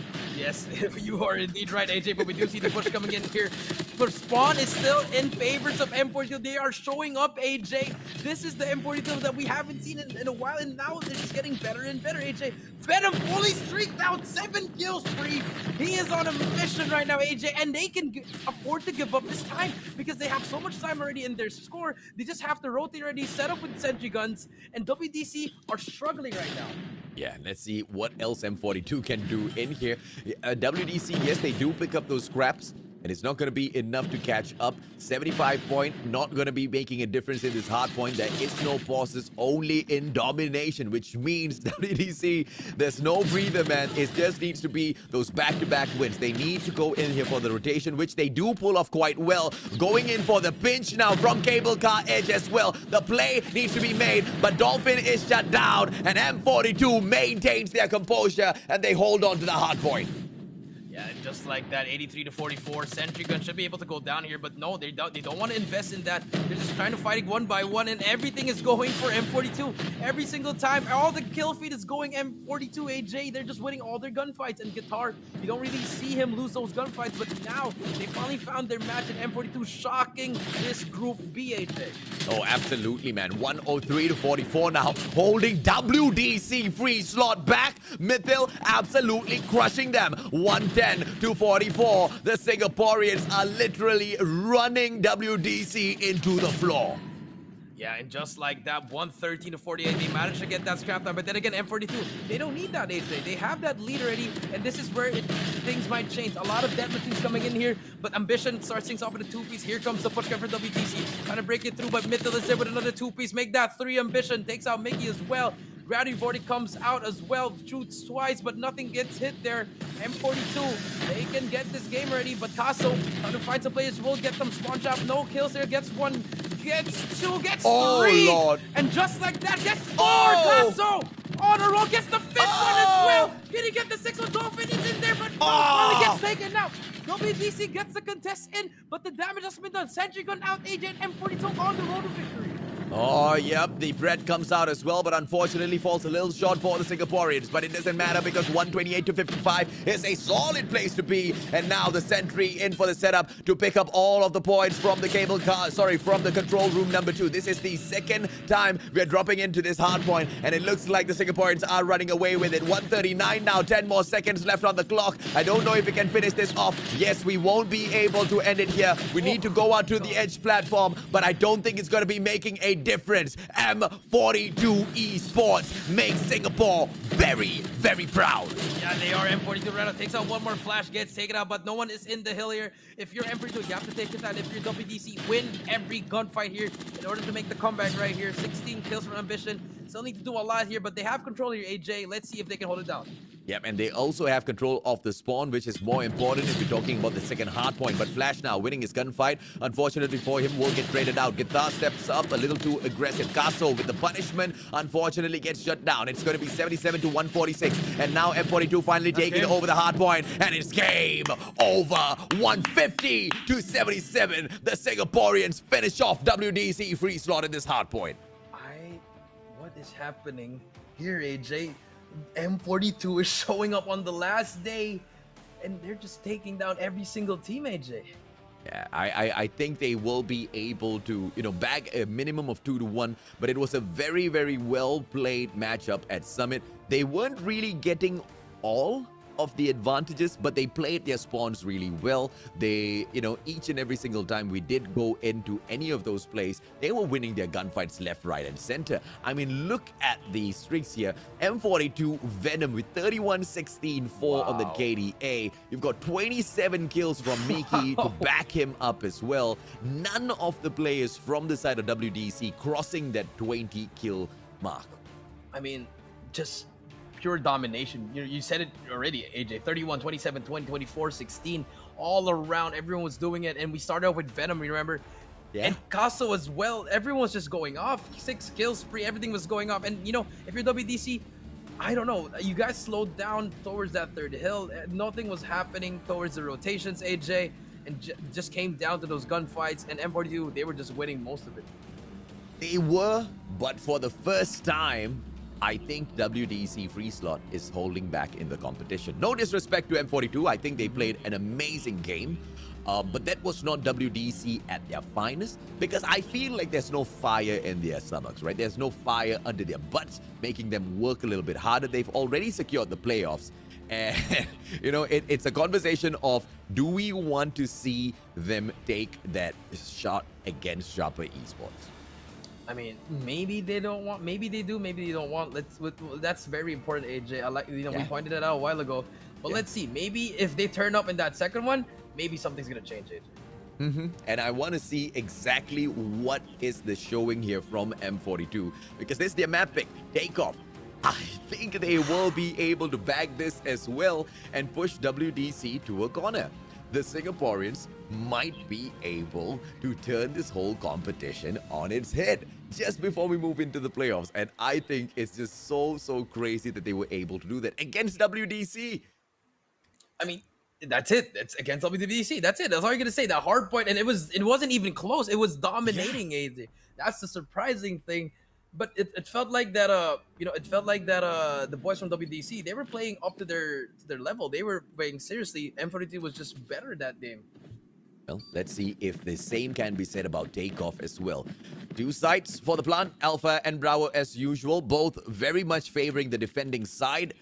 And now it's going to be a stack onto that Alpha, where the bomb is actually moving on forward to. Let's see if or not Ambition makes a mistake here. Overextension does get the information, backs away. Venom coming out to punish him, and he does have the backup from Dolphin. Dolphin gets taken out by Mickey, and Venom shuts down Ambition as well. WDC overextending so early on, and M42 punishes them.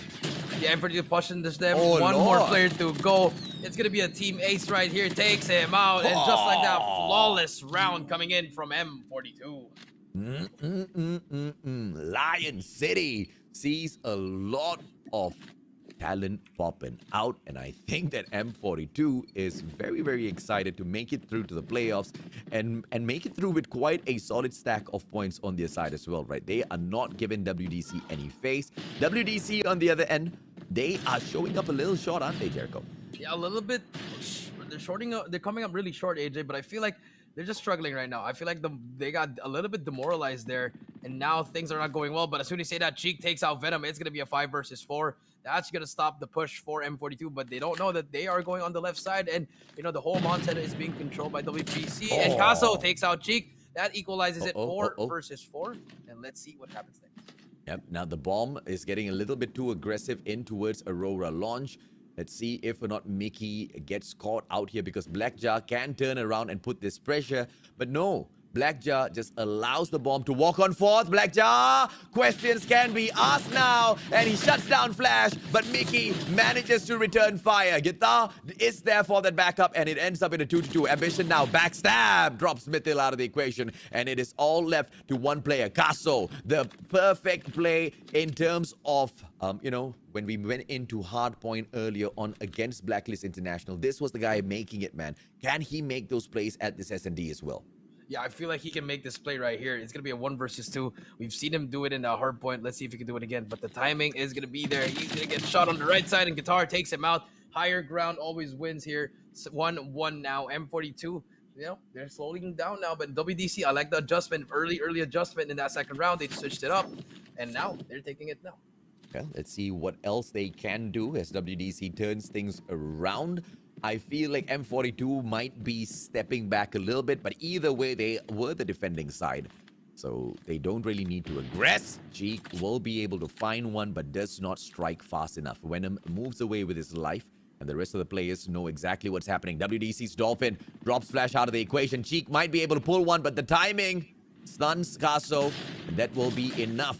Cheek goes in for the shutdown. Venom taken down, and Mithil out of the equation as well. M42 very quickly fall, and leaving all of the work to Caso yet again. Yeah, and this is WDC that we know, AJ. They are hitting everything right here. Guitar will find one. Caso stuck in a 1 versus 4. This should be a round for WDC unless Caso does the impossible here and gets 4 in a row, AJ. Caso trying to run away. Bull gets stunned, and Ambition takes him out. And just like that, we are now seeing the WDC that we know, AJ, but in S&D.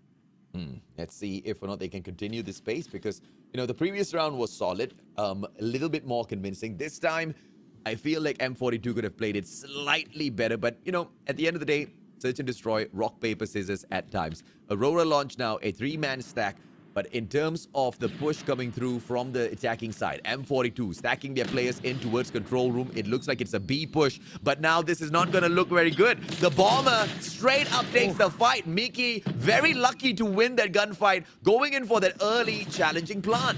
Yeah, it's going to be a 4v4. I mean, that was such a risky play, but I think David should be able to drop the bomb. But Dolphin will spot Mickey. Actually not. We'll spot one more player here on the heady as well. Caso trying to win this gunfight, but the Shorty will win that all the time. 3 versus 2. Mickey takes out one more. And I like this play coming from M42. They thought they were going to plant the bomb. The aggression came in from Blackjaw and from the other teams on defense, and now they can plant the bomb with A.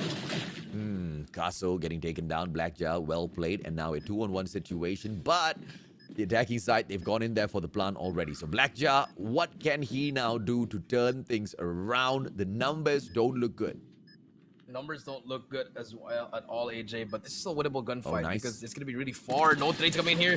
Mithil will try to win it, but Mithil wins that gunfight. Amazing plays coming in from M42. The adjustment is there. I like what I'm seeing from both teams. And now let's see if they can keep it up. They seem to be keeping it up so far. M42, I mean, you know, after the fight coming through, it's going to be all over. Well played, well turned around. It's going to be another push coming in from WDC, but the Bomber is straying away towards that A bomb site. So maybe they can pull a distraction off at generators and pull all of the attention from the side of WDC. But Cheek shutting down Venom. That's the kind of punishment that will make M42 recoil right back through. But the Bomber has got nowhere else to run. Yeah, Mickey has to make the play here. The timing will spot one. That's beautiful. You have to check your corners all the time. Mickey pushing up ready with the bomb. Bomb should be able to go down, but Ambition is there actually. AJ, number 3, will almost get taken out, and Mythil's going to be expecting that, but Ambition, smart place, goes to the scaffolding, try to hit that, and they're not even trying to plant your guitar. Will spot one player and take out Mickey. Bomb is down. 2v3. Make that 1v4, AJ, and it's all up to Caso again. Now, WDC still looking for those hits. They should be able to find Caso.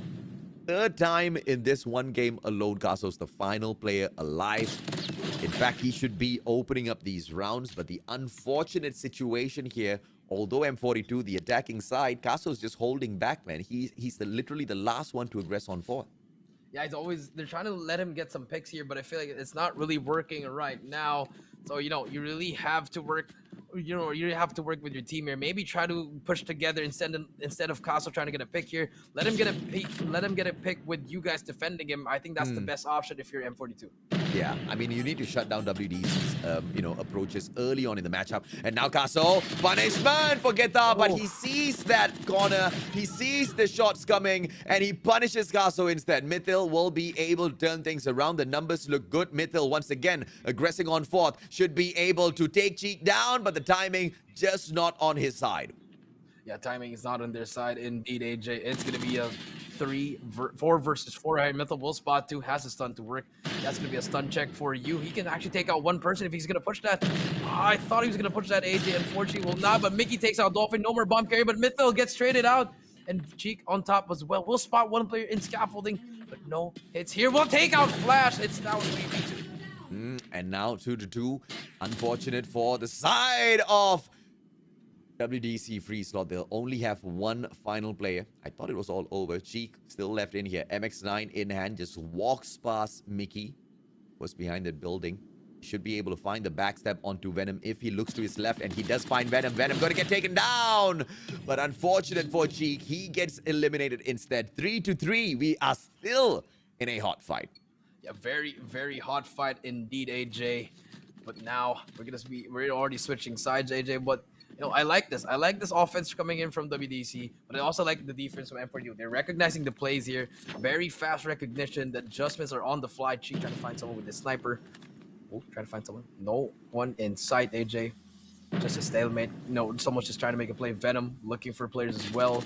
But this is going to be Samuel will Guitar. We'll find some players there. No hit markers at all. Flash is going to be there. Get taken out by Dolphin. The triple push coming in. And here comes the push coming in from Freeslot. Cheek will spot 1. Gets the information now. But number 3 right here. Caso will get spotted. Your shotgun is being seen. Gets taken out by Cheek. And now it's going to be a 5 versus 3. Well played by WDC. They are just on fire. Mythil shut down as well.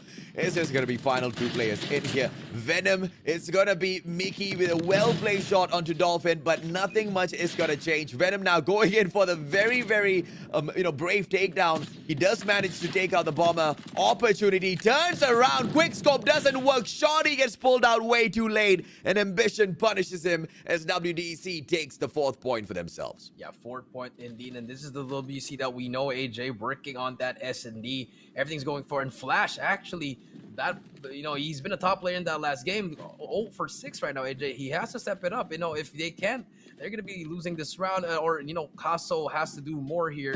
WDC taking over right now. Yeah, let's see if or not they will be able to do more, because they not only have to play catch up, but they have to win this match, right? I don't know if or not the setup that's going to be coming through for the playoffs is going to be doing anyone a favor. I mean, it's either you take on Sharper or you take on Almighty. Either way, it's going to be a pain. It's going to be tough. It's going to be very tough indeed, AJ. And now let's see what happens here. It's going to be a 5v5 stalemate. And now it's going to be just 5. Venom takes out Cheek. Huge kill coming in from M42. That stops the sniper. And Caso, I think he heard Ambition right here on the left. We'll spot him, take out Ambition. That's really good. If you're M42, that's 2 down for WDC. WDC stuck with the bomb, though. They still have a lot of time, but number 1, Blackjaw on your screen. Can try to find a play here, but also Mythil is also there. He has to make that play if you're Blackjaw. We'll spot 1 player, but nothing is happening. Just another stalemate. Guitar will spot that. No hit markers, but there you go. Blackjaw opens things up for Mythil, and I think the rotation's coming in here. That's the call right there. But M42, are they gonna commit to Oh. B? But there's gonna be one player right above them. Can someone make the play here? Yep, right above on scaffolding. Cannot bring in the pressure, but Mickey Blacks drops Blackjaw. What a play. And that should be able to unnerve the players of WDC. Venom pulls out. The shotty goes in for the punish, but Guitar takes Mickey out. And it's going to be 3-1. Can Guitar make a play? A stellar performance, maybe. Venom gets punished from the back. Should be able to take yet another, but Casso drops him with his MX-9. Yeah, MX-9 working in great hands. AJ 4-4 now, back and forth we go. We might be seeing another AJ. It's just gonna be very, very tough, AJ. So let's see what happens here. We need one team to pull away from here. Now, pulling away might be easy, I guess, to a certain degree for one round before your opponents try to catch up, man. Because both of these teams have just been 50-50 all the way through. I mean, in that first matchup, Hardpoint, and now Search and Destroy. It can go either way. Oh, beautiful shots taken by Mickey, and he backs away instantaneously, not allowing the opposition to punish him, and M42 take the early lead. M42 right now. I like it. I like that Mickey just being that very sneaky player. AJ takes out Cheek. No more snipers for WDC. Here comes the stun. Mythil will try to get away with his life. No smokes, no stunts actually. Smoke will be out. And Guitar pushing in already, but Ambition gets stunned, but gets taken out by Guitar. Here we go, Venom with that shorty. We'll spot one more player. Brings out the shorty, but brings out again another sniper. Unfortunately, 2v4 still winnable if you are M42. Casso takes out Ambition, but Blackjaw takes out Flash. And now Casso stuck in a 1v3. Takes out one more player. It's going to be a 1v2. It switches weapons, but unfortunately gets caught by Dolphin. And just like that, 5-4.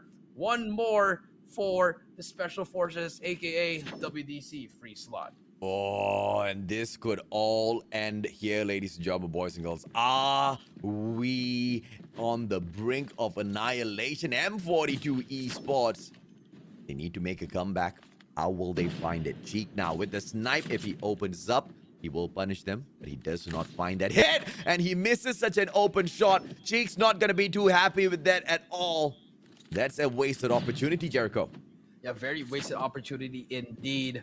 A minute 30 seconds left, AJ. But here comes Mickey, just slowly climbing. He's gonna get caught right here. Nice shot, but coming to get away with his life. But no, Blackjaw is there for the trade. Good trades coming in 4-4 right now.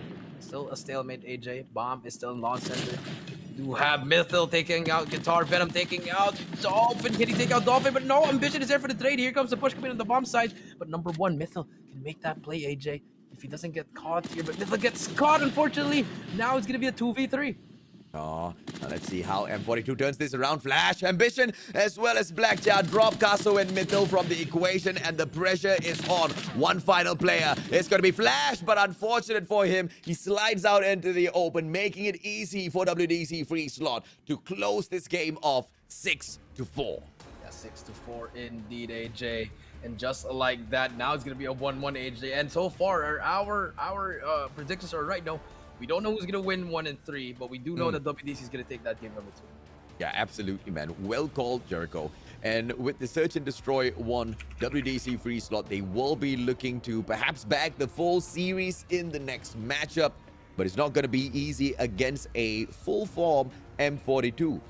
What sort of, WDC.Freeslot are we going to find in the next matchup? A similar one to that Summit that barely showed up, or a whole new monsters, I wonder, Jericho? I feel like we're gonna see a whole new kind of monsters, AJ. Just that crazy kind of monster, AJ. You know, the one that won CGI. It's just gonna be really scary for M42. I mean, look at the leaderboard, AJ. You know, 10, 9, 7, 7, 6 for WDC, just winning all those gunfights. And if you're M42, yes, Mickey with 11, Venom with 7, Casso 7, and Mythil with 7. But if you have Flash going with 1, it's just gonna be really hard. Yeah, Flash with 1 kill. That was a stat I did not expect to see. And you are right, man. I mean, with stats like that, it is very, very difficult to not suffer. But of course, as we move on into firing range, I expect this to go the way of WDC.Freeslot. We've seen them jump on into this map and dominate many other teams, but this time around, Lord Clove is not in here to pop off. Yeah, that is true, AJ. We need them to pop off, AJ. But it's going to be firing range, AJ. Remember, the last time we saw the firing range, Sharper, they destroyed RSG, so it might be like that or something. I don't know, AJ. It's going to be very, very important here to see. But let's see what happens here, AJ. Yeah, I think for me, the kind of like classic matchup, WDC.Freeslot, Dunia Games, and M42 though, who's going to take that role of playing clove, who goes in for those shutdown back-to-back. If M42 can emulate some of those plays, I think they will be able to bag this. But you know, even with that being said, what happened on Summit, man? 150 to 77, WDC clearly did not show up, and they were not winning, they were barely winning any of those gunfights. But in Search and Destroy, it was a totally different scenario. It just shows that, yes, in respawns, you can win a lot of those, but in S&D, you only have one life in each round, AJ. So I feel like it really mattered to them that they only have one life. They really tried their best there, and you know, it was just calculated plays. I like the counter plays coming in from M42, but WDC just a better team. Yeah. Now let's jump on in to the final match. This is going to be firing range, ladies and gentlemen, boys and girls. We've seen the El Clasico between Dunia Games as well as WDC in the past, but now let's witness M42 taking on WDC.Freeslot. May the best one win. Who will it be, Jericho? Here we go. Let's go, AJ. We do see a proper A and C cap, but WDC hopping on B immediately, but no caps yet. And here comes M42 again. Flash starting off really strong with that two-piece, but trailer control will be given to Freeslot, AJ. And now we do see them a little bit struggling, but Venom is there for the kills, and just like that, trailer will be now for M42.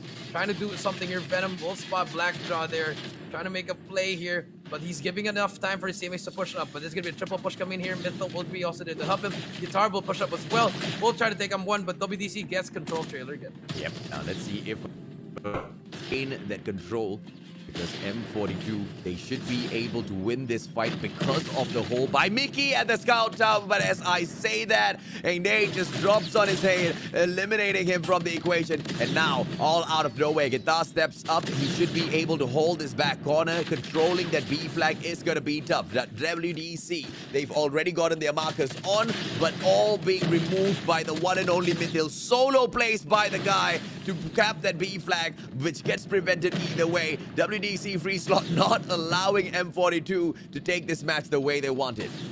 Yeah, that is true, AJ. 70-17 right now. WDC finally captures that flag. Actually, A and C back, but B is not yet captured, AJ. You see here that the boys from M42 just slaying and slaying and slaying. They already reset here, but here comes the push. I think they're going to be trying to capture this, but no. Always getting taken out, AJ. Everyone just trying to get some kills here, AJ. Caso trying to climb up on that tower. It's going to be a huge play there, and Caso gets through, actually. And let's see if WDC can try to make a play. Here comes Black Jumps. Back and forth we go, but B is being captured by M42. Hops off on it, but we do see back and forth gameplays here, AJ. Yeah, it's just that sort of a matchup, right, where you need more than 2 or 3 players to go and cap that flag, but those 2 or 3 players are all very busy handling their own gunfights, trying to make sure the opposition does not aggress on fourth, and it is M42 that pulls a double cap for just a couple of seconds before we have a swap around for that C flag. And it's going to be Barracks Hut in the hands of M42 and clearing area on the side of WDC.Freeslot with that B flag still not picked up, but Venom should be able to pull this off. One more second, and a 3-man push finally manages to bag that for the side of M42. And now Ambition from the back should be able to take down 2 players from the side of shooting range. He does not go in. Shut down by Flash, who has got the death machine on the works, but unfortunately for him, Dolphin with the aggressive shutdown. A triple cap now if they can make the play over at Bravo. Yeah, and just like that, AJ, the triple cap is in, AJ. Now WDC has control of it, but C is being captured by M42. But here comes Smith trying to make a play here. Mickey, they managed to stop the bleeding AJ, but it's gonna be one play on this left. Will get taken out as well, AJ. 48-44, AJ. Ambition with that death machine trying to make some plays here, but nothing is going for them right now. But WDC, they have that two cap, AJ. All they have to do is just hold it down. Yep, and now let's see exactly what's the play coming through from M42. They need to find a way to move on in towards Barracks Hut and cap that A flag. But if they are not able to do that, this is going to just get so much more harder. Clearing area has been literally cleared, and M42, they are going to be losing that flag. And WDC.Freeslot going in, gunning for yet another triple cap. And no, it is going to be a terrible idea to take that clearing area fight because of that death machine spawn from the side of WDC. And this triple cap will be more than enough to aggress on fourth to that 75-point mark. We hit the halfway. Let's see what M42 can do in that second half. Yeah, that's true, AJ. 75 to 53, but now it's a different kind of beast, AJ. We are seeing the WDC that we love and know, AJ. And remember, Firing Range is their map. They've doing here. We've seen Guitar with the QQ9 dropping 40 bombs, AJ. Let's see if they can keep it up, or will M42 shut them out? Exactly, man. It's going to be the C and A flag as usual. The B flag will be a little delayed. Nice flash is coming through. It stuns him. It's going to be Ambition still winning the gunfight, though. Not perturbed at all by all of those tacticals. And it's going to be Dolphin who wins his gunfight right outside. Ambition coming in for the support as well. But it's going to be Venom that drops him out. 77 to 56. WDC.Freeslot still going in for the pop. A double sentry setup, but it's not from the same team. There is one from the side of WDC and M42, but as I say that, WDC.Freeslot, I believe, pulls out a secondary sentry over at Branch Road just to control the rotations coming through from the side of M42. This is an amazing play from the side of the Thais. Yeah, that is true. The side of the Thais, indeed, AJ. B is not yet captured. Same story from that first one, AJ, but the sentry gun is there in the middle, AJ. Just back and forth we go, but finally, here we go. The players are coming in. Ambition trying to make a player in Steelhouse. Gets taken out. Actually, no. His teammates there, but there's going to be one player on C. But look at the AJ number 4. Flash on that flag. Already trying to make a play. He'll not actually cap it. Just try to make some plays here. That's unfortunate. I feel like if Flash would capture that, he could have gotten A already. Oh, this is just an all-out fight. M42 winning a couple of those gunfights. 91 to 70. The Singaporeans now need to find a way to make a comeback. 93. WDC.Freeslot running away with this without even capping that B flag. And finally, M42 stepping up but shut down by Blackjaw. A little unfortunate for the Singaporeans, but this needs to be a play that they make. Finally, capping that barracks hut solo. They should be able to pull it. And yes, they do. But unfortunately for them, WDC swaps around and they pull in, clearing area into the back. But on that note, WDC also captures that B flag, Jericho. Yeah, that is true. The B flag is being captured. Now WDC getting that double cap cheek with that death machine. Just making plays. Will get taken up by Mickey as well. But Flash here trying to make a comeback. But auto repair is being controlled by WDC. M42 now really struggling, AJ. We didn't see this from Hardpoint, but in domination, WDC is taking over.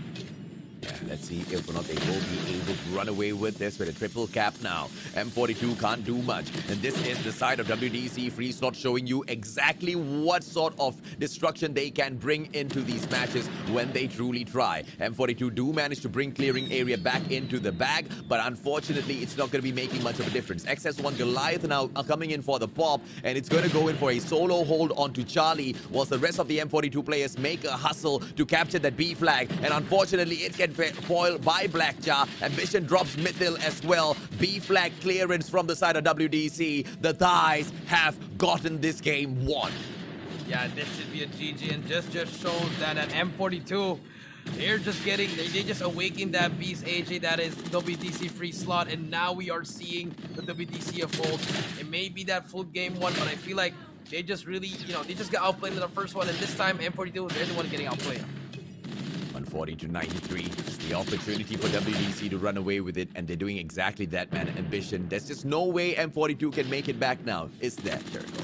Yeah, no way coming back here unless you do a miracle 3 cap, AJ, which is very, very high, impossible, AJ, at this point. We're on 147. They managed to get a 2 cap.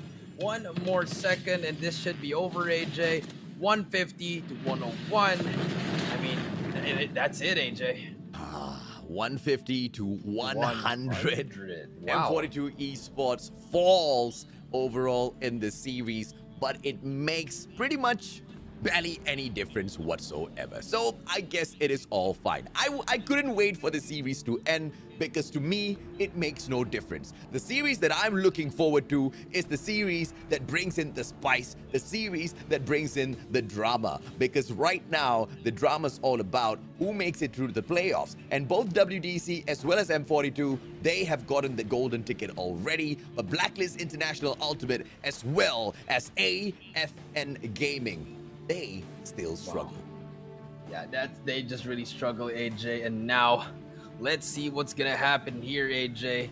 I'm just waiting for that standing, that one more series, and we're finally gonna see it. But before we do that, we do see the leaderboards here. There's a Flash with 4 Flash with 23, Ambition 24, Dolphin 24, Blackjaw 18. Oh. All around big numbers coming in from WDC. And if you're M42, good numbers, but Mythil not playing in the best. Yeah, and it was just unfortunate in this matchup. I feel like WDC played at their best, and there was just nothing that M42 could do. Slightly similar to the matchup that we saw in that summit, 150 to 77. Yes, we do see M42 doing slightly better with the points, but that was M42 trying at their best, right? And I maintain my stand. I think WDC weren't really showing up in that first match. For whatever reasons it may be, they take that loss. 150 to 77, M42 gets it, but it should be an eye-opener for the Singaporeans as well, because if they do come across WDC once again at the playoffs, they know exactly what to expect. Yes, that is true, AJ. And I mean, that's WDC. They're just that kind of team. They're just that team that we know that they're just really that damn good, AJ. I'm having words. I'm having so hard to describe them because they're just that good, even though they lost that first game, AJ. Because I don't know what happened there. M42 just really turned up there, really just won everything. And now we are looking at the highlights here and how M42 won this game, AJ. Yeah, some people say it takes two hands to clap, right? So I guess, that's exactly what we saw in this summit gameplay. M42 showed up, WDC on the other hand did not, and they got clapped literally. And I don't see much of a confusion in here. At the end of the day, it was something that we have already witnessed all throughout the group stages. It's just being re-emphasized on the very final day. And WDC.Freeslot is crazy good.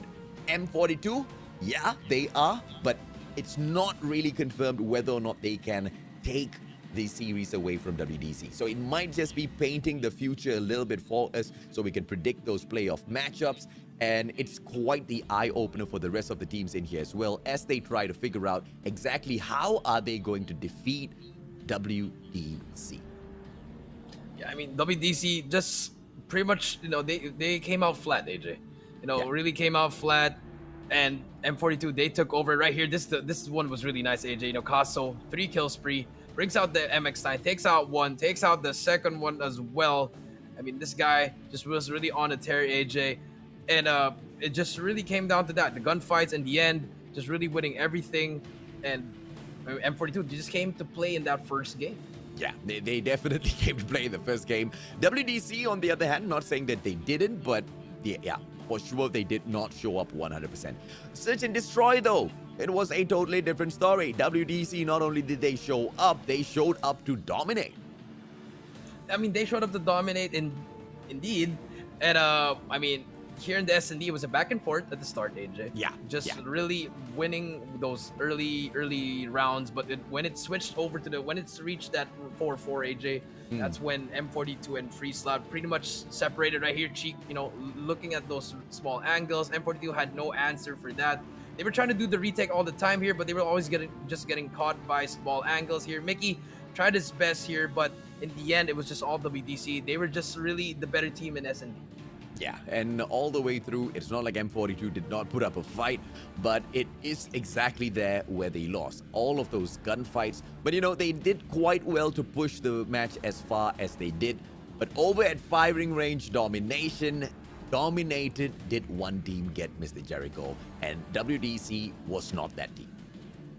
WDC was not that. Well, it was that team, AJ. They were really just winning everything. And from the get-go, winning, it was such a slow start because no one was capturing B. They were just trying to get some kills back and forth. It was like a TDM. They were pretty much just trying to get control of the power positions, trailer, tower, and steelhouse. But WDC just had that one play that pretty much changed the game. And in that second half, it was just the same. It was just a chain reaction. It kept on going until it reached 150. Yeah, 150 was perfect for the side of WDC. Wisdom community, they play the IQ plays even against the Singaporeans. Yeah, unfreaking believable. Guitar once again stepping up. He's the soldier of the game. 17, 16, 7. The average kill, death, as well as assists, and finishes on the average score of 2.3k. Definitely a MVP in my books. Yeah, very, very well played Guitar just being that player. Even though he struggled in that hard point, he turned up in that S&D, in that domination.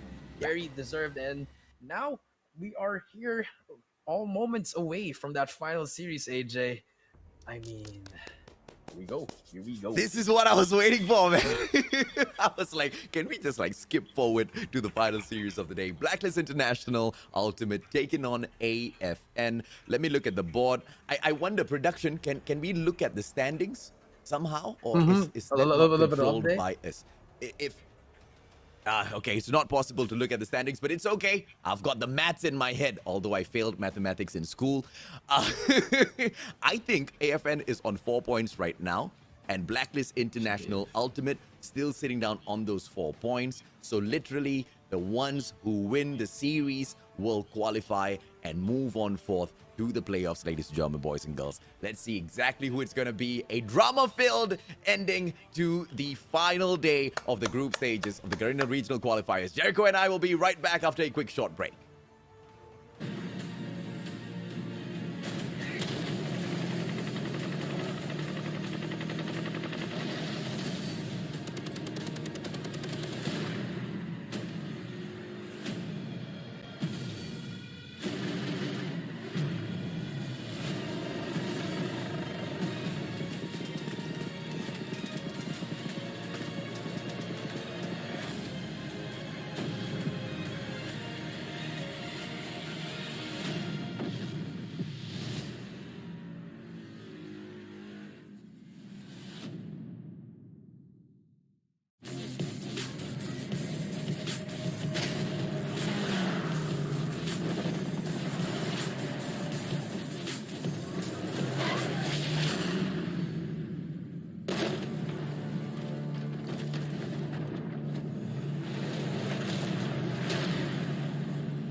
เป็น Call of Duty Mobile World Championship 2021 Major Series Season 5. Welcome back to the Call of Duty Mobile World Championships. is in the convenience store. He's not going to be able to find him. And on the other hand, whoa, as yet, but with that takedown, this should open things up. Backstab from Zia. Pesan-pesan untuk tim saya, jangan menyerah, terus latihan dan satukan pemikiran. ช่วยตัวเองครับกูเก็บไป28คิวพี่บอลจะแตะได้30อยู่แล้วแล้วลูกตรงนี้เก็บเพิ่มไป 但打狙还是要小心，这个穿点直接把某某给穿死。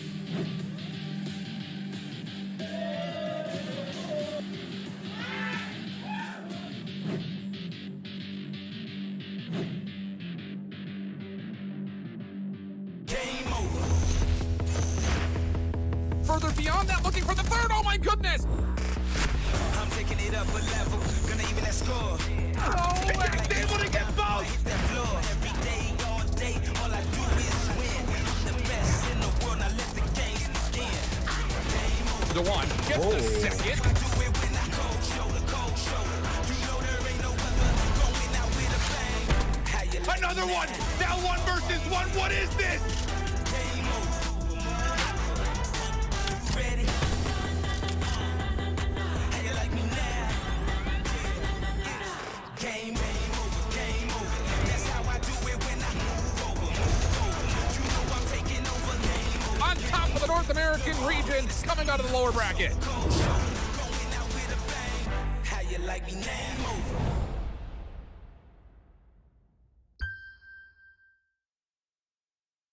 Welcome back, ladies and gentlemen, boys and girls, to day 6 of the Garena Regional Qualifiers presented by the Xperia 1 Mark III, the official smartphone of the Call of Duty Mobile World Championship 2021. My name is AJ. I'm the Mustachio down here with Triple V Jericho, and we are on to the final series of the day. Blacklist International.Ultimate taking on AFN Gaming. It's do or die, literally, for both of these teams. Let's go, Jericho.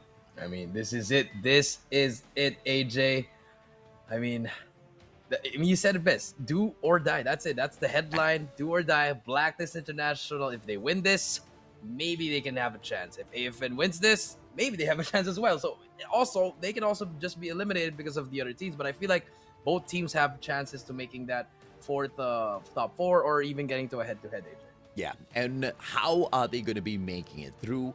Are we going to see Blacklist International.Ultimate stepping on in and picking up the 3-0, or will AFN be the ones to get it done? Ladies and gentlemen, boys and girls, at the opening of the day, AFN Gaming, they only had 3 points, and when they met WDC.Freeslot, they took that ever so important one game, which made them equalize with Blacklist International.Ultimate. And then Blacklist International.Ultimate had the opportunity to run away with this, but unfortunately for them, M42 Esports showed up damn well and trashed them 3-0, putting them in a predicament which is now boiling down to a situation where both Blacklist as well as AFN share 4 points on the leaderboards. Either one of them loses this, the game is over, they get kicked out, and the other one moves on to the playoff. It's gonna be Skurd, Kenshi, Flex, Tin, Jabin, as well as AG stepping up this time around for the side of Blacklist International.Ultimate. Yeah, we did see them play a while ago, unfortunately getting 3-0'd by M42. But this time they have one final chance to prove that why they are the kings of the Philippines, taking that Omega in the Philippine Championship. And, Omega, they already made it through. They showed up in the final day, but this time, Blacklist, a lot on the line here. They got to be on their A game, AJ, and this is going to be very, very important. Yeah, absolutely, man. And that's an understatement, right? Very important, because literally it means, life or death. You lose, you get out, you win, you still stay alive, but it does not mean you are that #1 team. Yes, because at the end of the day, regardless, even if we do have the top 8 moving on to the playoffs, only one can be crowned the kings of Garena, who will represent us on the Call of Duty Mobile World Championship 2021. Is it going to be the side of AFN Gaming with Kai, Arthur, Wei, Bokebi, Momo, as well as M4? They'll be looking to put an end to Blacklist International, but I don't think it's going to be that easy now. Is it, Jericho? It's definitely not going to be easy. We know AFN. They've been they could have placed top 4 AJ if they just won those matches that they needed to. You know, there's a lot of matches they'd have won, but you know, a little bit of mistakes there, here and there, AJ, costing them those victories. But Yeah. this time, I feel like they're gonna be in that A game. They're gonna do everything that they can here. You know, do or die. I mean, we're just gonna keep on repeating that. It's do or die for both of these teams. No more mistakes here. You can't have a mistake here, because one mistake, it means if you lose, I mean, you're gone. Yeah, and you know, Blacklist International Ultimate, they are the kind of team that is capable of taking a 3-0 as they did against M9, but they're also the kind of team that is capable of receiving a 3-0 like they did against Junior Games. But in the head-to-head, please walk us through the numbers, Jericho. Yeah, head-to-head, we have Tin versus Momo, and Tin just pretty much having so much, he's doing so much for the team. 26 kills, 18 deaths, 2.5 assists, and an average score of 3K, AJ. And for Momo, 13 and 15, 4 and 2, 3. We definitely know who's the better MVP, which is going to be Tin. Oh, yeah. But both of these players just doing so much for their teams. They have to step up. They have to do their best here, because this is going to be the final series.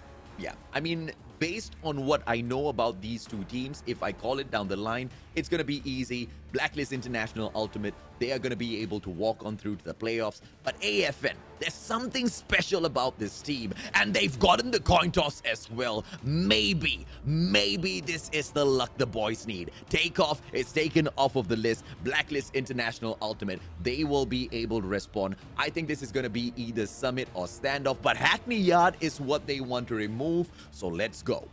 Yeah, I thought it was going to be a firing range, because they didn't want Arthur to use that sniper, but I feel like Blacklist, they're a little bit confident on that one. Standoff, hardpoint, okay. AFN's been doing a lot of research here. You know, I feel like they're going to try to take some plays from the other teams, just like as Junior Games did, AJ. But let's see what's going to happen here. I like this pick coming in from AFN. I feel like the side, it doesn't really matter anymore in hardpoint, but here, Summit SND, okay. Blacklist International taking us into Summit. Second floor. That's all I'm going to say, AJ. It's just going to be the battle for that. I don't know if this is a good pick coming in from AFN, because they go in with the Standoff pick, and I would have preferred them to take Standoff for domination. But you know, whatever it is, they've gone in here, they've made their choices. Crossfire is going to be Dom for the side of AFN. That's surely going to be fun.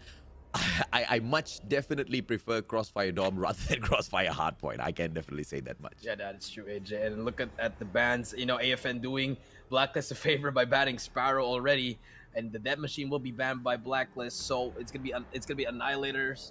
I think it's just gonna be all Annihilators. There's not even gonna be a single equalizer here. So that's gonna be the operator skill for all the players. And so far, I like this, AJ. And actually, to point you out, AJ, I feel like why AFN chose Standoff Hardpoint, because remember Blacklist, they beat WDC in Standoff domination, AJ. So that, I think with that information given, it's just gonna be a Hardpoint now, which is a very different, AJ. You know, much more fast pace, much more more engagements here. So I feel like that's gonna happen here. And production, please. Oh, there you go. Thank you very much. But yeah, going back to it, Standoff Hardpoint. We did see what happened to Junior Games versus M9. Very, very close game. So expect a close game, AJ. Yep, absolutely, man. AFN taking on Blacklist International Ultimate. Let's see exactly who backs the victory over at Standoff. It's not going to be easy for either one, as Hotel Yard always looks to pop off clean. And Blacklist International Ultimate, the first one's in. Let's see if they are the last ones out. Yeah, we do see them getting control of it immediately. AFN dropping already. But let's see here. This is going to be the yellow push by Skirt. And Skirt actually playing for the game. Flex will be taking a seat here. It's going to be it's still going to be controlled by Blacklist and AFN struggling at the start. But I feel like if you look at number 2, AJ Kai hitting that flank, that might be the opening they need. Yep, absolutely, man. And now 23-0, it is that Blacklist International Ultimate side that is just so aggressive. But AFN on that point moves on in towards Hotel Yard and snuffs them out. They take the hard point for the time being, but 20 seconds on here, a lot for Ultimate to get done, and they do exactly that. They rip it right back through that. They rip it right back through it immediately, but here we go. AFN finally getting that scrap time. One player to beat, which is going to be number 5. Javen will be able to take out Arthur, and now the rotations come in here. 2 players from Blacklist already in the second hill, but Kai takes out Skirt, and now one player to beat AG with that katana, trying to find someone here. But no help coming from his teammates, but here comes help actually. Kai takes out Jabin, 10 goes down as well, and the spawns are going to be given to AFN. Yep, let's see if or not the side of Blacklist International Ultimate will be able to make a comeback. No, they lose their gunfights back to back. It's just AFN all on those kill feed. It's 22 to 40 now as they try to make that comeback through. And the players from the side of Blacklist, they will be flowing in one by one straight through the window. Yes, they do put up the challenge, and through the house, the warehouse door as well. The entrance will be made from the players of Blacklist, but they get shut down after making those plays. Arthur making those plays, huge plays coming in here, but with those huge plays, Blacklist taking over as well. They have that second floor control when that stairs, and Javen just trying to fight for his life. M4 and all the AFN boys trying to push it, but Javen, one-man army right now, takes out one. Can he take out a second one? No, 10 straight up by KB. And now 14 seconds and 10 seconds left. Scrap time will be given. They're actually going to leave that scrap time, AJ. Well, actually, no, they took at least 8 seconds there. But here comes the rotation. AFN first in the hill. Can they try to hold it down? Yeah, I do apologize if I slow down my shoutcasting, ladies and gentlemen, boys and girls. A little bit of a technical issue on my side. Everything's a little choppy. I hope everything's fine on your end, Jericho. But of course, as we plow through this matchup, 47 to 40, this next hard point at Granny's house opened well by the Filipinos. But immediately, AFN making a play for it. And now two players, they need to win this gunfight. And yes, Kai does. And this is the opening that AFN desperately needed. Yeah, they needed this immediately, AJ. They broke it in. Skirt managed to get 2, but AFN is there for the trades. No one's on the hill, but M4 finally gets it in. Both try to take out 10. 2 players coming in. Skirt with the equalizer takes out 3. And just like that, AJ, Blacklist International gets that lead, and also the hill. 25 seconds left. AFN Bokabi trying to make a play here on his own.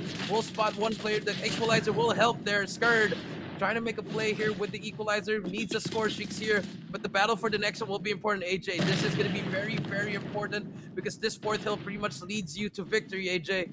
And we do see AFN already on the next one. Can they hold it down? Yep, they are going in towards Bakery first, but the challenge will come through for Tin, and this guy just rips through all of those AFN players, setting it up for the side of Blacklist International Ultimate. And now Hunter Killer Drone getting sent out, finding absolutely no one. Kenshi brings in his Annihilator, shuts down Momo, and back and forth these fights go. But Blacklist International Ultimate eternally running away with this matchup. AFN winning that fight for one final second, but Blacklist immediately takes it back. 40 plus seconds to go now. It could be all over before we even head into the hotel yard. Yeah, that is true. It might be all over here. It's actually not going to end here, AJ. It's still going to be able to go rotate to the next one. But we do see here AFN struggling right now. Bokabi gets one. Can he make the play? Gets the second one. Can he get? Yes, he can. Can he get the 4th one? Gets. Yes, he can. Last one, AG. But the sentry gun is there. 4 down for Blacklist, but AG still alive. And the sentry gun is there for his health. And the rotate is coming in. The rotation coming in from AFN. They have to hold it down, but the damage has been done. Yeah, and that's exactly what I meant, bro. When they take this Bakery play, it's just going to be a GG. So close to finishing it off. And I don't think AFN has showed up enough to be able to fight back from this sort of a point. 135, literally 15 points away from closing this matchup. Blacklist International Ultimate, what a showing on this first match. But now AFN fighting for their lives, and they will give their lives as they release that hardpoint over to Blacklist. 142 now. AFN, I don't think they can stop this anymore. Yeah, they can't, and it's just having their way with it, but actually, they actually broke the hill here. Better Missile takes them out, but here comes the push. Kenshi inside as well. 4 more points to go, 3 more points. The contest is coming in. Momo trying to do anything he can, but the game will be over. Blacklist International strike first. Oh, it's just one-sided all the way through, and I feel like standoff was just dominated by all of these players. Yes, a couple of mistakes, but I really don't feel like they were huge at all from the side of AFN. It was mainly boiling down towards those gunfights. Both teams played this map really, really well, Jericho. But of course, Blacklist International Ultimate, eventually the better sides when it comes to those engagements. Yeah, just better indeed. You know, putting in Skirt there for flex, doing a lot with that shotgun. 22 and 13, 10 with 23. You can always ask him for that. Jabin and AG, Kenshi with 15, AG with 10, and Jabin with 8. You know, everything is just going well for them. If you have your top 2 slayers just doing everything, you don't need to get that much kills. And for the side of AFN, Arthur and Bokabi trying to do their best, but if M4 and Kai can't do anything, it's not really going to work there. But now let's see what happens in S&D. A must-win for both teams here.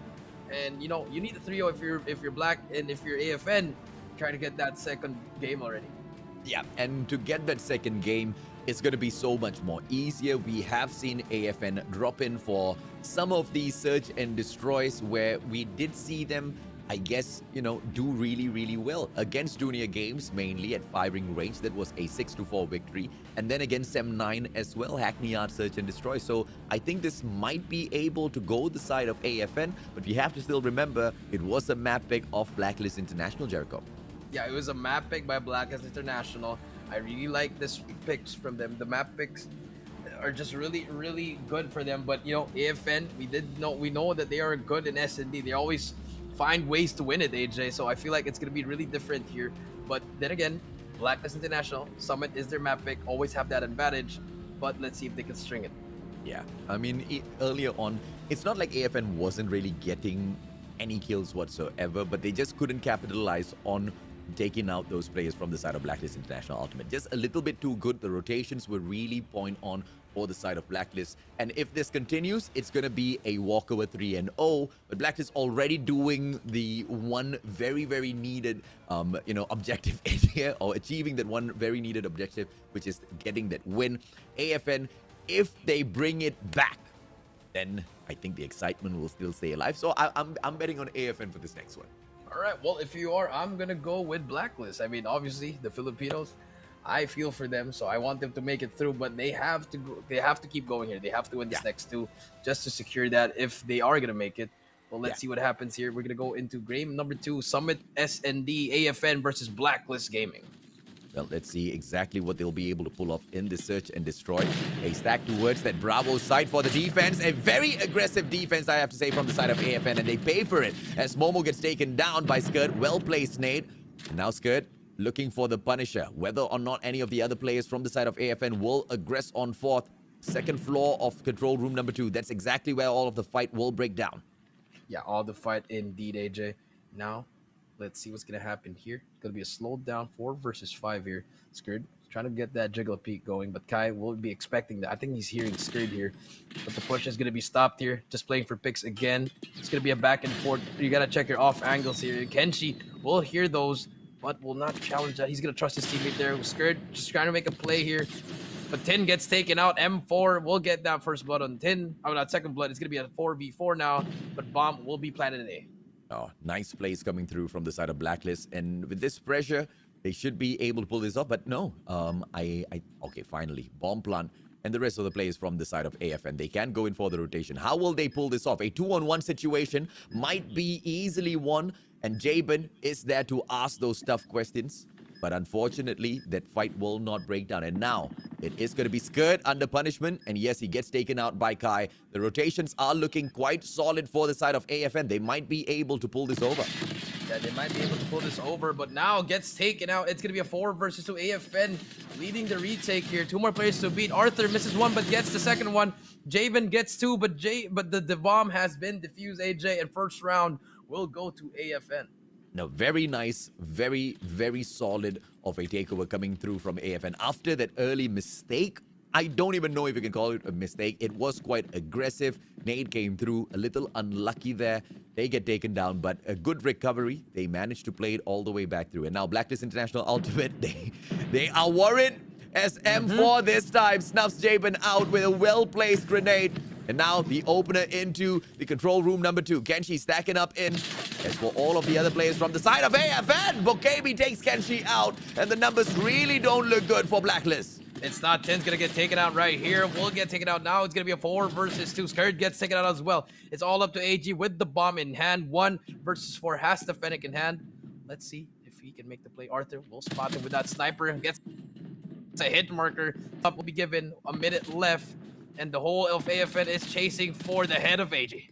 And I don't think they will be able to, allow him to walk on past them without punishing him severely, right? 2-0, AFN doing really well at this summit.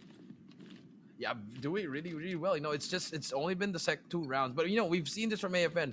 They're going to do well in the first 2 rounds. But after that, they're going to struggle a bit there once the team can adjust. But let's see if Blacklist can adjust here. They're going to take the fight right here. Kenshi takes down 1. Tin takes down 1 as well. And just like that, the adjustment came through, AJ. A little too well adjusted, I have to say. Skirt now taken down. It's going to be M4 returning fire. AG eliminated. The numbers still don't look good, as it's only just 2 from the side of AFN. Arthur as well as M4. Arthur cannot make a play. M4 now getting shot at. Shorty in his hands should be able to make a play. Right beside him will be Kenshi. And he gets the hit marker, gets the takedown. Tin snuffs him out, and it's all left to Arthur. Can the guy now make a play? I think he should be able to make the play here. If he double back to A with that, the timing is going to be so sad here, AJ. He can get a kill here, but decides to rotate to their base, which no one is going to be there, AJ. Bomb will go down, and Arthur decides to go back now.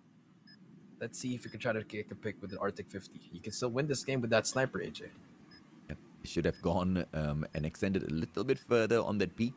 Would have been able to find someone. Shorty should pop out now, but it goes in for the quick scope instead. Skirt right in front of him, and the hit marker does not punish. Skirt runs away, but Arthur definitely goes in for the push and takes that kill, and now should be able to find another one. Quick scope does not hit, but Tin with the MX-9 from so far away. The kid is unbelievable. If they make it through, Tin should get all the love here. But I mean, not only him, but all the team. But he's been doing so much for Blacklist International. His teammates need to step up here. Let's see what happens next. The MX-9, man. MX-9 definitely broken, but it's all right. It's an AR, sniper, shotgun, name it. It's everything. Unfortunate if you have to go up against Tin, especially with the MX-9 in his hands. But let's see exactly what will side of AFN now continue to do as they go in to pull more rounds. Sky snuffs Skirt out, and the numbers look quite good. But the bomb about to get planted now. Blacklist International.Ultimate backs away as the pressure from Momo and Kai comes through. Kai now putting so much of pressure, leaving just the bomber alive and kicking. AG, can he make a play? The numbers don't look good. Yeah, numbers all look good, but AG gets away with one. Can he get the second one? Yes, he can. Very winnable situation. If you are Blacklist, can he get the third one? No, if he managed to regen, he could have won that gunfight, but AFN takes it 3-1. Yeah, a little unfortunate. The numbers game definitely catches up with them. But AFN, let's talk a little bit about this, man. 3-1. Did you expect a scoreline like this based on their okay, wait. First of all, AFN's always been slightly sharper at those search and destroy. So I guess this should have been expected. But against Blacklist International.Ultimate, and how they showed up in that previous matchup, this is quite the surprise from AFN. Yeah, quite a surprise indeed, AJ, because, this is the map pick of Blacklist International. And now they're just taking over in this side. Maybe it's because of the side switch, AJ. Maybe once we switch sides, Blacklist is going to take over. But so far, it's all been AFN. Kai just holding on to such a crazy corner. What a master of a player. And now I highly doubt any of the players from Blacklist International.Ultimate will check that. Oh my lord, as I was saying, that Kenshi. Kenshi just too smart, AJ. Yeah, that's a GG right there, Kai. Sniper things. But now we do see Kenshi getting that opening blood. They might go for an A, but I think Kenshi spotted one player over in the outside. Skirt takes out Bokebi. Javen already in the side. We'll give the call, but they're going to go for B right here. 5 and 4. Momo and M4 might get the timing that they need. Momo will get one. That's what they need, but then all the players from AFN, from Blacklist are below. M4 gets taken out by AG, and now it's going to be 3v2. Oh, beautiful, man. Beautiful plays from AFN. They return. Fights good! Manages to snub out M4. Can he get another? Yes, he does. Momo taken out as well, and the numbers now don't look good on the side of AFN, but Arthur's alive and kicking. Yes, he does have the shorty in hand. Bomb on the ground. Can he make a play? Arctic 50, Foxfire in hand. He needs to make a long round rotation, but he can catch one player off guard. Skirt is right there, but now Skirt turns around. The timing. Can Arthur play this well? I think he can. Spots Skirt, he misses a shot and gets taken out. That is so unfortunate, AJ, because imagine if he took out Skirt and then just took out the bomb carrier. But unfortunately, it will not happen, AJ. And now we do see 3-2. The switch of sides is coming. Defense will be on Blacklist, and offense will be for the side of AFN. M4's definitely turning out to be a pain to deal with on the side of AFN. Let's see if or not he can continue to be a pain, because AFN desperately needs this win to push it into domination, keep this still alive. So Blacklist International wins this, and it's all over for the side of AFN. Tin right in front, Bokebi should be able to make a play here. Jericho. Yeah, should be able to make a play indeed, AJ. Kenshi with the nade. We'll try to get someone, but the position here, this is going to be very important. Javen versus Arthur. Arthur holding down an angle. We'll spot one, but Javen tries to get some shots down. We'll call for help here, and now AFN, they know that Javen's here, and if I was Javen, I would just go away now, and that's the smart play. Very smart play coming in from Javen. Gets that information. We'll stop that. Put AFN, they're struggling on that offense. Yeah, excellent spot by Arthur. We're holding on to the corner, but Kai with a two-piece. AG punishes Kai. BoKB there to take it right back. Blacklist International.Ultimate. Are they going to drop yet another round? The numbers do not look on their favor at all, but they do have Kenshi and Jabin. If anyone, they can turn things around. Jabin takes BoKB out of the equation. Beautiful play so far. And now they need another as the bomb is on the ground. Kenshi, he needs to make a play. Yeah, he needs to make a play. Indeed, he's holding down that angle. They're going to be splitting A and B, but B will be the choice. Kenshi will spot one. Very good trigger discipline coming in from Kenshi. And now, bomb should be able to go down, but Kenshi can make the play here. But Javen, unfortunately, not the best, and Arthur takes out Kenshi. 4-2 AJ. 2 more rounds. And now, things are not looking really, really good for Blacklist.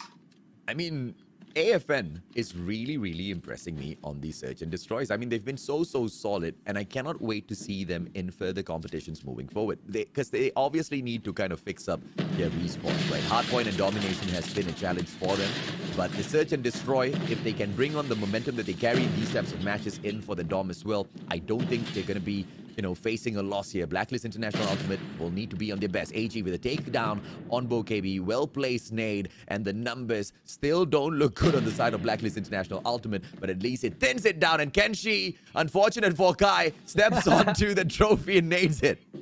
I mean, I've been playing Call of Duty my whole life, and the trophy system in Call of Duty Mobile can take out one person, which is just really, it blows my mind, AJ. But, I mean, it is what it is. 3 versus 3 now. Javen again on that flank. I think he heard that slide. Momo will be trying to jiggle peek that. Arthur takes out Kenshi, and Javen should be popping out now, but no, Momo gets away, and Javen just in the nick of time gets away. But AG with the sniper and a Fennec as well. Oof, this is a good play. This is going to be a big play for Javen. You got to get a kill here. Yep, Momo will be spotted out. Arthur taken down. What a play by Jabin just to stop the bomb plan. And now Momo's panicking, but Kai comes up and Jabin punishes him as well. One final play. Wow. Jabin with the triple and the save for Blacklist International.Ultimate.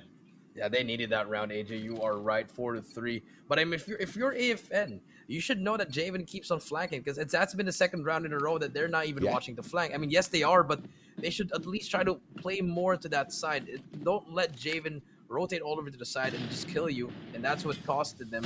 Now we do see AFN doing the same thing again. Same setup. Arthur's going to be watching that flank, but Javen now slowing things down and playing with his teammates. And we have got Kai holding on to a great angle here. Should be able to snuff out a couple of players from the side of Blacklist if he continues to hold this angle.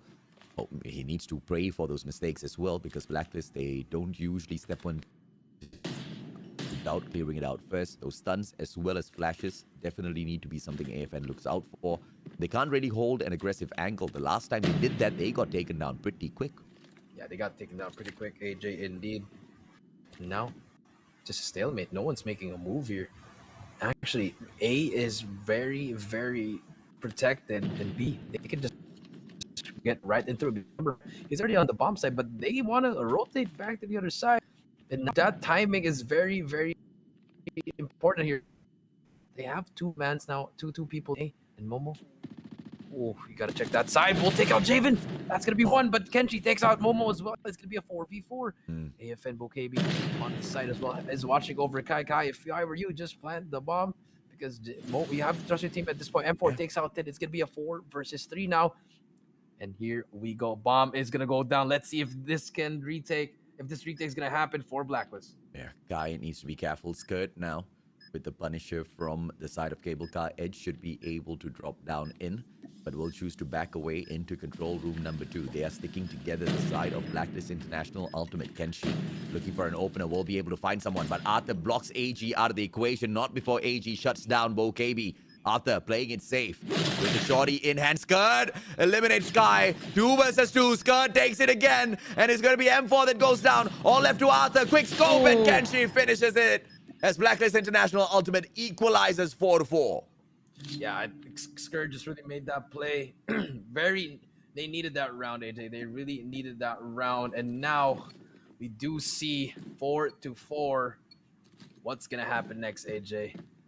This is going to be a back and forth fight. It's Blacklist International Ultimate versus AFN. Do or die situation here for AFN. Go ahead and lose this. The journey in this competition all over. If they win it, it does not mean they move on through. It just means they keep their dreams alive. And one final matchup between AFN as well as Blacklist International at domination. Hopefully it does break down in that way, because both of these teams definitely have worked so hard in here. It will be quite sad to see it all end at the Search and Destroy, Jericho. Yes, that is true, AJ. And now another stalemate coming through. Kenshi trying to find a spot here. Nothing will be happening here. But now we do see the pushes coming through. They're giving up the site. They're going to play for that retake, Momo. First one in. We'll find no one. M4 gets that first one. That's huge. He just took out Scared. And now it's going to be a 4 versus 5. But we do see number 4 pushing in as well. But backs away. AJ, you saw that. He backs away. And here we go. The retake's coming through. Kenshi takes out one. And Kai going down, but Momo will try to jiggle peek it. Kenshi fighting for his life. Arthur is there for the trade. Gets one. Beautiful spot coming in from Arthur. And now it's going to be a 4 versus 3.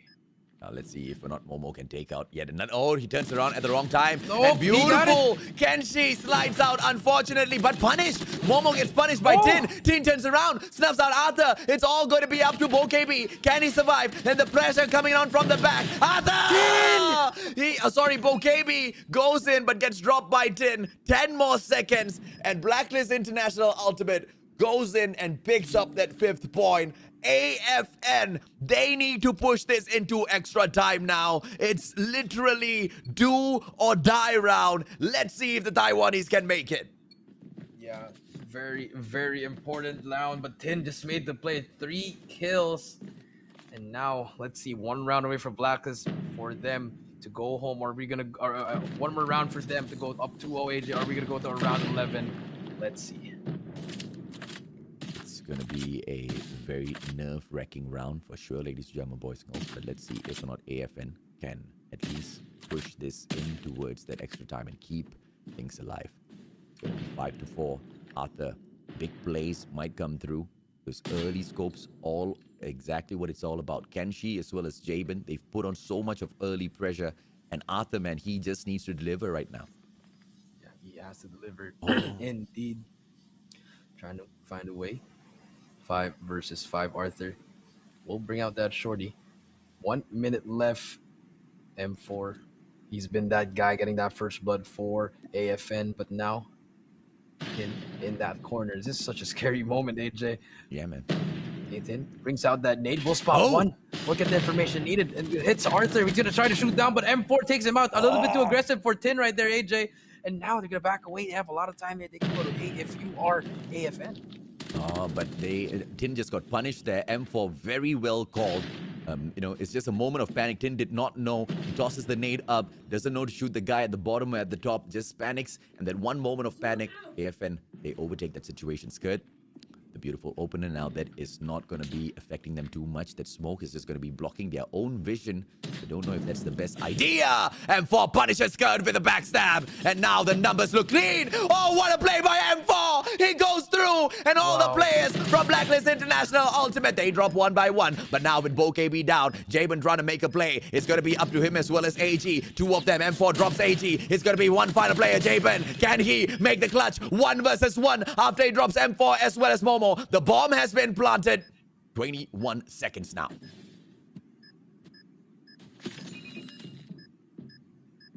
Here we go, AJ. I'm just holding my breath now. 10 seconds left. Arthur. Just that's it. Yeah, we're going to around 11, AJ. Unless Jabin's gonna stick it. Oh, Arthur! I think he missed it. But Arthur was there. Oh my god! I thought, AJ. Arthur missed that jump. I guarantee you I will lose my job because I was about to swim. No, you don't miss that. What a life-saving shot. Arthur, the man who has been making those clutch kills, once again gets that final moment clutch. And it's now going to be AFN. And BoKB Aggressive. should be able to Oh, open up and take a three left. kills Catch for it, Kenshi! triple. What a play! Kenshi! What a play! That's it! Oh my god, they all lined up for Kenshi! Kenshi with a triple kill right here, and now AFN has no answers, and now, just like that, Blacklist International pushing in. They can't lose this one 2v5. M4 will spot one, but that just destroyed your morale. AJ, someone clip that. That's a GG right there, man. Kenshi making the play. M4 as well as Arthur. Arthur once again. Can things be left to him this time round? It is going to be the side of Blacklist International.Ultimate on the attacking side. 30 seconds to kill off 5 players and defuse. I feel for AFN, man. I really feel for AFN. Yeah, well, that's one. That's two. Can they make this now? They gotta move. They gotta move. M4 kills Skirt. M4 will be able to get this as well. Catches one player off guard. Kenshi solo. M4 makes the play. It's a one-on-one, and he goes in for the kill. One final player. J-Bone in front of him. M4. What a play, but the timer runs out, and Blacklist International.Ultimate. What a heartbreaking moment for players of AFN. I am heartbroken. What a matchup. What a fight. But unfortunately for AFN, Blacklist International.Ultimate, the better side. Kenshi with the triple kill in that final round, clutched it. Unfortunate, man. That's all I can say. God, if they had more time there, AJ, imagine 15 seconds left. Wow, I mean, Blacklist, I don't even know. They got away with that one, AJ. Oh, that was crazy, man. That was 19 kills, M4. 19. The guy was on fire. AFN was on fire. I cannot wait to see more from this team. But unfortunately, this is the end of the road for the side of AFN Gaming.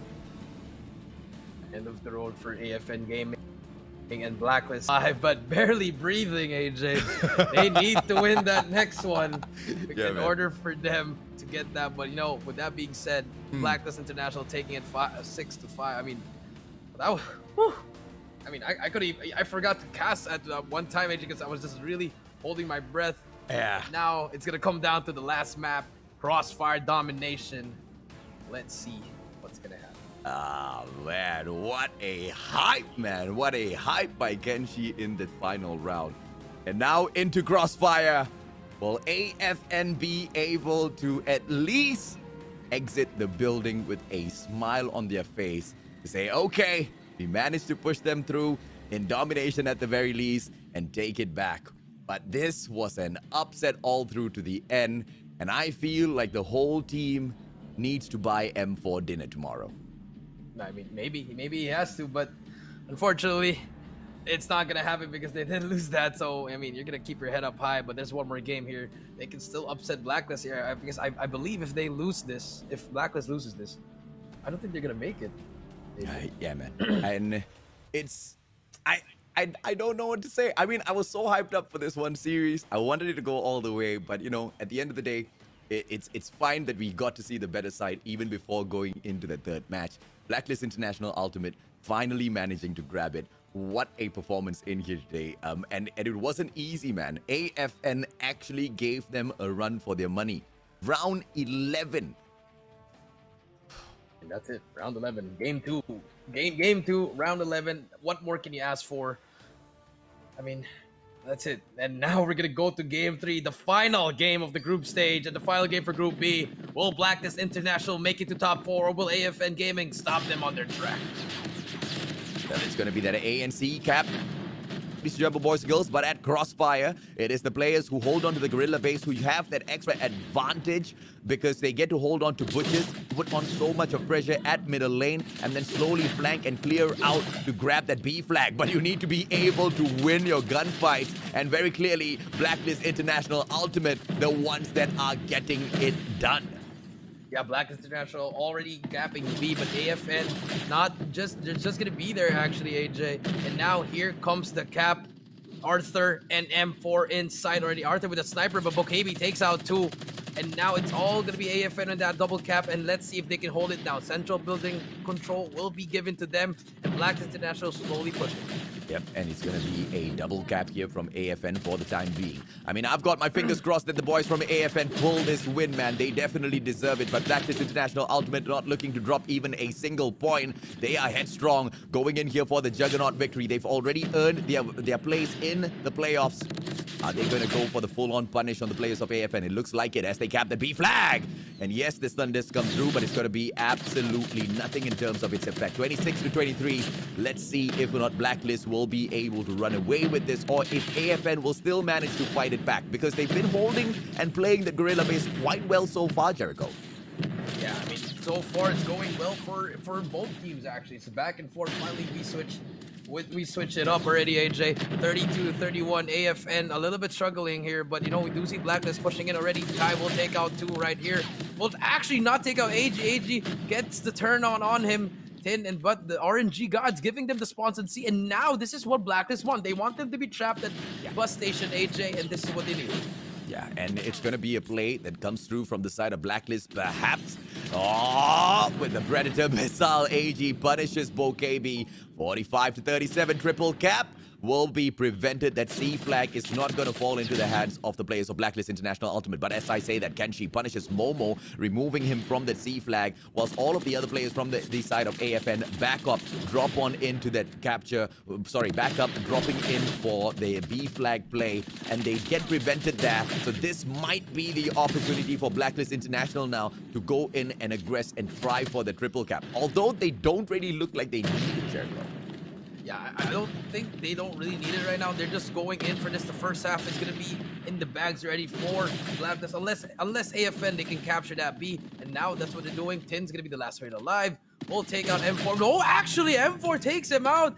You don't pull out the equalizer when your enemy's turning around. And M4, they managed to cap it, but it's going to be over in that first half. M4 just getting a major bit of the work done for the side of AFN. B flag cap solo. And now let's see if or not those plays actually bring any worth in. 75-58, perhaps 75-59. We end this half. Let's see if AFN can make that comeback. Yeah, AFN can try. But let's see what happens here, AJ. 75-59. Still a close game. Very close game. But Arthur, sticking with the Arctic 50. I remember this was the meta back in the day. But you need to have a... I think Arthur's just having some fun now, AJ. Yeah, exactly. And M4 Annihilator activated. Should be able to punish Tin. Backs the... Oh, my lord. Tin backs away. And now Arthur needs to get out of there. He does. But Jabin from the back steps on in. And it's going to be Kenshi that helps him out as well. Unfortunate for the side of AFN. That particular push breaks down instantaneously. AG with the punish. And Tin should be able to pick up the B flag now. Yeah, they should be able to pick it up right there. Jabin take him out himself, 80-65. And Blacklist International running away with this one. AJ Momo will try to take out Jabin as well. But Kenji takes out 2, and it's all Blacklist International. Now they're just trying to get this W, 86-68, C and B captured. AFN's really struggling right now, but here comes the push coming in now. Yep, 90-70, 20 points difference in this domination will be definitely very hard to come back from, especially looking at how sharp Blacklist International.Ultimate have been all throughout this matchup. And now they have got the guerrilla base, they hold on to their power positions, and they will play this to perfection. Now, going in for the spawn trap with the Predator, which misses, unfortunately. Spawn trap is going to fail, and the players from AFN should be able to aggress up. But as I say that, Blacklist International.Ultimate with Skird getting a majority of this stuff done, unfortunately gets taken down by Arthur, who pulls in that snipe at the very end. 108-79. If they get about 10 more seconds in, I think it's a GGWP. It should be a GG in a while, AJ. 112-81. This is going to be the final push for AFN. They have to cap it if they want to stop the bleeding. Skird takes him out with the shotgun. Skird will get a third one, gets a hit marker, but his teammates are just going back and forth, and Blacklist International are running away with this domination here. Yeah, they're definitely running away with this, man. It's already a GG. There's no comeback in here anymore for the side of AFN, ladies and gentlemen, boys and girls. Yes, it is going to be Momo and Arthur aggressing on fourth. They are placing that spawn trap, and XS1 Goliath coming out, but unfortunate for him, he takes himself out with it. And sorry, not the XS1 Goliath, with the gravity vortex gun. BoKB trying to take down the XS1 Goliath all on his own and almost got it done. Almost got it done indeed, but now we're gonna see the final moments here, AJ, the closing moments. 137.93, and Blacklist Ultimate survives. AFN Gaming. They survived the group stages in the group of death, Jericho. And, you know, it was very, very hard to perhaps see that from the get-go. I was thinking that Group A might just be the tougher opponents, but AFN was the difference maker. The Raptors DNS from the exact same region over at Group A did not manage to impress us as much. But AFN, on the other hand, although they do not bag any of the games within this final series, they most definitely have won our hearts. Yeah, they most definitely won our hearts. AFN Gaming showing up to the tournament and giving their best, AJ. And now, but unfortunately, AJ, it is what it is. We have to call it as it is. And AFN Gaming, they did lose 3-0 to Blacklist International. Yeah, it's unfortunate, man. I mean, that search and destroy was heartbreaking. Over at the hard point, I feel like, you know, Blacklist International.Ultimate, they were the better side. But perhaps if AFN had managed to get that final clutch, and you know what? What's even more heartbreaking than the fact that it ended up 6-5 with AFN losing is the fact that AFN, with the final play, managed to get all those kills, but just not have enough time for the defusal. That was the biggest heartbreaker. I mean, there was a lot of mistakes there, AJ. Remember, AFN, they had a lot of times that they were up by a lot, man advantage always with them, but the small mistakes and just, you know, that just shows the experience of Blacklist, AJ. They know what to do in those types of situations, and AFN just sticking to one play over and over again. Yeah, and, you know, I would have preferred it if AFN did not go in there for the rush, but at the end of the day, sometimes matches like this, it falls into a situation where you have to go with a rock, paper, scissors pick, and, you know, sometimes you decide to go in there for the rush, it might just turn up on your side. Today just wasn't the day for the side of AFN. It was going to be 150 to 58, 6-5, 150 to 100. Blacklist International.Ultimate all the way through. In their minds, they saw this coming, but AFN, they saw it the other way. It's a little unfortunate that Blacklist International is the one that makes it through. AFN, although they steal our hearts, although they do really, really well in terms of, you know, impressing us with their plays, those wins are what counts at the end of the day. 3-0 donut is enough, I guess. I guess it is enough, and these are the highlights for the final series, AJ. Hardpoint, very straightforward, because we did see AFN play a while ago in the first series, AJ, and same mistakes coming in from them in that first. Hardpoint just really struggling here, and you know, Blacklist applying so much pressure, so much double pushing, so much triple pushing, even rotating very early, you know, doing everything, and pretty much led the way with that shotgun, applying that pressure to AFN, and I mean, from start to finish, it was a wire victory for Blacklist. Yeah, but you know, the rotations to take over some of these hard points, I feel AFN played it so well. You know, I cannot be you know, any more proud of how much of improvements, although I played no part in it, but how much of improvements they've been able to bring from the day one all the way in here to the final day. They made, I don't think, as many mistakes. Those rotations were very sharp, and they played the game of patience. And maybe that's what would have, you know, lost them those points, those very valuable seconds in that hard point. But I feel like even if they didn't play that sort of a strat, Blacklist International.Ultimate would have been able to win those gunfights anyway, because it would have just been AFN trickling in one by one. So I prefer them playing it this way. It's just that in terms of gunfights, they could not match up to Blacklist International.Ultimate. Maybe in the next competition, if they continue to stick to that grind, we will be able to see them not only step in, qualify for the playoffs, but actually bag it, man, because so much of quality and potential here. A lot of potential here for AFN, but you know, Blacklist just really outclassed them, outplayed them, start to finish, AJ. And I mean, that's the end of the hardpoint. Din was really just destroying everyone, ended with a 7-kill spree, AJ. Yeah. And you know, I mean, that's it. Yeah. and towards the end, 150, just holding back the players from AFN. But Search and Destroy was so different, thankfully. But even all the way to the end, it was still Blacklist on the scoreboard, right? 6-5, they managed to bag it. I think throughout this whole game, AFN, they were not playing it badly, but Blacklist just played it better all the way through. They just played it all the way through, AJ. Pretty much just, it was a back and forth during the first half and the second half, and then in the end, it was just Kenshi. That's all I can remember, AJ. Yeah. That's pretty much just, you know, just a master. It's just IQ plays on IQ plays, and in the end, gunfights as well. M4, of course, the master builder for the side of AFN, getting, what was it, 19 kills? It's absolute insanity in a Search and Destroy, but even though he does manage to bag the kills, clearly he was, you know, the playmaker in a number of these situations. Jabin and Kenshi, that combo on the side of Blacklist, very difficult to take on. Yeah, very hard to take on indeed, AJ. Just those two guys, they just know what to do. They've been so experienced, you know, even the other place, even Skirt, you know, from the former CKG NUA, he's that addition that they need, and he's been doing a lot for the team. But in the end, it just really came down to that final play. I mean, pretty much that sums up the whole game. Like, you worked your way so hard to get to that round 11 just to get triple collated by Kenshi. I mean, it's just unfortunate. It's very unfortunate, man. I mean, I wish AFN could have played that a little bit more safer, a little bit more slower with the openers from Arthur, which was so important. Arthur, yes, he did get this clutch, which was, you know, almost going to stop my heart, by the way. But this was that final play. I mean, with the initial shot, Kenshi, collateral, that was a heartbreaker already. And then the third player literally just steps up in front of him, and it was a GG from then on. But although I thought of that, it actually broke down into a one-on-one, and then Jabin finally got taken down, but the timer runs out.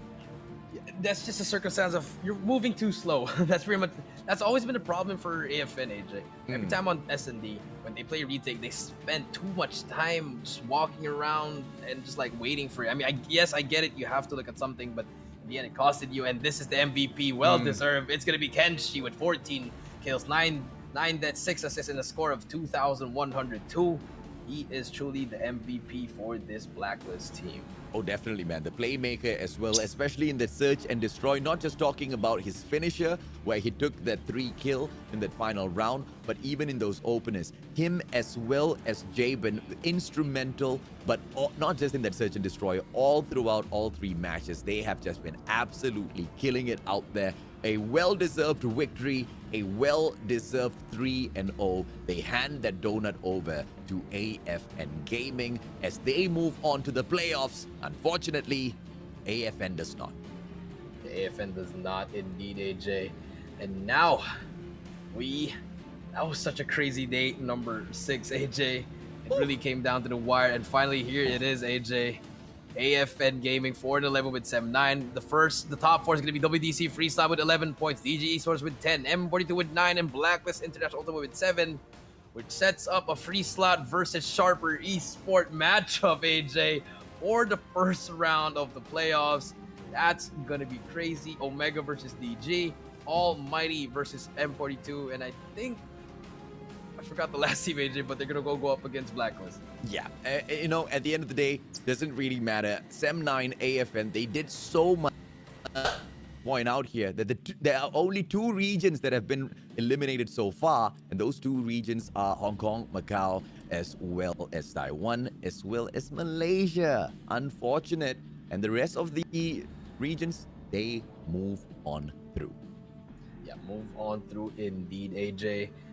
But I mean, that's it. I mean, this is how it is, AJ. You know, you win some, you lose some, and yeah, pretty much this is what it happens. And now brackets are going to be showing up, and this is what everyone's been waiting for. Even I am waiting for it.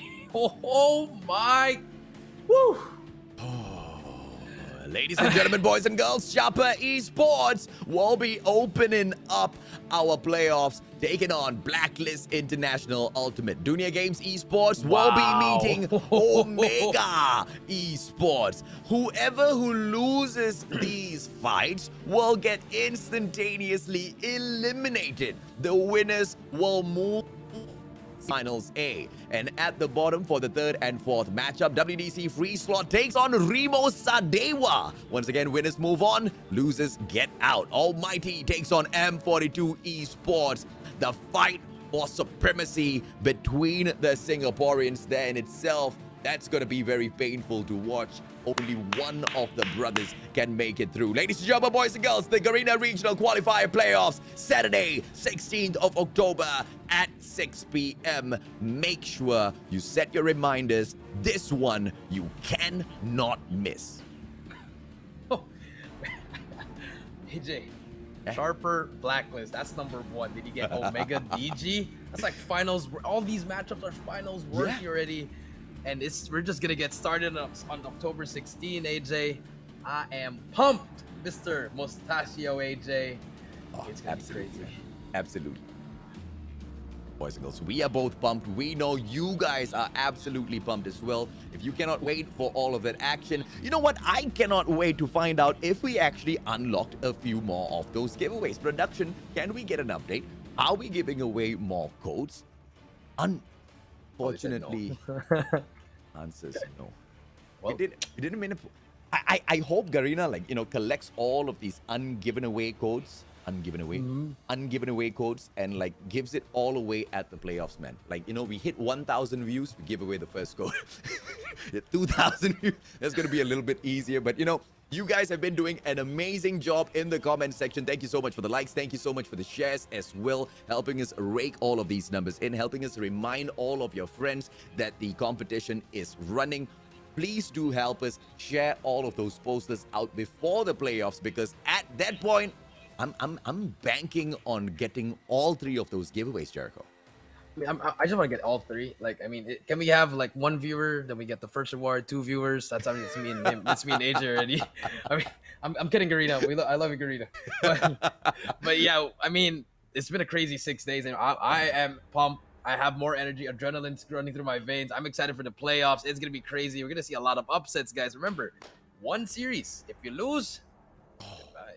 But it's a best out of 5, so I guess that's better. More it's a chances. rotation of 7 maps, so 2 maps on ban, all 5 maps remaining needs to be played. The strats are limited. I think it's going to be so much more exciting. Ladies and gentlemen, boys and girls, on that note, my name's AJ. I'm the Mustachio down here with the one and only most awesome analyst for Call of Duty Mobile, Triple V Jericho. We're signing off. Catch you at the playoffs. 16.